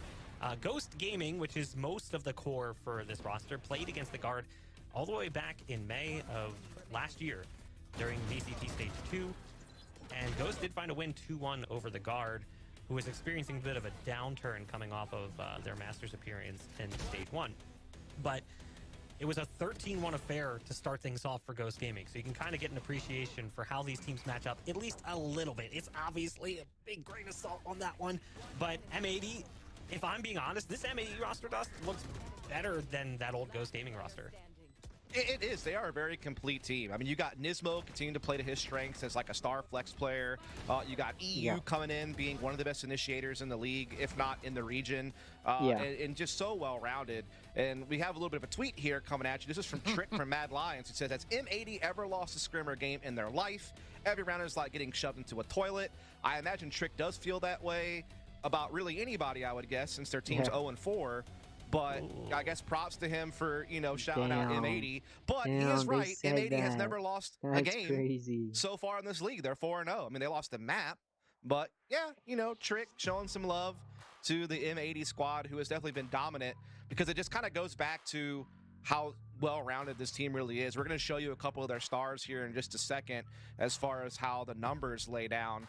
Koala Noob being the star duelist of the team is #1 in so many categories, including ACS, ADR, KD, and KPR. He's in fact the only person that's anywhere remotely near 1 KPR in the league. Everyone else is like 0.9 or 0.89, something like that. The fact that he's over 1 KPR is pretty bonkers for the role that he plays. And then EU, again, he's right on his heels, man. He's top 5 in many categories in his own right. And one other cool little team stat real quick is that outside of Koala Noob, the other 4 players on this team make up the top 5 for least deaths per round.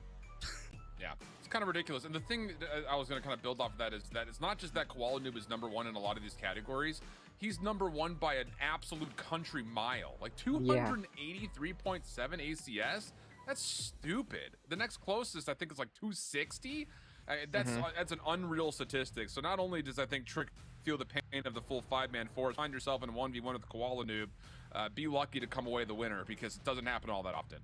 Yeah, I mean, honestly, to be fair, and Dust kind of touched upon this, Mad Lions is sort of the inverse of M80. M80's 8-1 maps, Mad Lions 1-8. It's not to bash on them, it's just they had a really rough group stage. It's no surprise that M80 gave them difficulty, but I think M80 gave everybody difficulty. That's kind of just how it works. Honestly, when I watched this team play last week, part of me felt like I was watching like FaZe at peak. Only because it was literally shove it down their throats. We're just going to do whatever we want. Koala Noob's going to pop off. I'm pretty sure he finished with 400 ACS across the series, not just a single map. Yep. Yeah, I mean, and here's the thing. We're just featuring 2 of the members of M80. Yeah. You got to remember that Nismo is still also Like statistically it's bonkers as one of the best crazy players impressive in the league already right for now, with, Koala like, to KO be this and high up occasionally a in these secondary stats. duelist And on then you some look at the maps as rest well. of And M80, then and you they're got Xander, who's one of the strongest controllers and in the they're league as all well. up there. Sorry, the robot started talking to me. John You Q's look at the one of rest of the best M80, outside and shots we they're have in the league, all right? I mean, up he's right there. there next to Every Baylor, who's right single up one there of as well. them Has is a up track in record that of top success, 5 high overall. championship from VCT last year. I So mean, there is it just just goes to show, like, I don't think a M80 pretty will good be run defeated right by now. It's just anyone. I do again, think something it's to going to be say a for the flawless matchup with reign Qualu from right now M80 throughout the is the entirety of North intuition this American guy has. Challengers. He And I think, knows when he honestly, has a to track record M80, here. like, He knows being when he can in get away North with it. American He knows Challengers when he can with press the teams like, issue. He kind of gets away with like stuff that teams no in one Group else A, can they when you sort of, watch some of these games honestly, and how if he I were hits them, I'd with feel a little bit how he offended that they makes even someone's think face they have a with chance aim against a and team wreak like havoc. M80 because He M80 is just is the epitome of the absolutely space creator. ridiculous Like, I'm and sorry, deserves to thrower that's be just in hitting the tier dirt. 1, deserves to be in that Yeah, highest level of play. and At least so I think far, that's they've all shown part of themselves his to be, and I think performance. Koala Noob, You of play all Koala, players, he's been a pretty wants to be confident up there. number He 1, wants to so be he on knows those that he's franchise probably teams going to in face a tier lot of 1. He people just within the wants right to frame of be mind up run there. there, but he has to Koala play has through shown this that to he's get there, capable and of he being is very making straight sure and his team honest gets there. Not to say the rest of the team isn't helping out, they That's one definitely Joey. are helping him get there.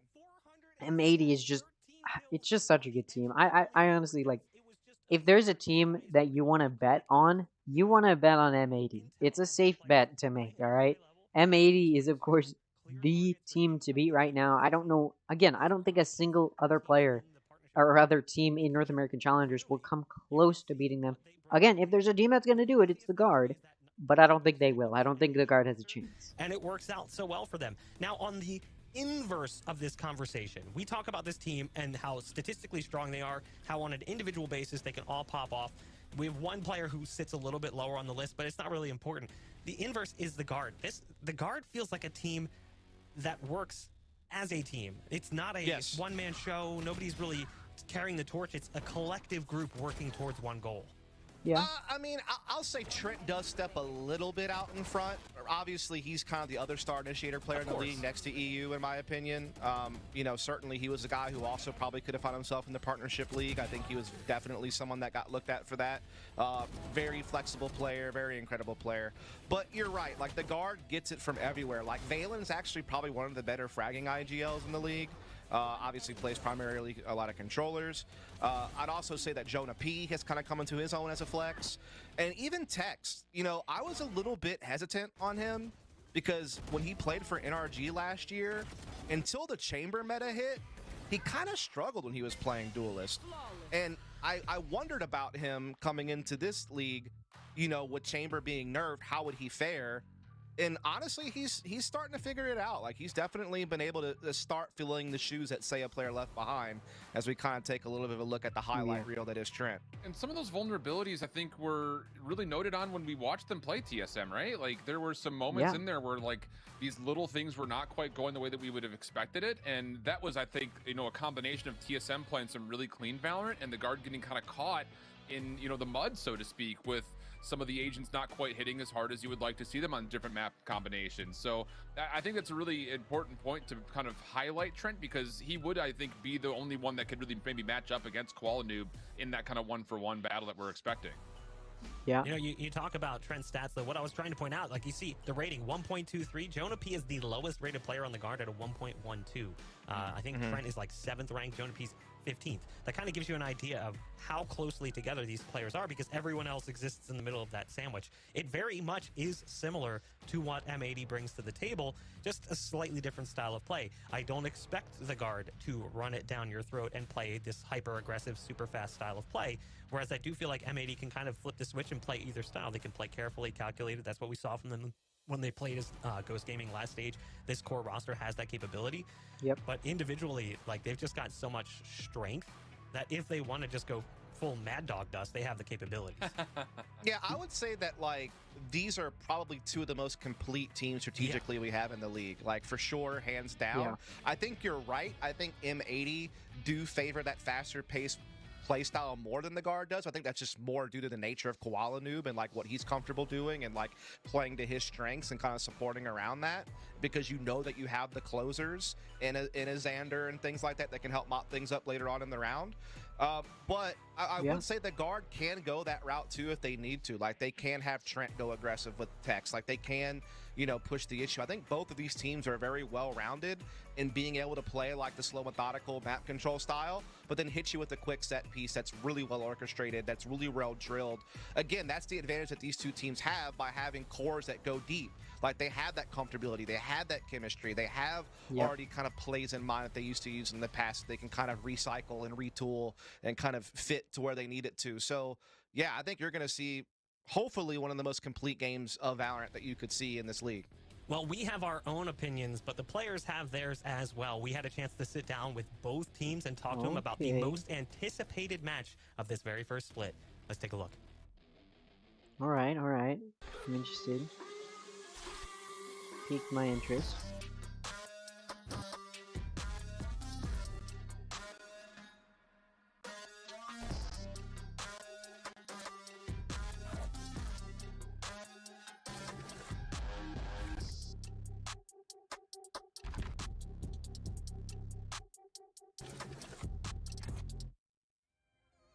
When we're playing at our peak, we look very, very good. Like, we're putting on like insane scorelines versus these franchise teams, and I know a lot of people like see like the Twitter talk and like, oh guard, whatever. Like, I try to tune out the noise on that, but it's because we are looking like a very good team in practice. We understand like our best and we understand our worst, and we're just trying to like get that norm like up here. I'd say being a favorite puts, I wouldn't say pressure, but it kind of makes you think about the game a little differently. So usually, like, if you're the underdog, you're trying to prove to everyone that you are good. But if you're the favorite, you're now trying to prove to everyone that you are the favorite. So I think, at least personally and for like my teammates, it gives us a type of motivation to where, if we slack, it's like double as bad because, these expectations that we have for ourselves and everyone else will come back and haunt us. I wouldn't say they're our rival, M80, but I guess people say they're our rival because everyone is rating us and them as like the two highest rated teams. It's kind of hard to just say M80 is definitely our #1 like test right now, but they're up there for sure. Can't wait to compete against Dan again, or EU. Former teammate. The talent is immense on that team, and they have a really good coach and Happy. And obviously, like, they're hyped to be one of the best teams in challengers. Yeah, it's going to be an interesting challenge. The biggest threat on M80, in my opinion, is definitely Nismo. Like I said before, his support utility is insane, so he's always having value with his flashes, his comms, all that.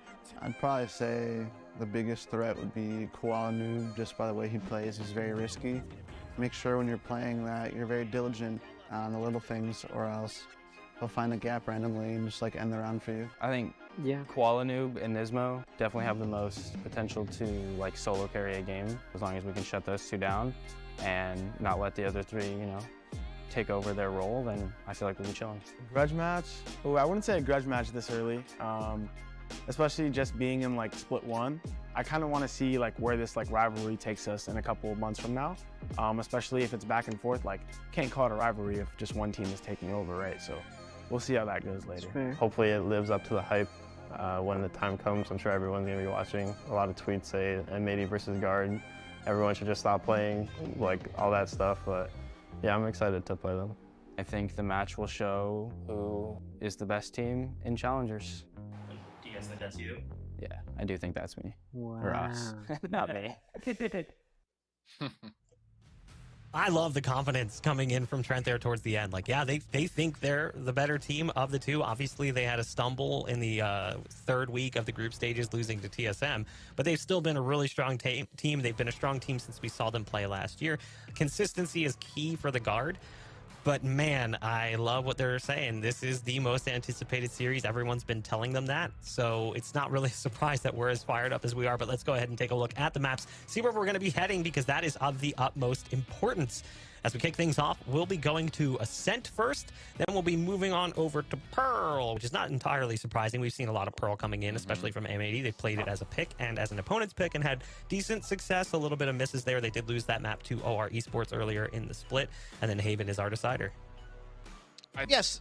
First, if we do go 3, M80 is going to be cheek-to-cheek smiles here because they have looked really good on Haven. Whereas I think just the overall series, it kind of goes like you mentioned, almost a little bit as expected, right? Like Ascent map number 1, pretty good for the guard. They've used it a lot to success, not just against Mad Lions, but also Disguise. They've looked on it on both sides of the spike, whereas M80 could say the same thing about Pearl. So I don't know. This will be a really interesting test. If we do get to Haven, we'll see a pretty tight matchup there too, because at the moment, just based on the stats, M80 is going to be really happy to see that.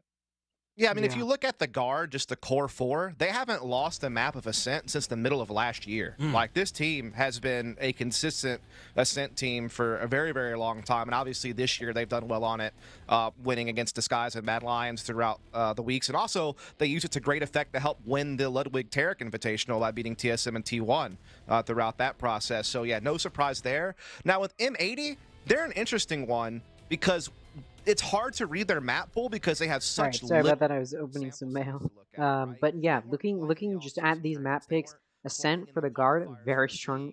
I mean, a pro for M80 too. Look, these are two maps that both teams have played very, very, very well on.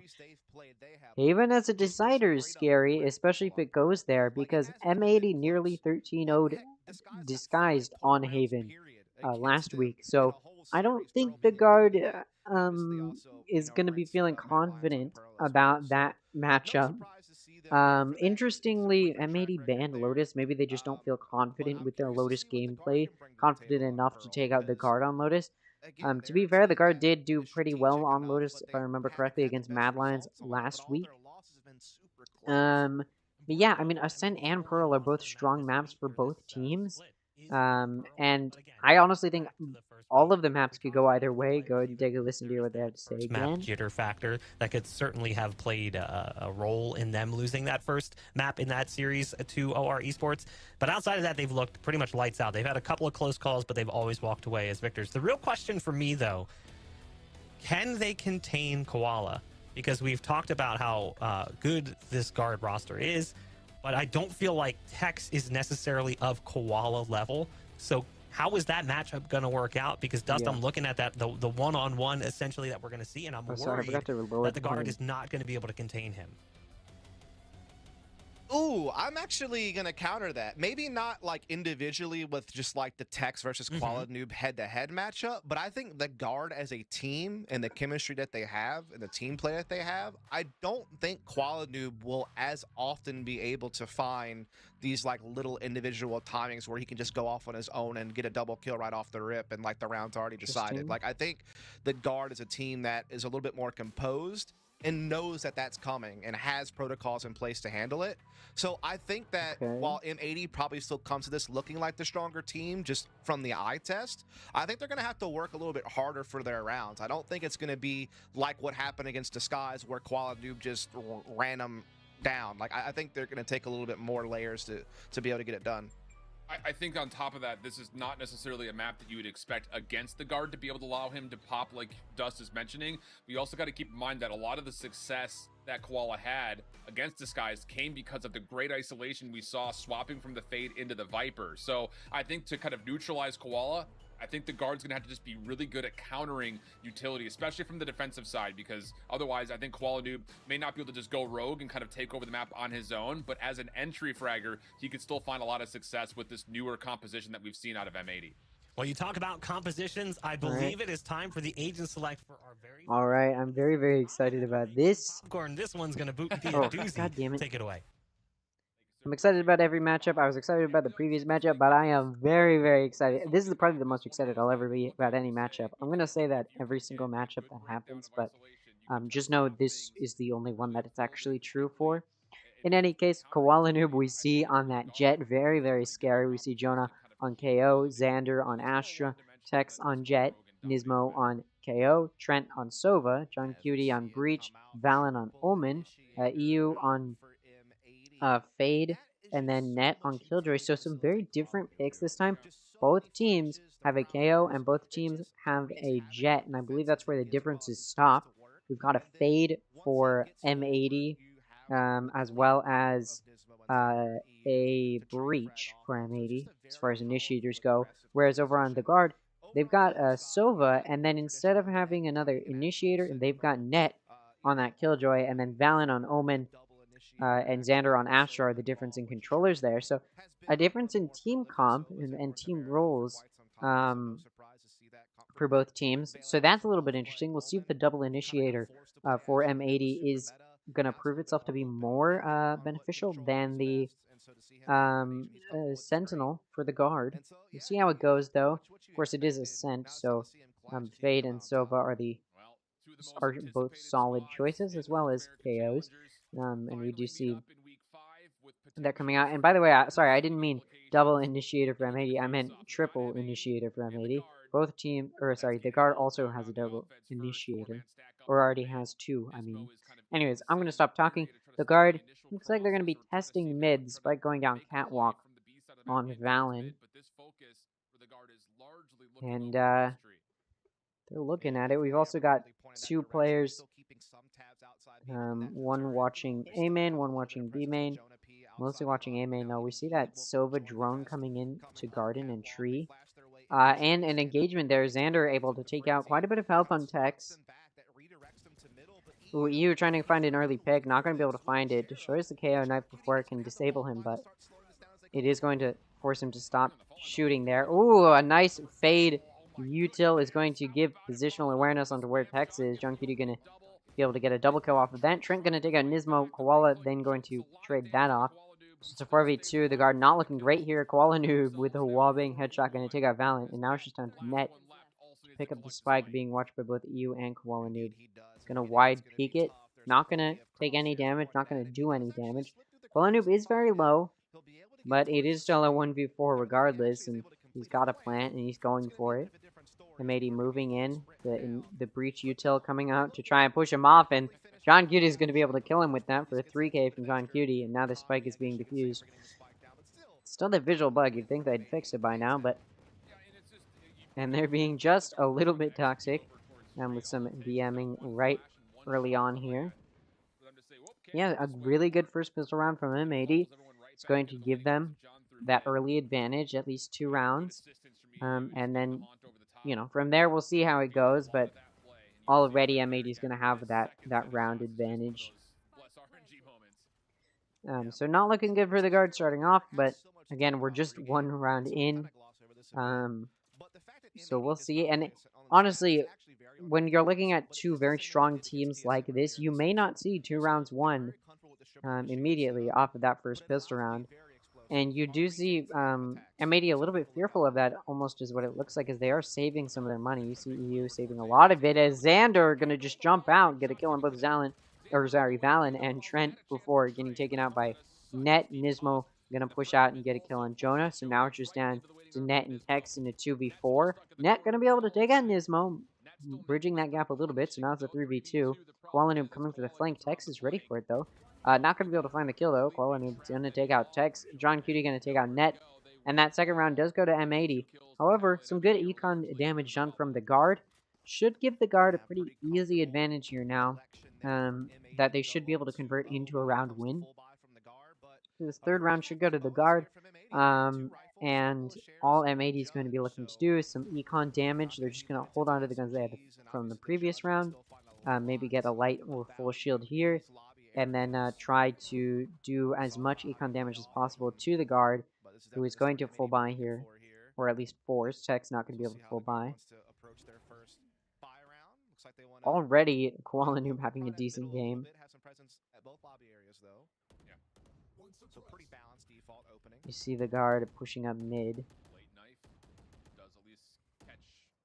EU is holding market. Will he be able to pick with it? We'll see. Tex challenging anybody who's watching mid. Nobody is, though. He's not going to find anyone. I mean, there are 2 watching it, but he's not going to see them. Guard playing very, very slowly, expecting M80 to push them, but M80 isn't. M80, on a save, is just playing by ear. Wherever people are, that's where they'll go.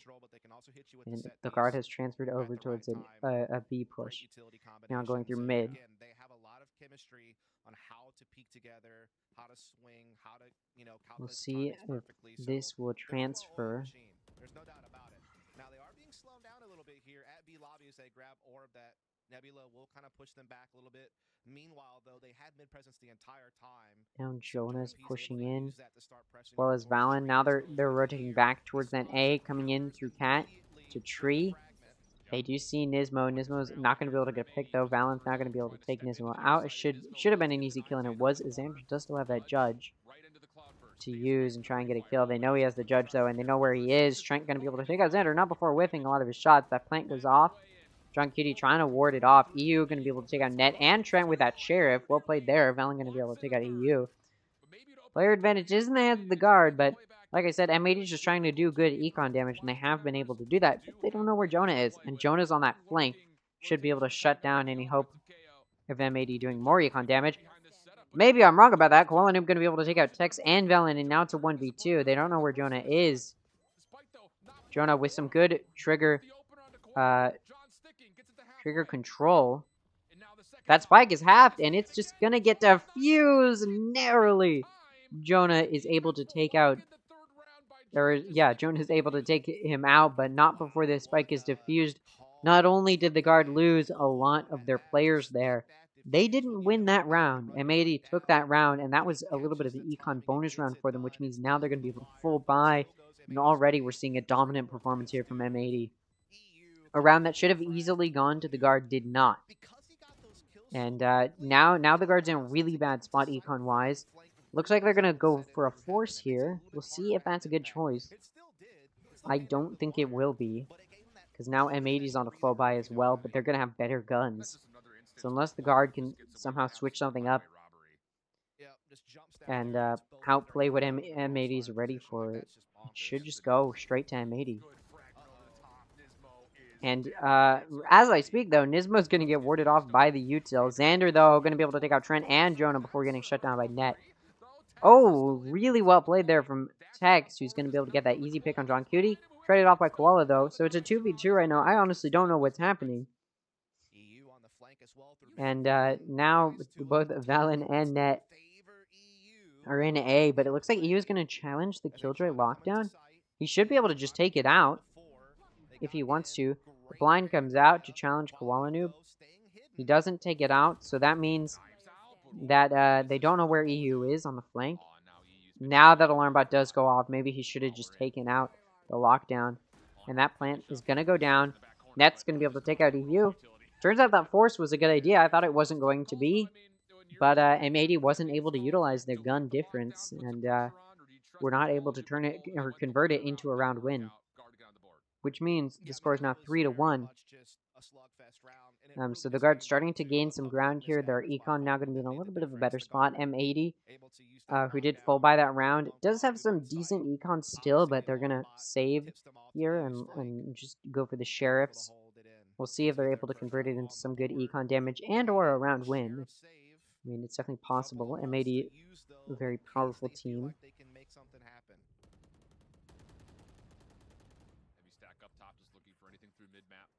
And the guard gonna take pretty quick control of mid here.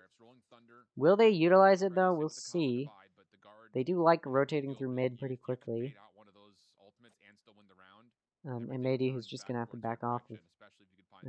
I mean, like I've said previously, or even in the previous series, you don't really need mid control on Ascent. You just need to watch those entrances, and that's what M80 is doing.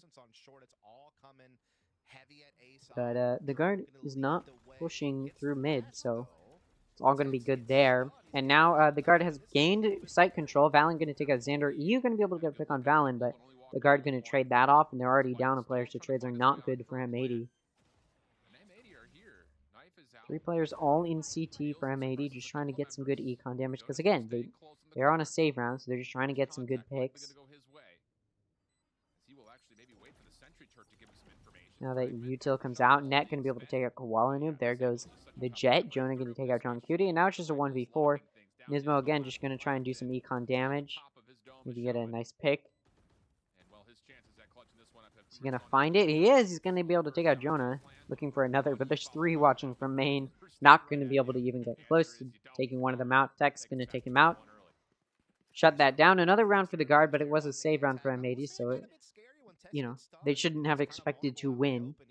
And they did do a good amount of econ damage to the guard, benefiting their own econ by getting those kills. For the guard, but the guard, hold on. Handled the round with ease.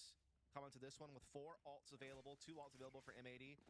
Now the score is going to be 3-2. With the operator once more defensively. Guard starting to gain a little bit of an edge here. Their econ starting to stabilize quite a bit. So M80 wants to win this, especially since it's their bye round. But they also want to win it just to deny the guard some stable econ. Tech's going to be able to take out EU.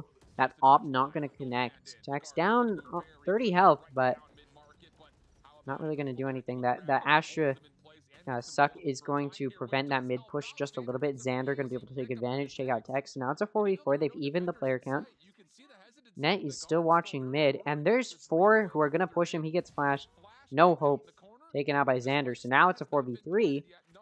The rest of the guard is planting, excluding Jonah, who's coming in for the flank through CT, and he may just be able to cash in on that.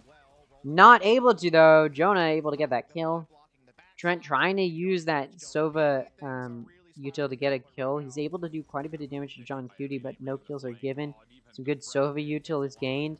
Koala now just going to entry, taking out Valen. Trent able to take out Xander, but he's traded off by Nismo. And that round goes to M80. A round they needed to win, they did, and most of their players stayed alive. So their econ's going to be okay. They would have liked, of course, a flawless round when you force there, but they didn't get it. But like I said, the guard had a decently stable econ, so they're going to be able to buy this round, but they wanted to win that round to start to stabilize their econ, and they didn't. So their econ's not going to be great. It's not going to be bad, but it could have been better for them, or it could be better for them. And now they do need to win this to maintain a stable econ. But you do look at M80, and they're not completely going to full buy. You do see them sort of saving some of their econ. Probably a good idea. And they're down a little bit on health.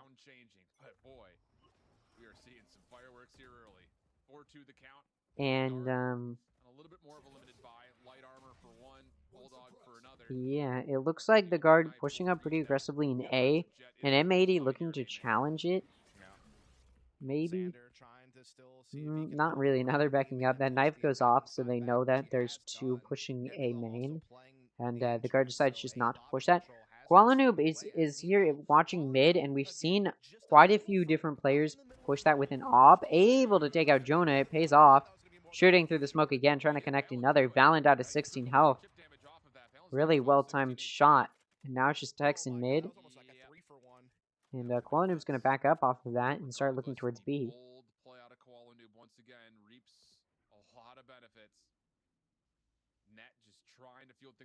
And Net now pushing B main. Try and clear the path for Valen, who has the spike. Nismo going to ult off of contact mid. Wallenoob going to be able to take out Net. So now it's a 5v3. The guard losing their players. And now Claw's got himself a second. 30 seconds. The man is on a mission, as he has been all season long. Yu takes out Tex, and then Koala Noob turns the operator and takes out Valen. It's a 1v5 right now. It's down to just Trent. Coming in through main. He's just looking for a pick at this point. He may honestly want to save when they're down on this much econ. You know what's weird about it, though? That looks like what he's going to do. His name didn't come up a ton in comparison to Koala Noob going to push him? VCT. He is, and Trent's going to be able to take him out. Trent may be looking for another pick, but the dart does get taken out. He's able to do quite a bit of damage to EU, so there goes the shield, but not going to get another pick. That round, of course, does go to M80, though. Most of their players still alive. The operator still in the hands of Koala Noob, who was able to get quite a few picks with it. I think it was 3 total. Very well played there from Koala Noob. The guard taking their time out. Probably a good decision. You're down this many rounds, and you didn't win the pistol round, which means, you know, you haven't really been able to convert what should be an advantage into an advantage. But just look at their kills, though. I mean, very solid and consistent across the board, whereas you look at M80 and, of course, Koala Noob on top with 10 kills. But when you're on attacking, you'd expect your duelist to be doing a little bit better than they are, and Tech's not in that top frag position. Instead, it's Net. So you do, you know, whatever the guard's going to think about how they want to play this will be interesting. They're on it. I mean, it should be a save round from them. They don't have enough money to buy. just with this composition, That's what I would expect is another save round. with the utility. But we will see. Disrupting people with cover and grab wells, whether it's the stuns, whether it's the prowlers, whether it's flashes, you name it. M80 has it to throw into the middle of what you're trying to do. Let's see, the score is 5-2. I think the guard definitely still has some potential here. I mean, it is their map, so you'd think they sort of know how to play a little bit. Maybe they think they can play a little bit better than M80, but or at least on Ascent. But we'll see if that's what is proving to be true. The guard looks like they're going to be pushing B. This bike is pretty far back in B lobby, though, so if the guard does decide they want to rotate, which they might, there's quite a bit of contact already in B main. No damage done, but sight is gained. As in M80 can see that a few of the guard are there. They may just want to back up. Trent going for the drone, it looks like, maybe going through mid. Checking mid. Nobody's holding it, so he's gonna gain knowledge that mid is clear. It looks like off of that, the guard is actually gonna start pushing through B main. Tex does have the knives. This is a little bit of an eco round from them, excluding Trent and Jonah, who both force. Jonah throws a flash and it doesn't get outside of B main. That was supposed to be, I think, a flash. And the knife comes out. Tex does get concussed. And Nismo holding Boathouse with EU. They're going to be able to just lock down this B push. They do decide to push in. Koala Noob going to be able to take out Tex, though. Trent taking out Koala Noob. Xander going to take out Trent. Nismo going to take out Jonah. EU going to take out Valen. Meanwhile, Net takes out Xander coming in through main. Oh, whiffs. Not going to be able to quite take out John Cuny. Gets him pretty low, but it's not enough. He doesn't have spike. Going to push it. Again, that was a little bit of a save round for them. So he's going to force there. Another round to M80, and they're already taking a pretty dominant stance so far in this first half. Even against a team like the Guard, M80 is still performing so well. And this is just the first half. They're already performing this well. 6-2 is really good for M80. We'll see if how this goes against the Guard. We'll see what the Guard tries to do or is able to do against them. Do you get vision on the at least two coming in through mid for the Guard? So M80's just gonna back up there, and there are three coming in through mid. 4 if you count Valen, who was peeking it, but now he's going over towards A, where he will meet Koala Noob's operator, and he's not going to win that exchange. Koala Noob takes out Valen, so the Guard now down a player. This is their bye round. They want to win this to start to try and gain some of their econ back. Otherwise, they will almost certainly lose the advantage going into the next half. Xander going to be able to take out Trent. Tex still coming in from heaven, and Koala Noob's not going to be able to shut him down, but Nismo's got a little bit of a flank on Tex, going to take him out. Ooh, Jonah going to be able to take out Xander. Xander, who is pushing a little bit too aggressively. It's a 3v2. The Guard's still down a player, and as I speak, Net takes out Nismo to make it a 2v2. Both teams have pretty decent health. Jonah down just a little bit. John Cutie does take out the door. Net's going to get flashed by John Cutie. And that breach util is gonna force them off of that door push. Not gonna get flashed again, but it doesn't matter. Jonah's still gonna be able to take him out. So now it's a 1v2. Sorry, John Cutie's gonna be able to take him out. So now it's a 1v2 for Jonah, who's able to take out both EU and John Cutie. That double kill is gonna make it a 3-kill total. And that's going to win that round for the Guard. Like I said, that was the round they needed to win to start to try and gain back some of this econ. Now, it was a full buy from them, a little bit of a force. They did not want to lose players there, and they did. So it's not great for them. But it's also not horrible. There's going to be in a decent place. And they denied M80 taking that advantage at the very least. Although M80's econ is still very solid. Although if they lose this round, they will not have a very solid econ. So they definitely are looking to push the advantage here and gain some rounds. And we're seeing a 3-man aggressive push out a main. Valen able to take out Koala Noob. While Xander trades that off. Xander is backed off, and Nismo is still pushed up a little bit, but Decides to back up, and there's a few coming in through tree, which now Nismo knows. Xander going to take out Trent. Now it's just down to Tex from tree. Going to be able to take out Nismo. So a little bit of entry there, and now Net is joining them. And that lockdown comes down in tree. Yep, lockdown's well protected as well. And they're just going to hold it. So it is going to be forced the defense just to play. It's going to be really good for pushing them back. Obviously, they do have to sort of watch it the entire time to make sure M80's not going to push it. So they were able to force M80 off, but they weren't able to plant while the lockdown was up, which means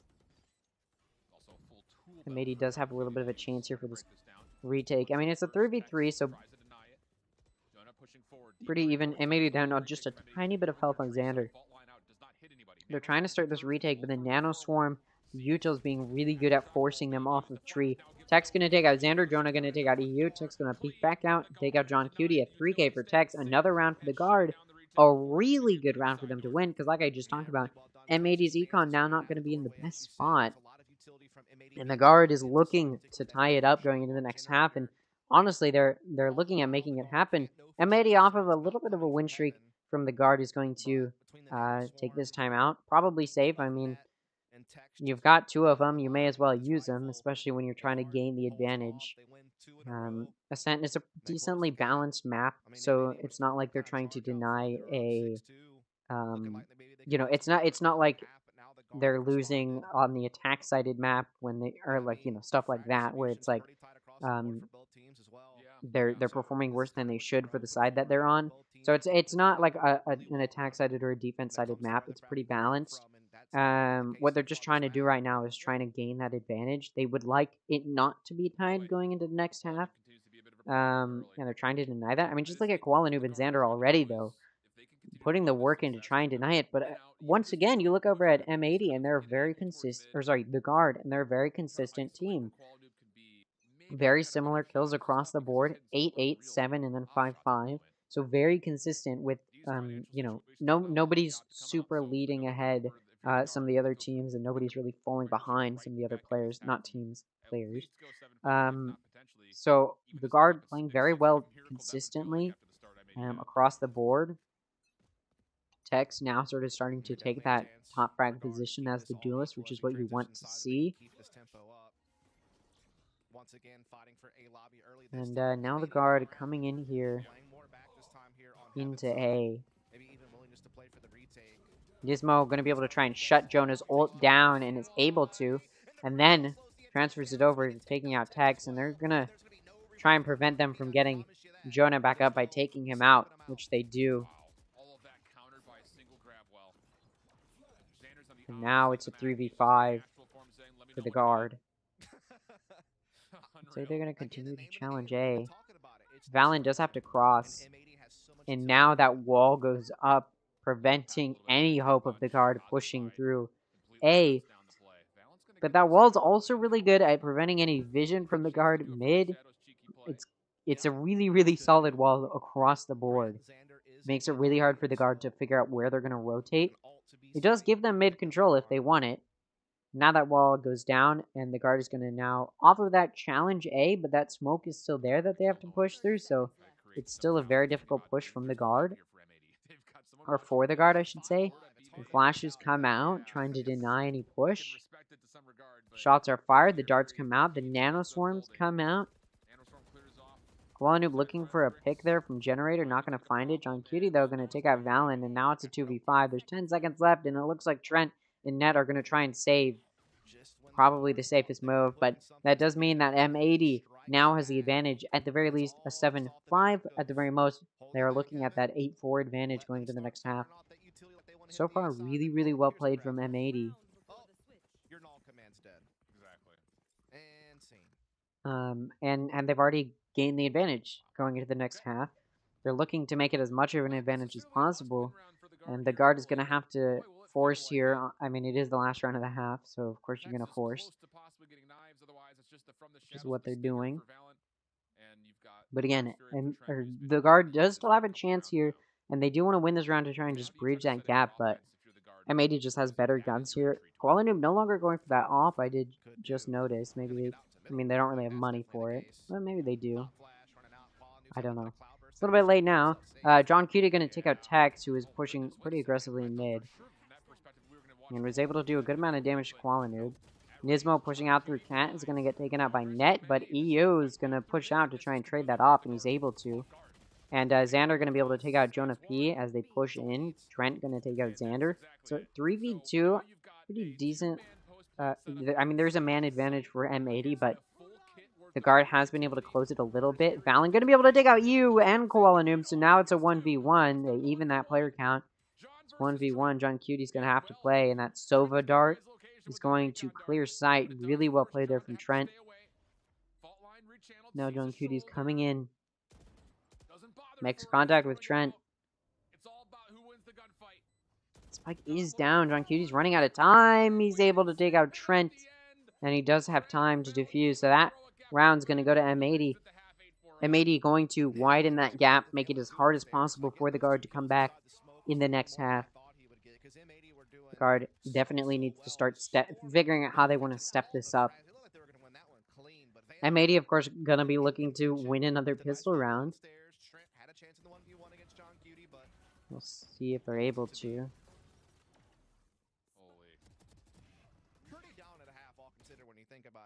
Very well played first half from both M80 and the guard. I do think, though, that M80 could have played it maybe just a little bit better. And, of course, the guard they just didn't play as well. Got picked off a lot. They were outgunned. The operator on Koalanu was very strong for a lot of rounds. I do think he stopped playing it because it stopped being super effective. The guard was able to outplay it, and it worked out. But for at least a few rounds, that off on Koalanu was very scary. And now, M80 on attacking. It looks like they're going to be pushing for A. And now this is where you really get to see it shine.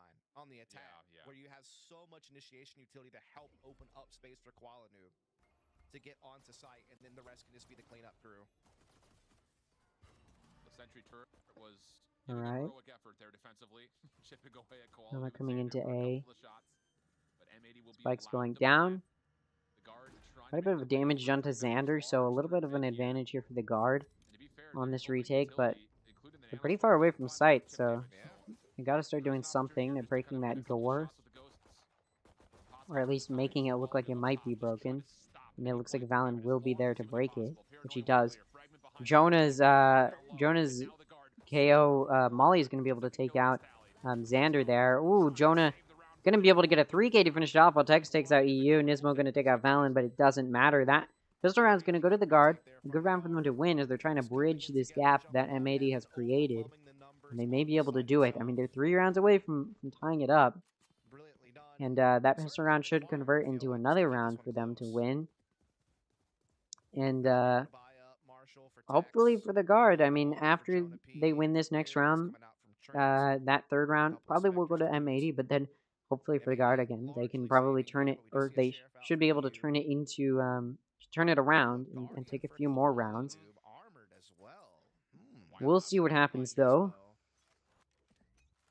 Score is 8-5. Feels like one of those heat check moments for him.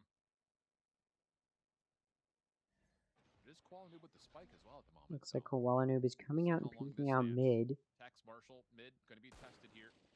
Trying to confront Tex, who does have a Marshall. Koalanu is the only person who bought and forced on M80, and that's just because he had the money for it. Still going to be able to save. Actually, I think Nismo bought him the Guardian is what it looks like. So he's definitely a softened target, but at least now the guard know what they're up against. As M80 looking to start pressing the issue over towards Tree. Koalanu going to be taking the lead, looking for a kill. They know where the alarm bot is, looking for Valen. He's going to push out, but he may just blind first. He does, and Net's going to be able to finish Koalanu off, giving a player advantage to the guard. Valen going to take out Nismo. John Cutie going to get a kill for M80, both on Valen and Net. Not before Net takes out Xander, though. So it's a 2v3. The player advantage still in the hands of the guard. But it's only by 1. It could have been by more. And maybe he was able to lessen that blow. John Cutie did a good job of it. Now 3 pushing in through Heaven. A 3-man push is going to be hard for them to combat. You're going to get a pick on Tex, but Trent going to trade it off. They're not looking for trades when you're down a player. Jonah going to be able to take out John Cutie. 2 players left alive for the guard. Good econ damage done from M80. Like I always say, when you're down around like that, you're just looking to do some econ damage, and M80 was able to do it, taking out 3 of the players, which should give a little bit of an edge to M80. Now they're going to have better guns because, of course, that was a save round for them. Nismo, who bought the gun for Koala Noob, is going to not be able to full buy it, but the rest of the team will, versus the guard, who is just going to be stuck with whatever guns they had from last round, as well as some light buys here and there. But it looks like, actually, no, they're going to force, which we'll see how that goes. And M80 playing very far back, hoping the guard will push them. But you look at the guard, and the guard is playing very far back. So both the teams playing very, very passively, and of course M80 is the one that's on attacking, so it's up to them to figure out how they want to play aggressively. Or 3 for 10. 3 for 10 is good too. Little frozen pizza action out of you? Nah, I try to be more healthy these days. See how it plays out. M80, I think the commentators are talking about eating, what food they're eating. Okay. Anyways, that spike is leaning more towards B, and it looks like M80 is going to try and engage that B side. Not able to find any picks, though, and now they're backing up. Grabbing that spike, and looks like they may take it to B, or they may just take it through mid. Jonah's going to get engaged, as well as Tex. Not able to find any picks, but Tex does get low. You know, his health does get lowered, sorry. Net not going to be able to get any picks there, but also not going to take any damage. Xander going to take out Jonah, but just traded off by Tex, and then Trent gets a kill on Nismo through that wall bang, and now it's a 3v4. Yeah, they really are. You can tell that M80 were trying to snap onto B. M80 is now down a player, and they should have the gun advantage. In fact, they do have the gun advantage. Looks like they're going to go for that 3-man save. Down a player, that's probably the smart thing to do. You don't want to give the guard more guns than you have to. Also, there's no time. Trent pegs a couple through the wall. A little bit of everything there. M80 takes that save. Gonna give the guard that 3rd round. So the guard is 1 round away from tying it back up. They went into this half down. It was 8-4. They've won 3 rounds in a row, and they're starting to tie it back up. Their econ very strong. And Midi's econ is decent. Obviously, they did just have that 3-man save, which helps strengthen their econ a little bit, but it's not going to be nearly as good as it could be. So you do see 2, I believe it's the 2 that did not survive, are going to be given those Guardians. Very aggressive push out from Jonah is going to pay off as he's able to take out Xander and Nismo. Not to say, though, he is joined by Trent. Tex looking for that kill on Koala Noob. Not going to find it. Koala Noob going to take out Tex while John Cutie takes out Jonah, but that's traded off by Trent. Trent also going to take out Koala Noob, but now it's just down to EUs. Way below half health. And he doesn't have the spike. And down so much health, there's really no point in saving. So he's going to try and challenge this. It's a 1v3. And Trent's just going to peek out right in time to take out EU. Another round to the guard, and they've evened it up. They only lost 2 of their players as well, so their econ's now going to be in a really good spot. And, I mean, you look at Valen, 7,500. Just going to buy the op for Tex. And now M80 going to be forced to save here. Not looking great for M80 now going into this half. It looks like both teams have had a pretty good defense. And it looks like it's paying off for the guard now. We'll see if M80 is able to start to gain some ground here. They already took their timeout. But I do believe they have another one, if I'm not mistaken. Actually, no, I don't think they do. I do think they've already used both of theirs. I believe the guard still has one to utilize. Nismo's going to get hit by that Sova drone. Yep, you're right. Never got the guard some early, has a lot of space. There's no utility here to stop him. Continue to press forward early as well. vision. He's going to hear Trent just around the corner. Jonah's going to take out EU. It's going to give Jonah or the guard an early player advantage. Valiant also going to take out Koala Noob, and now it's the 3v5 for the guard. Not looking good at all for M80. Valiant going to take out John Kitty at the same time. Tex uses that operator to take out Xander while Trent takes out Nismo. Flawless round for a flawless round for the guard. But also, M80 still in a decent place because that was a save round. So now they're going to be able to full buy here. Look at their econ. It's okay. They can afford to lose this round and still have a few of them buy, but they would most definitely prefer to take this round. M80 has yet to win a round in this half. They've lost 5 rounds in a row. The guard, you know, I thought it was looking like M80 had a dominant performance, but the guard has started to come back. They've been able to figure out when to play aggressively and get picks with it. And M80 just has not been able to predict where the guard is going. A team who I thought was going to possibly even 2-0 the guard has not been able to. I mean, it is the guard's chosen map, so you gotta think that they're comfortable with it. They realize M80's been playing a little bit too aggressively, and sorry, that the guard has been playing a little bit too aggressively. M80's going to be able to get that pick on Tex. I believe it was EU who got that kill. That Fatal comes out to clear B. Nobody's on B, luckily for the guard. Nobody's on site, so nobody's going to get hit by that Fatal. Ooh, through the smoke, Wallen's going to take out Net. Very well played there. Site is given to M80. Also through the use of that Nismo ult. Now it's a 3v5 for the guard. A good round for M80 to be dominating when you're winning overall. Jonah going to take out Koala Noob. Starting to make that retake a little bit easier, gaining somewhat of a player advantage. Fatal is utilized, or sorry, the Fade Util is utilized to gain a little bit of positional knowledge. The Sova Dart's going to be useful, and now the guard has taken back that player advantage. M80's choked it. Trent going to be able to go to 3K to finish off M80. Well played there from Trent, and the guard just won another round. That's 6 rounds in a row. M80 has not been able to win a single round this half. That looked like the round to win, and they choked the lead. I mean, what on earth are they doing? I'm not to hate on M80, but when you're losing this badly and haven't won a single round, oh, it turns out they did have another timeout. I thought maybe they did, and they use it here smart. I mean, they've just lost 6 rounds in a row. That third round of the half should have just gone to M80. They had better guns there, and it didn't. They went for that save once they lost the player advantage, but it didn't matter. Save, didn't help them out the round after that, and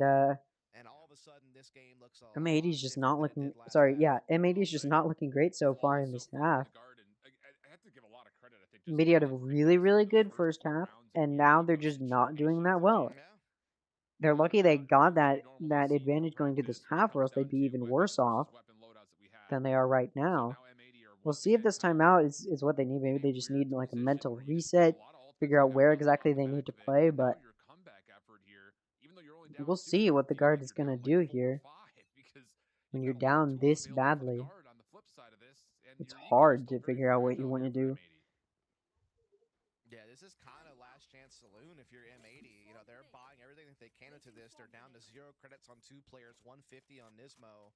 If you lose this, the guard is pushing towards map point. You might be in like a 4-spot to survive situation coming up, right. Or you have to take one save and kind of concede the map point to the guard and play for OT. So this is a big moment here.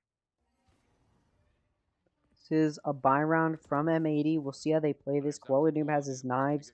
Koala Noob, of course, has some very scary knives. We'll see if he's able to use them here. How good has Trent been at following up his own utility? Aldron's also there now. M80 know where Koala Noob is. They know he has those knives. Yeah, mid take has been crushed by Trent alone, forcing M80 to redirect their efforts towards the A side. They do not even have full control of A main yet. They don't know about wine or any of things like that just yet. But all right. Prowler Nismo already pretty low in health, not looking good for M80. Ooh, Koalanib gonna be able to challenge that operator from Tex. Getting that pick, but then that molly from Jonah is gonna take out Nismo. Valen gonna take out Koala Noob. 3v4. So the knives and the vandal that was just collected are put away. Offensive cosmic divide is only going to give M80's down a player, but they do have that Astra wall. Now it's gone down. Spike is down as well. Trent gonna be able to take out John Cutie and Xander. Valen gonna finish off M80 by taking out EU. Only one player down for the guard. Another round one, and that was a round M80 wanted to win when their econ was starting to struggle. They'd gotten a save, and then they full bought that round, and it didn't pay off. The timeout has not helped them. This is the I can't even remember how many rounds in a row now.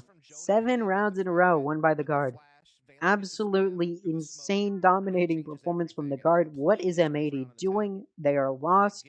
They just can't seem to win when they need to. I mean, this is when having that consistency that we've talked about is so useful for the guard.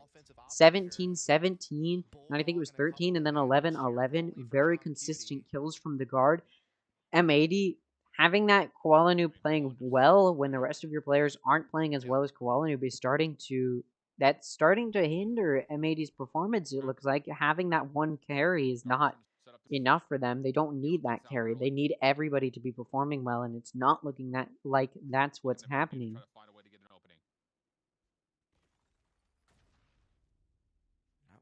Trying to creep his way 3 of M80 in B lobby right now, and it looks like the guard knows. I mean, you see those pings, they know exactly where they are.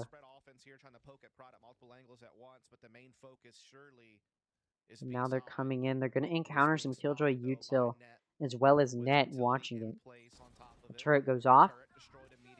And then that Sova ult comes out. It's going to tag John Cutie, but he's not able to find another tag with it. Not going to be able to get that pick.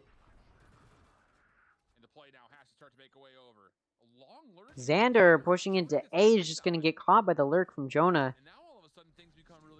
Not looking good. Net going to be able to get that pick on Koala Noob. John Cutie able to take out Valen, but the Net going to wallbang John Cutie. Net also going to take out EU. That's a 3K. Nismo going to be able to take out Trent, but shut down by Tex. Oh my god. 8 rounds won by the guard. They have not lost a single round in the second half. Now, it should be said, this is the guard's map. They did pick Ascent, so you do expect them to be more comfortable maybe than M80. But a dominant performance like this in the second half is not at all what you'd expect, especially against a team like M80, a very powerful team, the #1 team in Challengers right now. And they haven't been able to get a single round on the guard so far, 8 rounds in a row. The guard had just tripled their lead, or their rounds that they had going into this half. Now you do have to wonder what is M80 going to do to try and combat this. It looks like an aggressive A push is what's on the menu. John Cutie going to take out Valen, but then Jonah going to get a double kill. Tex going to take out Nismo, and EU finally shutting down Jonah. Tex going to take out EU, though. It's a 1v3 for Koala Noob. Net just going to finish him off like that. 13 rounds won. A flawless second half for the guard, and that's going to win them that first map. Again, that was their chosen map. The guard did choose Ascent, so you'd expect them to win there, but a performance like that is beyond impressive from the guard, and pretty disappointing. You gotta feel like maybe M80's starting to... I mean, you do wonder what is happening that's leading M80 to that loss, and will that sort of mental loss or whatever was happening, the strategic misperformance or misplacement of their players, will that carry through to the next map on Pearl? We'll see. I mean, M80 plays very, very well on Pearl, so I'm not expecting a loss here from M80. But after this round, again, I thought it was going to be a dominant performance from M80 against the guard. I thought it was probably going to be a 2-0, maybe a 2-1. But I did not expect a flawless second half from the guard against M80 by any means. At first, it looked like M80 was going to win this. Going into this half, they had 8-4. It didn't matter, because the guard said, alright, we'll just win the rest of these rounds. and they did.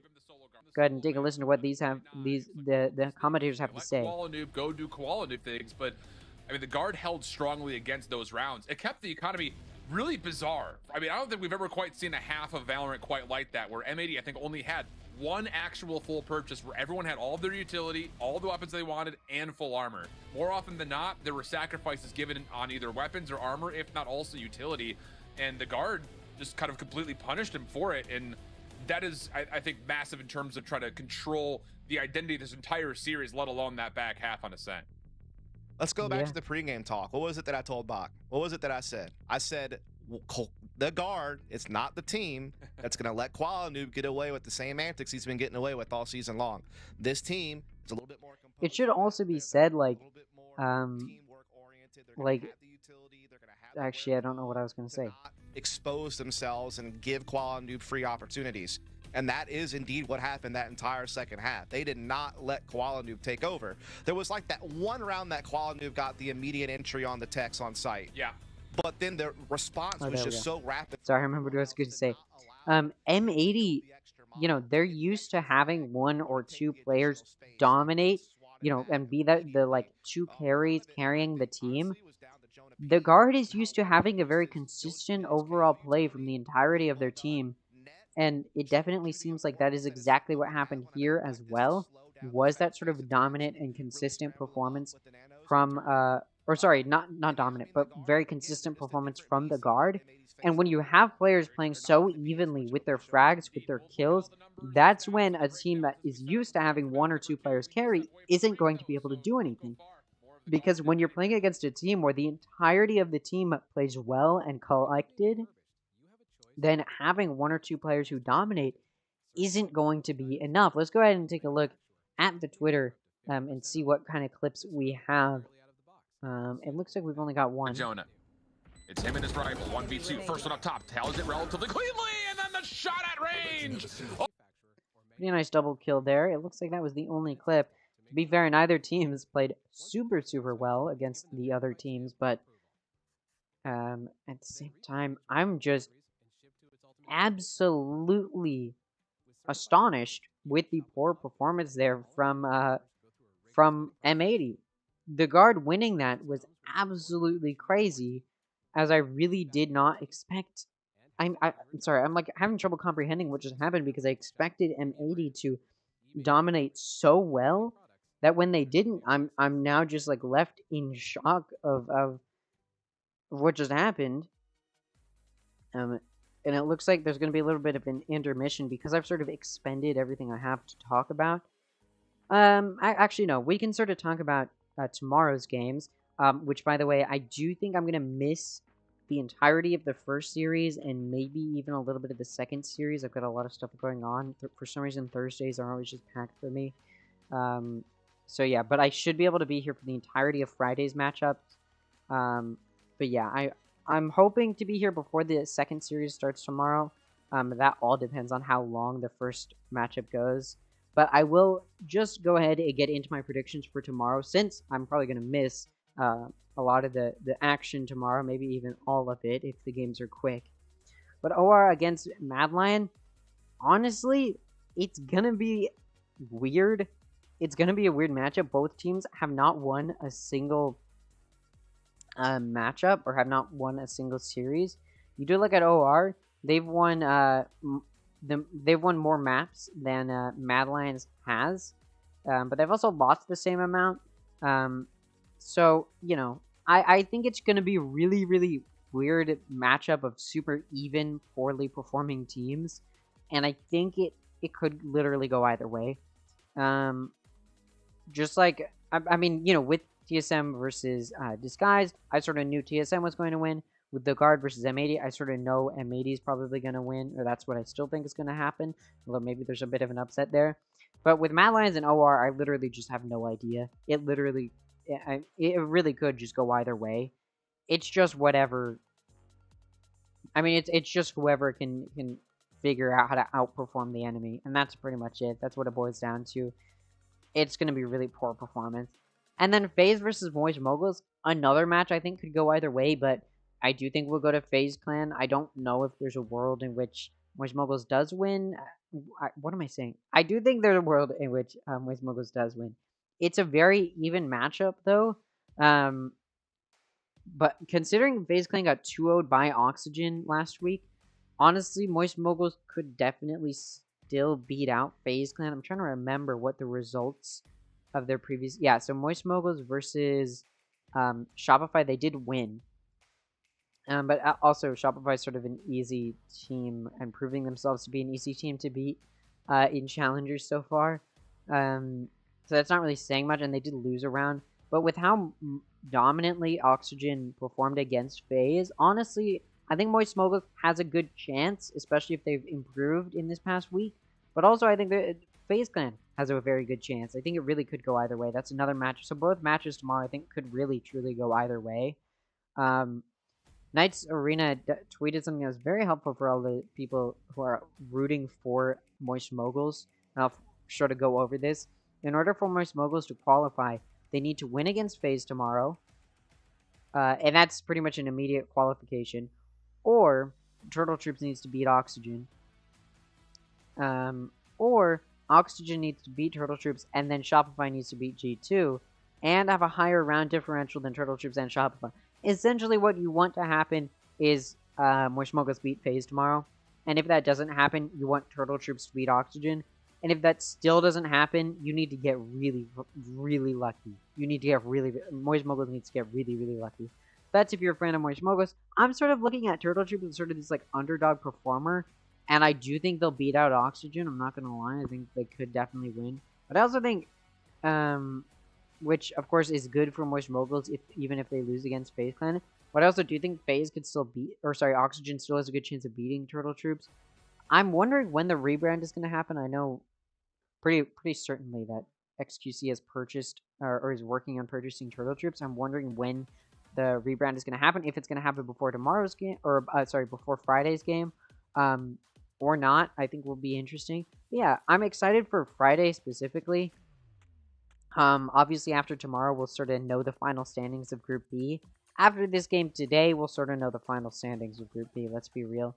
Yeah, and it looks like we're going to be, after this advertisement, we'll probably transition into the start of the next map. I was going to go to a little bit of a break, but it looks like I won't have to. Just wait for this ad segment to be over. But yeah, we're pretty much just chilling. I'm getting very, very hungry.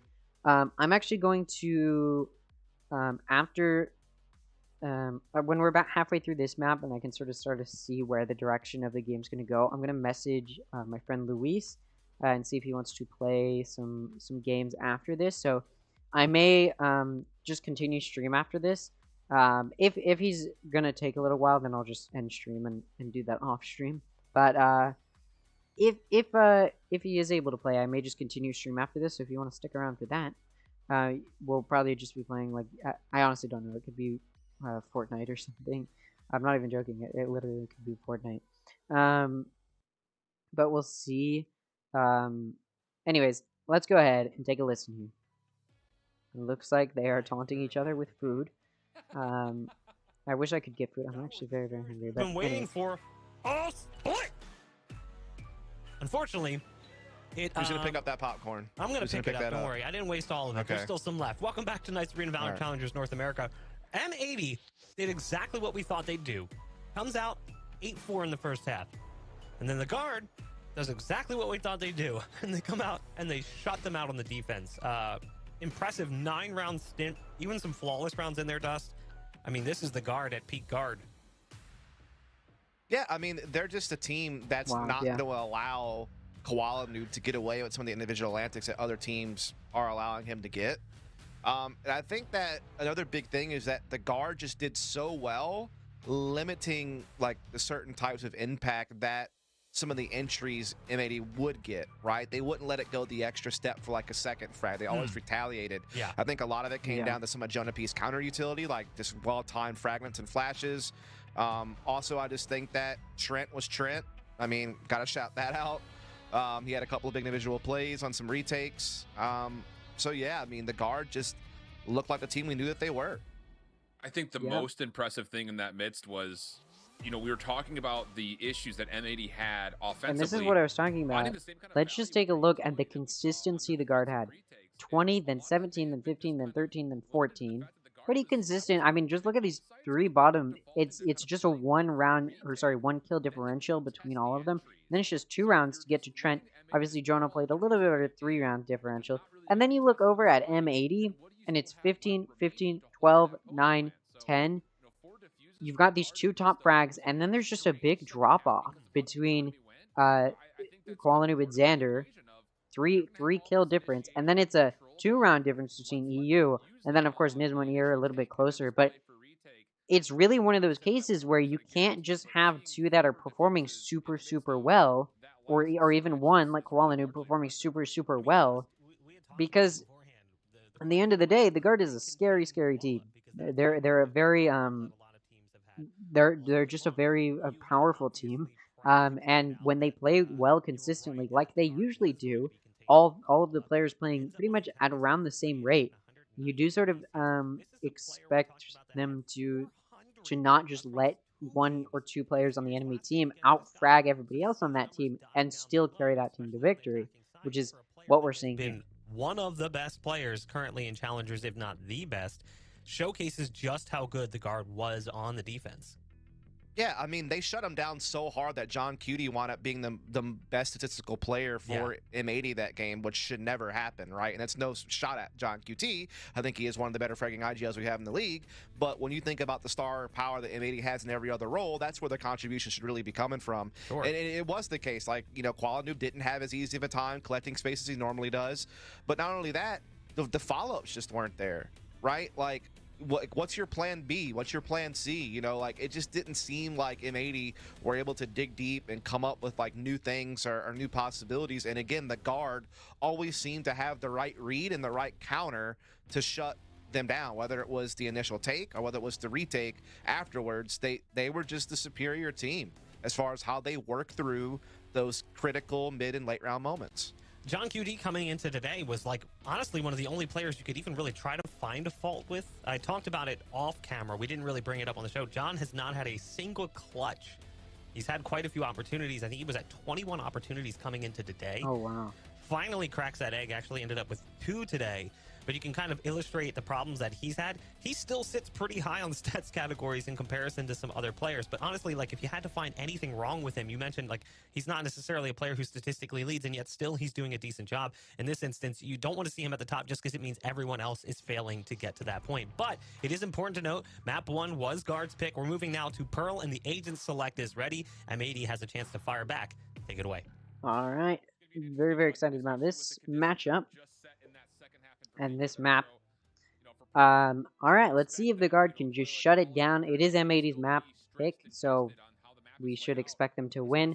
We'll see how it goes. Jean Cutie on Killjoy, Net also on Killjoy, Nismo on KO, Valen on Astra, EU going for Sova, Trent also going for Sova, Xander going for Astra, and Jonah going for KO. Koalanoob and Tex both going for Jet, so exactly identical player picks. So it's really just going to be, again, who can play better. We'll see if Koalanoob can sort of pick up the pace maybe and start carrying, and if the guard will let that happen, or if M80 is going to be able to figure out how to play better consistently. Just like the guard plays well consistently, we'll see if M80 can start to get all of their players pretty much performing at around the same rate, or if M80 is just going to try and lean on some of their players doing better than others. Again, we'll see. That Spike is still in that attack-sided spawn, but we do see more of them, or more of M80 leaning over towards B. See how the guard plays defensively, or if the guard will have a good defense this map. See how it goes. Mid control matters on this map much more than mid control matters on other maps. And you see the guard trying to gain that mid control immediately and destroys that turret setup in mid, which does not give M80 confidence that nobody's there, so they're just going to back up. Looks like they're going to be looking at an A push. That KO knife comes down. Nobody's peeking out A main. They know that now. Did you see it? Net and Valor. Net and Valen. holding down A, but Killjoy util holding mid, and also that turret coming in from around dugout to hold main. Valen gets an early hit off on Koala Noob, so Koala Noob's down a little bit of health. Gonna get lowered even more. Net's gonna finish him off. Net also gonna take out John Cutie, as well as Nismo before Xander takes Net out. Valen gonna take out EU and then traded off also by Xander. It's a 1v3 now for Xander. His entire team has been picked off slowly. He's able to pick up a spike. Doesn't really have too much time to rotate if he does decide he just wants to run it over to B, which he's gonna have to decide here soon. It looks like that's what he's doing. Coming in through connector, just gonna book it over to B. And gonna go for that plant. Now the guard gonna know he's B. They're gonna run over. Can Xander clutch up a 1v3 with 30 health? I don't think so, but we'll see. We'll let him decide if that's what's going to happen or not. And I think you mentioned earlier, a dream. Maybe a dream. The first shot lands for a headshot. Dream very well may be on. Knife out. Shots miss. Able to take out with Jonah, but then Tex and Trent try and push him at the same time to play their numbers, and it works out. Tex going to be able to take him out. First pistol round of this map going to go to the guard. Already starting to take a little bit of an edge. We'll see if they're going to try and maintain a try and gain a dominant performance, just like they were able to on defense in the previous map. Which I do think they're going to try to do. Oh, sorry about that. Which I do think they're going to try to do. See if they're able to or not. Now M80 looking like they're going to push entirely through mid. That's an interesting choice to say the very least. And Trent going to take quite a bit of damage. Sorry, not Trent. It's Switch right at that time. Tech's going to take quite a bit of damage. Trent going to be able to take out Qualanoob and Xander before he's taken out. And then Nismo going to be able to take out Xander. What? I don't even know what I'm saying anymore. But it's a 3v3. Nismo down quite a bit of health. Jonah does know where John Cutie is. Going to push him. Gets flashed there and decides to back up. Nismo going to be able to take out Valen. EU going to be able to take out Jonah. And now it's a 1v3 for Net. All alone. That spike is down. That drone comes out. They know where he is. He's able to take out EU. But then John Cutie going to be the one to shut Net down.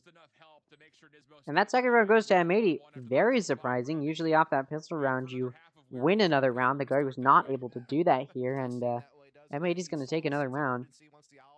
I'm sorry, going to take their first round. Deny the guard the 2 rounds. And deny the guard an advantage off of that pistol round. A little bit of a save there from M80 that they won is going to give them a pretty nice econ bonus, which they're going to decide to force here. Off of that, I do think they forced a little bit though. I did see them with stingers, so econ's not great, but they did win that round. So that helps out quite a bit. You being the only one without a rifle, going for the sheriff. Qualanoob able to take out Net. Going to be an early pick to help out M80. And M80 does have mid control now. But they do decide to back up off of that. It's only 1 on 8, 3 on B. It's a good thing for M80 that they don't go there. EU going to take out Valen. And 3 on B for the guard means a very slow rotate over to A. That spike's going to get down, and it's going to be done quite a while before anyone is going to be able to start playing retake for the guard. Tex does have that Marshall and is definitely looking for a pick with it. This is a save round for them, so they're just looking to do some econ damage to M80.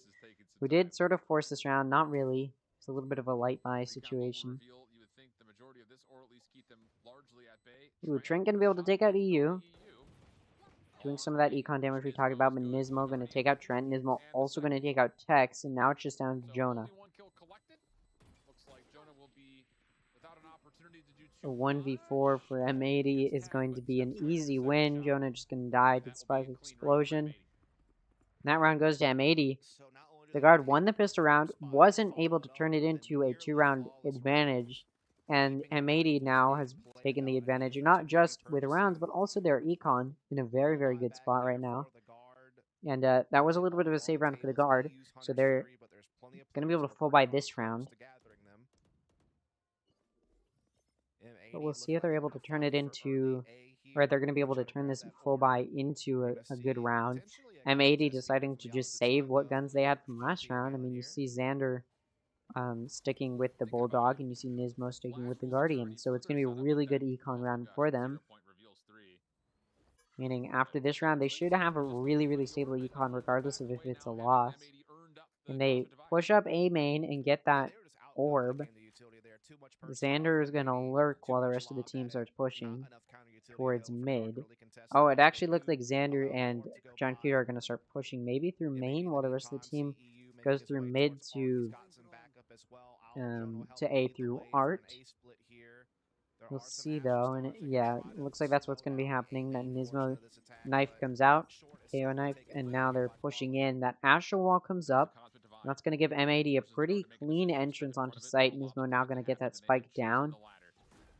Jonah holding that Astral Wall with the gun. But it's going to be a difficult retake. Although Net making it a little bit easier taking out Nismo, but Koala going to trade that off, and then John Cutie going to take out Balance. Now it's a 3v4. The guard is on site, but really good post plant, both having both Killjoy and Astra Util. No longer going to be able to stick that that defuse. Tech's going to be able to get 2. Koala and EU each getting 1, and then Trent going to take out Koala Noob. It's a 1v1. That shock dart misses. Trent just going to be able to stick it and then finish EU off. Keeping it even, now going to be 2-2, but that was a full buy there from the guard that they wanted to win. And like I said, M80 was just holding on to the guns they had from the previous round in order to take a bonus. And now they're going to have a pretty solid econ. They can honestly, they're going to obviously full buy this round, but they can afford to even lose this round as long as they get a few good picks. Whereas the guard, not in a great place, losing most of their players, even though they did win. Just not going to be in a great place econ-wise, and they're going to force here.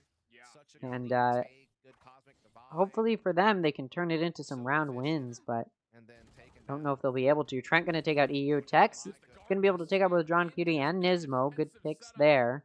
That's going to give the guard already an early advantage on this forced buy.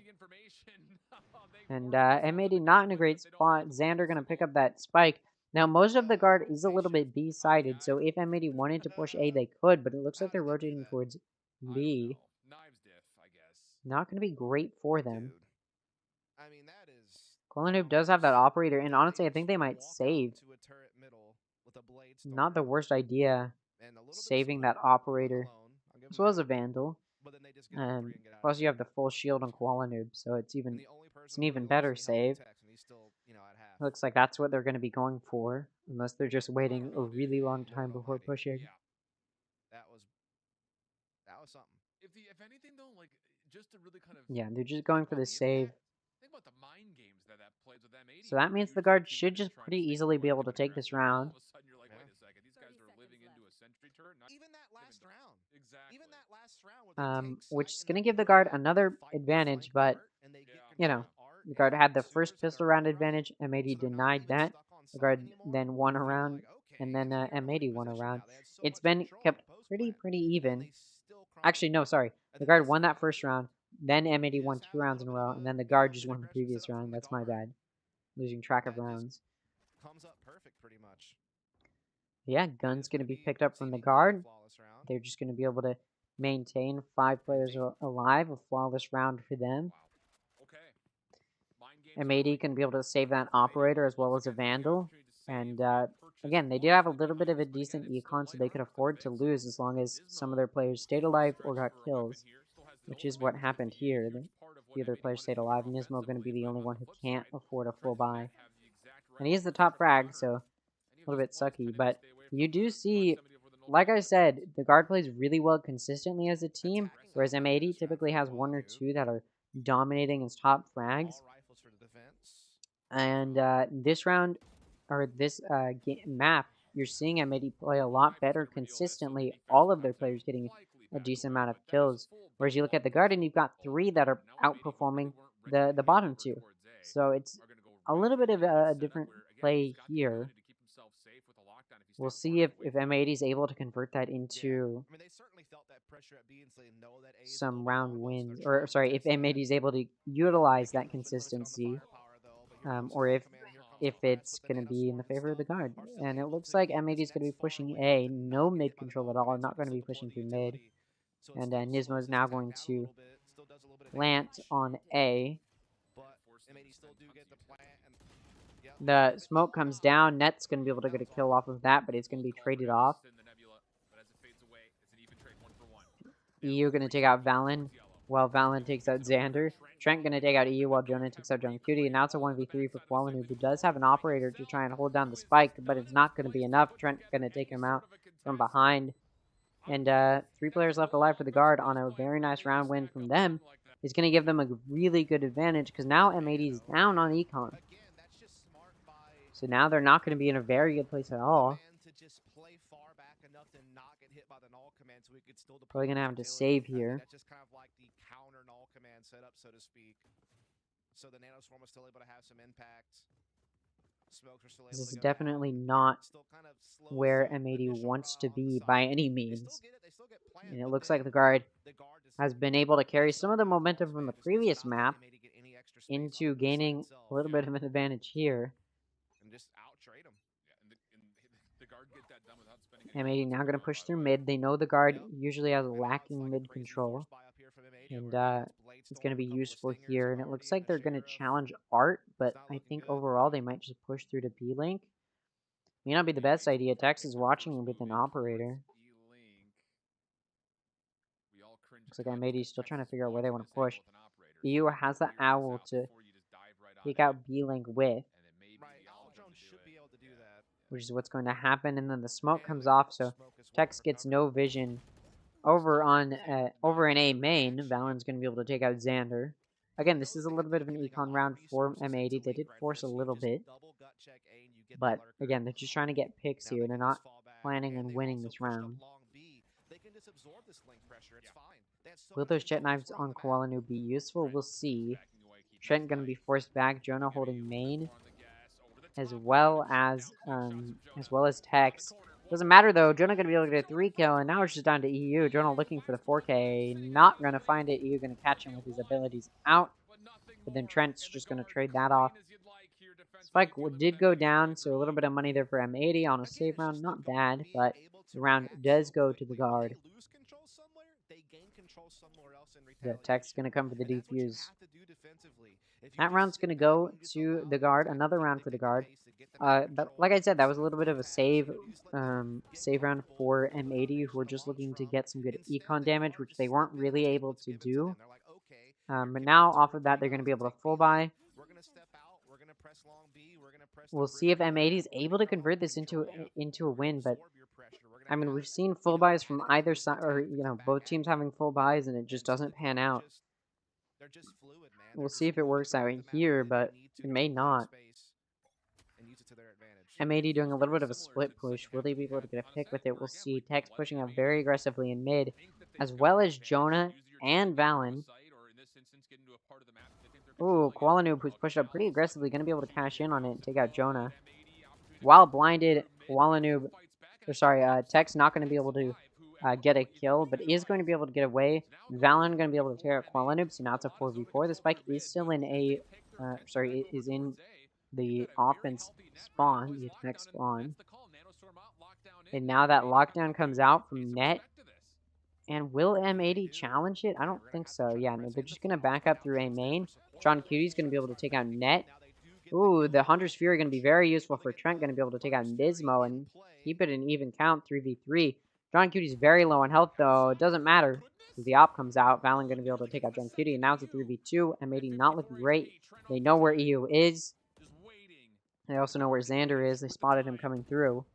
That dart comes out from EU, and The shock darts come out. Xander going to take out Tex, but he's traded off, and then Valen going to finish off EU. A 4K for Valen is going to finish off that round for the guard. 6-2, having a very, very dominant performance. Not looking good for M80, whose offense honestly lacked pretty badly on the previous map and is now starting to lack here.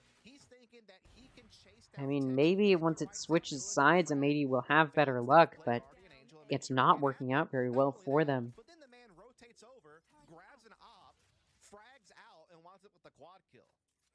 You have to wonder, what is M80 doing?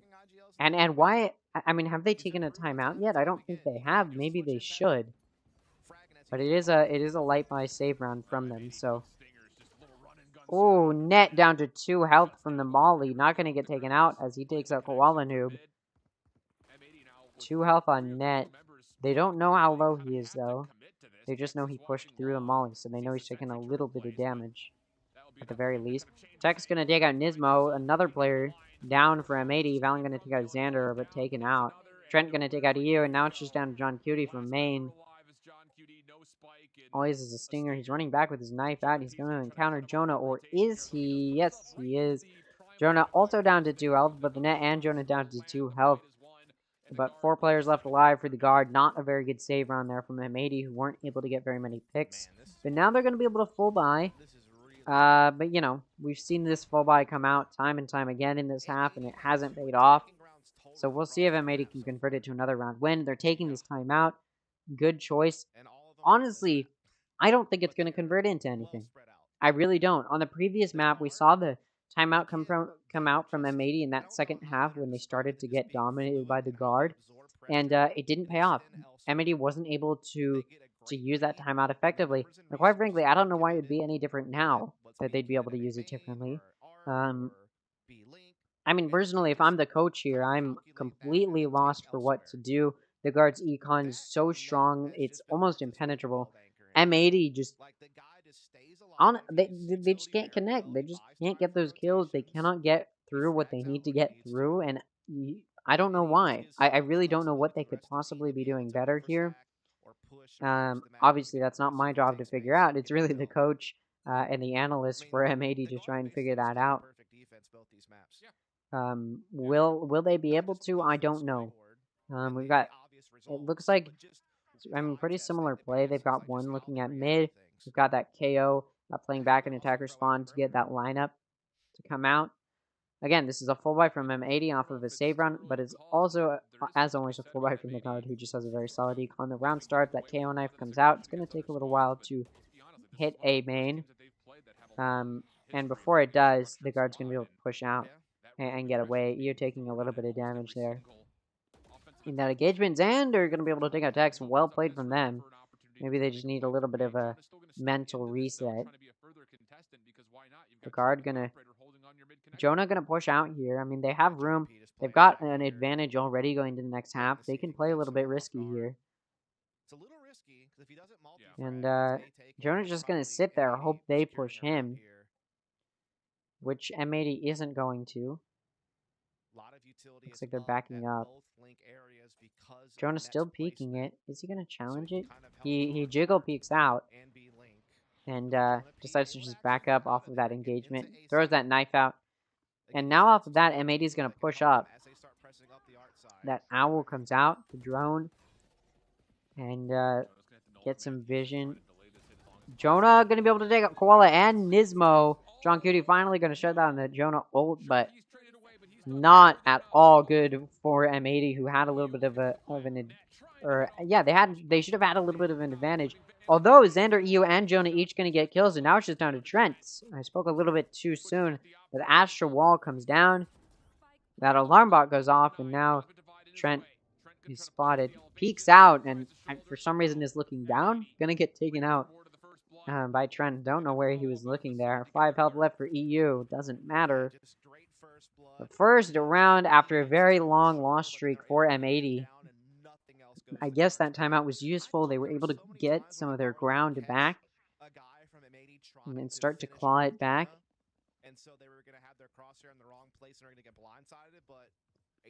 We'll see if this transfers to some more rounds won from M80, or if it's just going to be a round loss here, or sorry, if the guard is going to continue to widen this gap, maybe the guard will let M80 win another one to avoid the 9-3. We shall see, though. We shall see. Looks like M80 is going to be pushing A. They've got the spike pushed up pretty aggressively, but the rest of the players playing kind of back. They've got two mid. I mean, we'll see what happens here. Xander's push it up pretty aggressively, and now we see that drone come out. Tex does have that operator. Ooh, the Killjoy lockdown comes out. Tex does spot one, but not going to connect that shot, and no damage done from either party. That lockdown gonna sort of force the guard back a little bit, and now we see that Hunter's Fury come out as well, which connects on Trent. Not going to convert to a kill. Net's going to be able to take out Nismo. John Cootie going to get a kill, but Valen going to get a double kill. Jonah also getting a kill is going to leave EU all alone in a 1v4. Spike not in his favor. He may just want to save here. And it looks like that's what's going to happen. And the guard can just defuse here. We haven't even seen a plant at B yet, have we? I don't think we've even seen a Why? plant at B.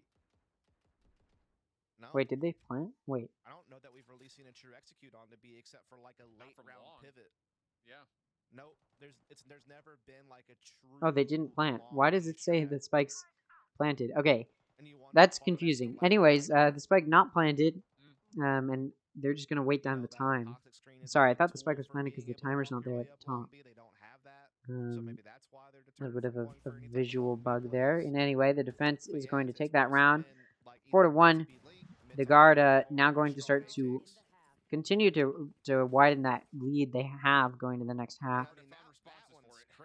It should be said, though, on the previous map, the guard, or sorry, M80 had a really big lead on the guard going into the second half, and then the guard just came back and destroyed M80. So maybe we'll see that again in this half. I doubt it, or sorry, in this map.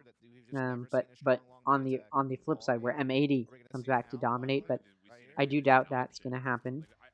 The guard playing very, very well, and sort of preventing M80 from doing any of their very aggressive push that they like to do. The guard's really, really good at shutting it down. A good read from the guard is going to place 3 on B. Yeah, exactly. And that is where M80 is looking at going. M80, though, off of some vision, is just going to back up. Spike on John Cutie is going to start pushing through to mid. M80 have just shown some force and backed away. And the thing about this is, again, because of we'll see if they're able to. I mean, there's no mid control from the guard, so they are just going to be able to take mid. Whether they push through B Link or Art is difficult. Either way, it's a difficult push. They're going to have to push Trent B Link, and now it looks like they're pushing A, where they're gonna have to deal with the Killjoy util. Over on B main, though, Tex is gonna be able to take out Koala Noob. Already down a player for M80. And they go through Art, and now they're going through Connector. Are they? Looks like maybe they were just trying to join the guard in their spawn there for a second. That turret gets taken out, Net gets suppressed, so no util from him.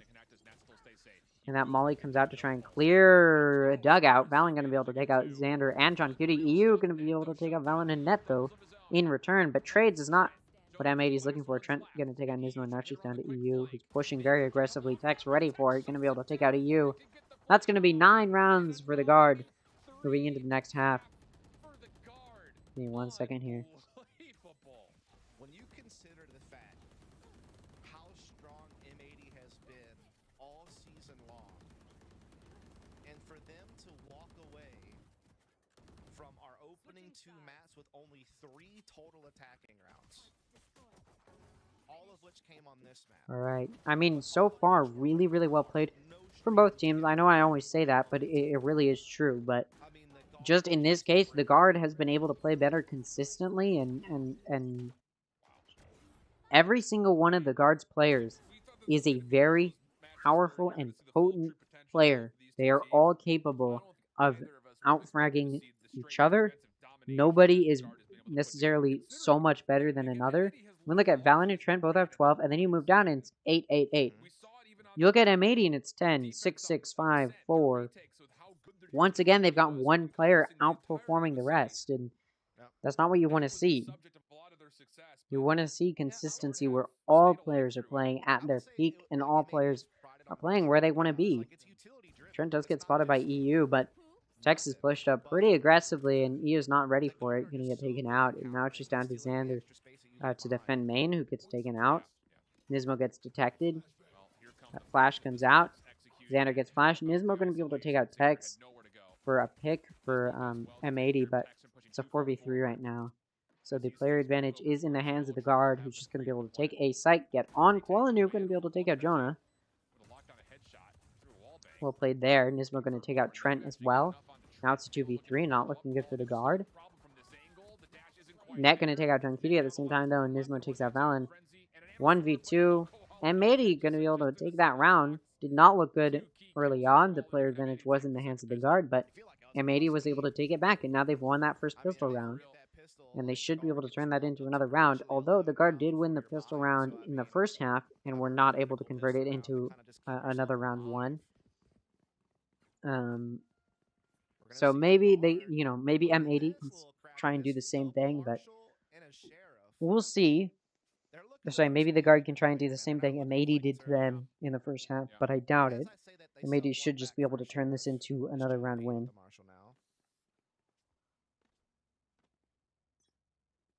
I'm in for it. I'm here for it. I mean, statistically speaking, these guys have played the most amount of half-buy rounds in No. Challengers, and they win them 73% of the time, so for 28 and 10. The guard looking at a B push. Kualanoob is ready for it. Got that Vandal ready for the push.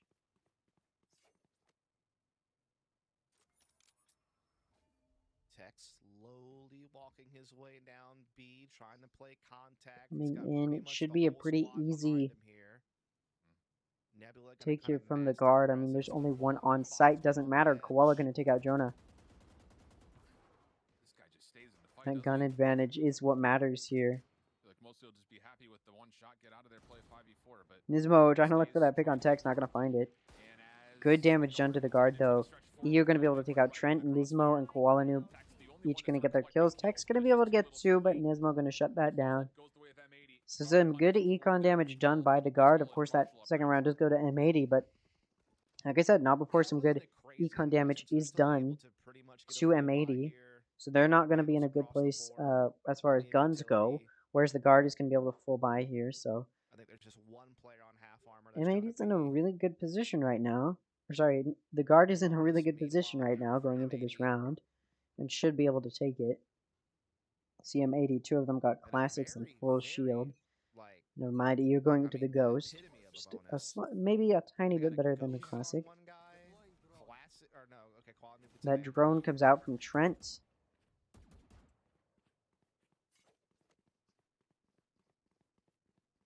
Now the guard is coming in. Find a way to take this round back. Things start to get interesting again on this map. Not that it hasn't been interesting yet. It's kind of Valen's pushing up. but definitely it's back up in the contest for sure. Yeah. Now the entirety of the guard there. You do notice M80's been taking better control of mid than the guard did on their defense. Maybe that'll come into play at some point later down the line. In any case, though, the guard's just going to be able to push on site. Again, the guard does have better guns here. Much better guns. As well as better shield, but a little bit of damage done to Tex and Valen is going to start to break down those shields. That shield, I should say.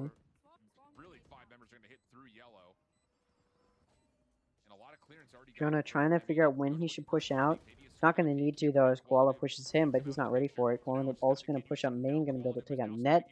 There's another one there in the form of Trent. Tech's going to be able to take out Xander and EU and Nismo. Koala taking out Trent in the meanwhile. John Cutie going to shut Tex down, and now it's a 1v2 for Valen. The spike is going to be tapped, and Valen does have to push this one way. Able to connect on Koala but going to get shut down by John Cutie, and that round's going to go to M80. They're starting to take a little bit of a lead here. That round, which should have easily gone to the guard, didn't. So now it's in the hands of M80. And now M80's econ is going to be good because they didn't have to spend money there. I feel like I repeat myself a lot. As these games go on, we see a lot of the same stuff. But the guard should have taken that round when they had better guns, and M80 didn't. Or sorry, and the guard didn't, so M80 is now going to be in a good spot econ-wise off of that save, because after you win those first 2 rounds, you then just save what you had forced with going into that second round, which is what M80 did. But the guard had done some good econ damage to M80, so the guard had better guns, much better guns. Some of M80 only had pistols, but it didn't matter. In any case, though, Valen and Tex each going to get a kill. Net going to get a kill as well on EU, and now it's a 5v2. Not at all looking good for M80. Right as I was talking about how they're starting to come back here a little bit, they haven't been able to. M80 needs to be pushing here if they want hope of taking this this map. And getting to that decider. Ooh, really good lurk here. As Valen's going to be pushed up very aggressively into their spawn. Should have been able to take out Nismo, but doesn't. Trent going to push it. Going to be able to take out Nismo. John Cutie trading that off. The Tex greeting here. John Cutie going to shut Tex down, but Jonah going to be there to take John Cutie out. 2 players left alive for the guard on this round win. They're 3 rounds away from winning here in this half. M80 was able to take 3 rounds in a row going into this half. The guard finally won their first round. We'll see if that win is going to be good for them. M80 did fall by that round, so they wanted to win that with as many players alive as possible. But they went for the save and then decided to fight up against the guard who was pushing them, and it didn't pay off, so they weren't able to get those kills. Which means now M80 is not in a great spot. Econ-wise, going to have to save here, whereas the guard can full buy. Some flashes coming out. Tech's going to get flashed by his own team. And M80 again does have worse guns, so they're playing pretty far back, but they do know that there's at least a few B. And you see all 5 of them stacking on B now. Nobody watching A, no util on A either. A flank is very, very open if it goes through connector from Art, which may be what Net wants to go for, that long con. The guard realizes how many people are there and backs up. Tech's gonna get a collateral kill on Koalanub and Nismo, though. And those picks, they back up. Tech's gonna get another pick, and you know they're just wondering how many are here. It's like ants in an anthill. You keep looking, and there's more and more and more. And that's what Tex is wondering. How many are here, and how many can he get a kill? He's greeting for the ace. You know he wants it. An operator ace would be very, very nice for him. But nobody's on A, and they're just going to be able to plant. For some reason, M80 did not rotate over to A. So that plant's going to be free. It's going to take M80 a while. It's a save round for them, so there's no point in saving. So they should just push on to A here quickly and easily. You ran into Koalanub's play, and you still came out flawless. Yeah. I mean, I just love the idea of it from the guard. You know, John QDE coming in, going to be able to do good damage to Jonah, but not going to be able to take him out. EU, Valen knows where EU is. EU pushes the smoke. EU flicks on Valen. Nice kill there, regardless of if they win the round. Net going to take out EU. John Cutie, though, going to take out Trent. That flank from Net does come through. Now a Vandal on John Cutie. Doesn't matter, just going to kill himself to the bomb. Rather die to the bomb than somebody else. And that's another round to the guard. M80 going to be able to full buy this round, but they're in a dangerous spot right now. Because if they do lose this round, they're going to have to continue to force, and their econ's not going to be great. Whereas the guard, they've got so much room to breathe. They're up 5 rounds. I mean, it's 11-6. Not great for M80 at all. Very, very good for the guard. And their econ's in a very solid place as well, so they can afford to lose 1, maybe even 2 rounds here before they're going to have to start to worry. Which means M80 just needs to start picking up rounds. Ooh, Tech saw that little peek out there from EU, but EU, fortunately for him, just backs up. I guess he remembered that the operator's on text and decided to back up. There's 3 on A right now for M80. Nobody from the guard is pushing B or mid. which means everybody's there. And they get really, really good vision. I believe that was M80 got some good vision. M80 put 4 on B expecting a rotate, but they're not rotating. So now it's just Koala Noob on A, and that lockdown comes out. Now M80 has to rotate all the way back over to A. A little bit of a long rotate there in the lockdown. Gonna allow the site on, as well as the Astral Wall. The guard looking to get to this 12th round to deny M80, making some sort of 13-11 comeback here. And they're using that util and those ultimates to try and deny it. That Astral Wall comes down. Ooh, the KO Molly comes out. It's going to do quite a bit of damage to Valen. But I'm going to be able to take out Nisma's ult. So Nisma could still get res. Koala Noob going to take out Valen. So it's a 4v4 right now. But Nisma gets picked back up. EU takes out Ned at the same time. So now it's a 3v5. That Diffusal is tapped and is being held. The Hunter's Fury does come out. It is half. Trent going to be able to take out Xander. Meanwhile, Koala Noob takes out Tex. Trent going to be able to get 2 with his Hunter Furies. Jonah takes out Koala Noob. EU takes out Jonah. That Shock Dart comes out to take out John Cutie, but he's holding and gets the Diffusal, and then EU is going to get that final kill, as well as picking up an op. M80 won that despite I think it was 3 ults used by the guard. Not to, like, downplay, though, the impressive play that there was from the guard. It's just, it got very, very chaotic there at the end. EU was really good at protecting John Cutie there. That Shock Dart didn't come in time. Off of the... Oh my god. That was a really bad voice crack. I'm sorry about that. Off of that win, M80 is going to take a timeout. Honestly, a good choice here. They want to secure a win. With how much or how many rounds the guard had on M80 going into this half and then winning 2 in a row, M80 was in a little bit of a bad spot. Still, neither team has used any timeouts up to this point, which you do have to wonder, why did M80 not use any of their timeouts in the first half when the guard started to dominate? But it is what it is. M80 now has 2 to use in this half. They're using 1 now to try and secure some more rounds. 1, hopefully for them, it does work out. I also think maybe that's wrong. I feel like M80 has used a timeout, but I could also be wrong about that. I'm not very good at... I've said it before, I'm not very good at keeping track of timeouts. But I don't think that's right. I feel like M80 has used a timeout. In any case, Koala Noob now pushing up very aggressively. He's going to encounter not all 5, but 4 of them. Koala Noob going to be able to take out Trent, and there's 3 men pushing up B main, and decides to just back up off of that. Net going to be able to take out EUB Link, but Nismo going to trade it off. Meanwhile, Koala Noob takes out Jonah. And now it's just down to 2, both long. They need to figure out how they want to play this. They're able to push up as that operator is not watching there. But M80 in a really good spot right now. It's a 2v4, 2 on B, so it's a 2v2 on B right now. And it looks like John Cutie's heading over. Tech's going to be the better operator, going to take out Koala. And now it's a 3v2. The guard's starting to even this gap. They're trying to secure that 12th round, like I keep saying. They would like to deny as much of a possible lead as they can. Or sorry, they would like to deny M80's hope of trying to reverse sweep here and get to that 13-11. They would like to at least secure that 12th round.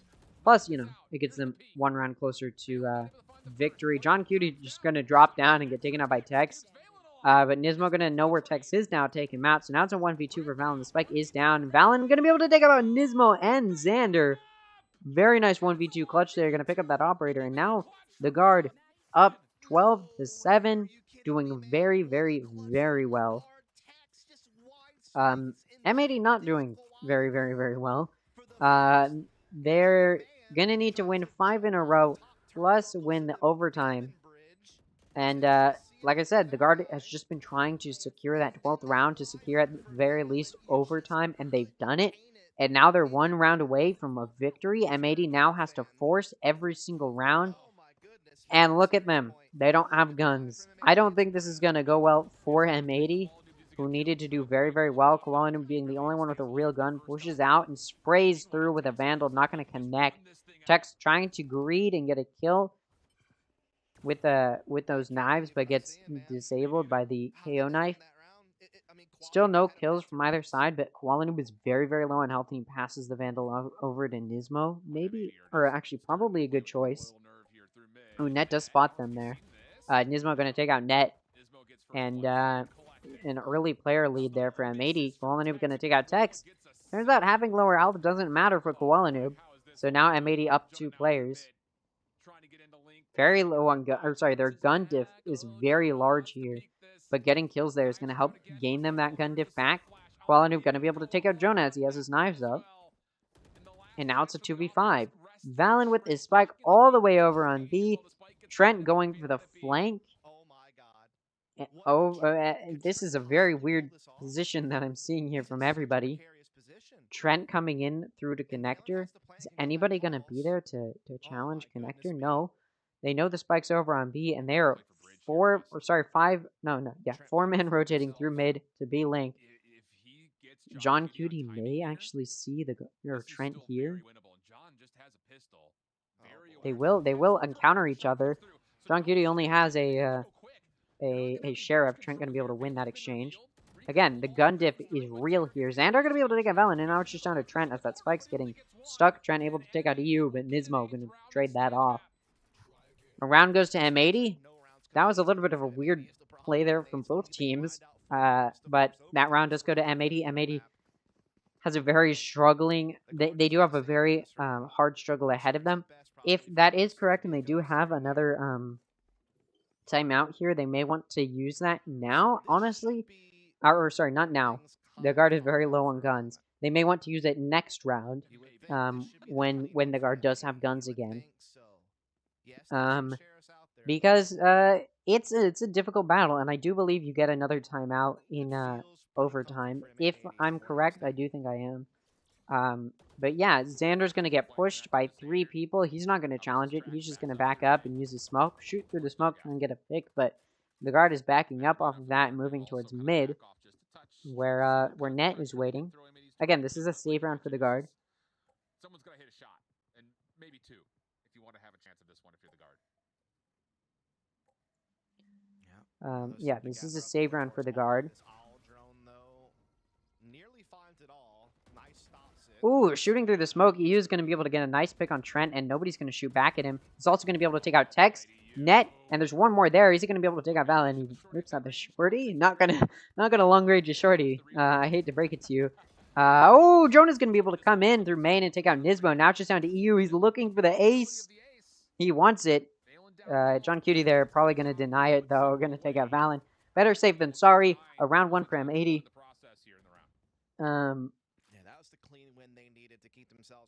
Yeah, a round 1 there from M80 is going to be a very nice round for them to win. Well played there, to say the very least.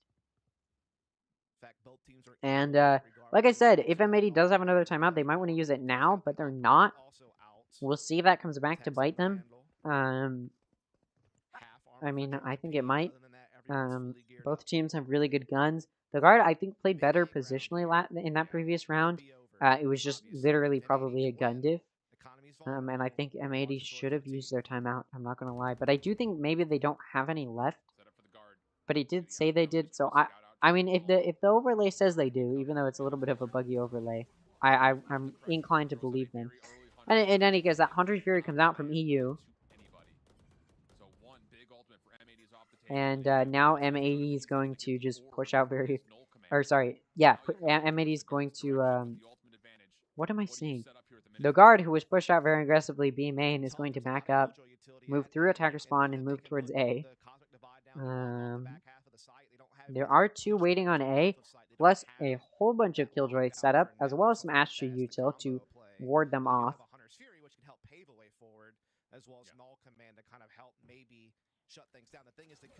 And that he won't be impacted by Null Command, can still fire off this utility. So it's still going to be a tough ask to break this open. That ult comes out, as well as that Hunter's Fury. Jonah's very low on health. Tech's going to be able to take out Xander, though. That spike coming down. But all the ultimates are now off the table. Jonah's still going to hold on towards site. The post plant largely stacked towards mid with Tex trying to get aggressive through sewer. All right. Have to go very quickly, though. You able to take out Jonah. It's a 4v4 now. Koala Noob going to take out Net. Koala Noob starting to get this advantage. The op was useful, but there's a flank coming in. Valen going to take out John QD and Koala Noob. Tech's going to be able to take out you with that flank that we just talked about. The Molly's going to take out Valen, but Tech's going to be there to shut Nismo down.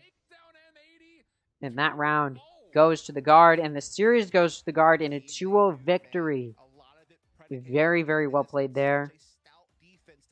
I did message my friend to see if he wanted to play, but he has not responded, which means I think I'm just going to move to end this stream.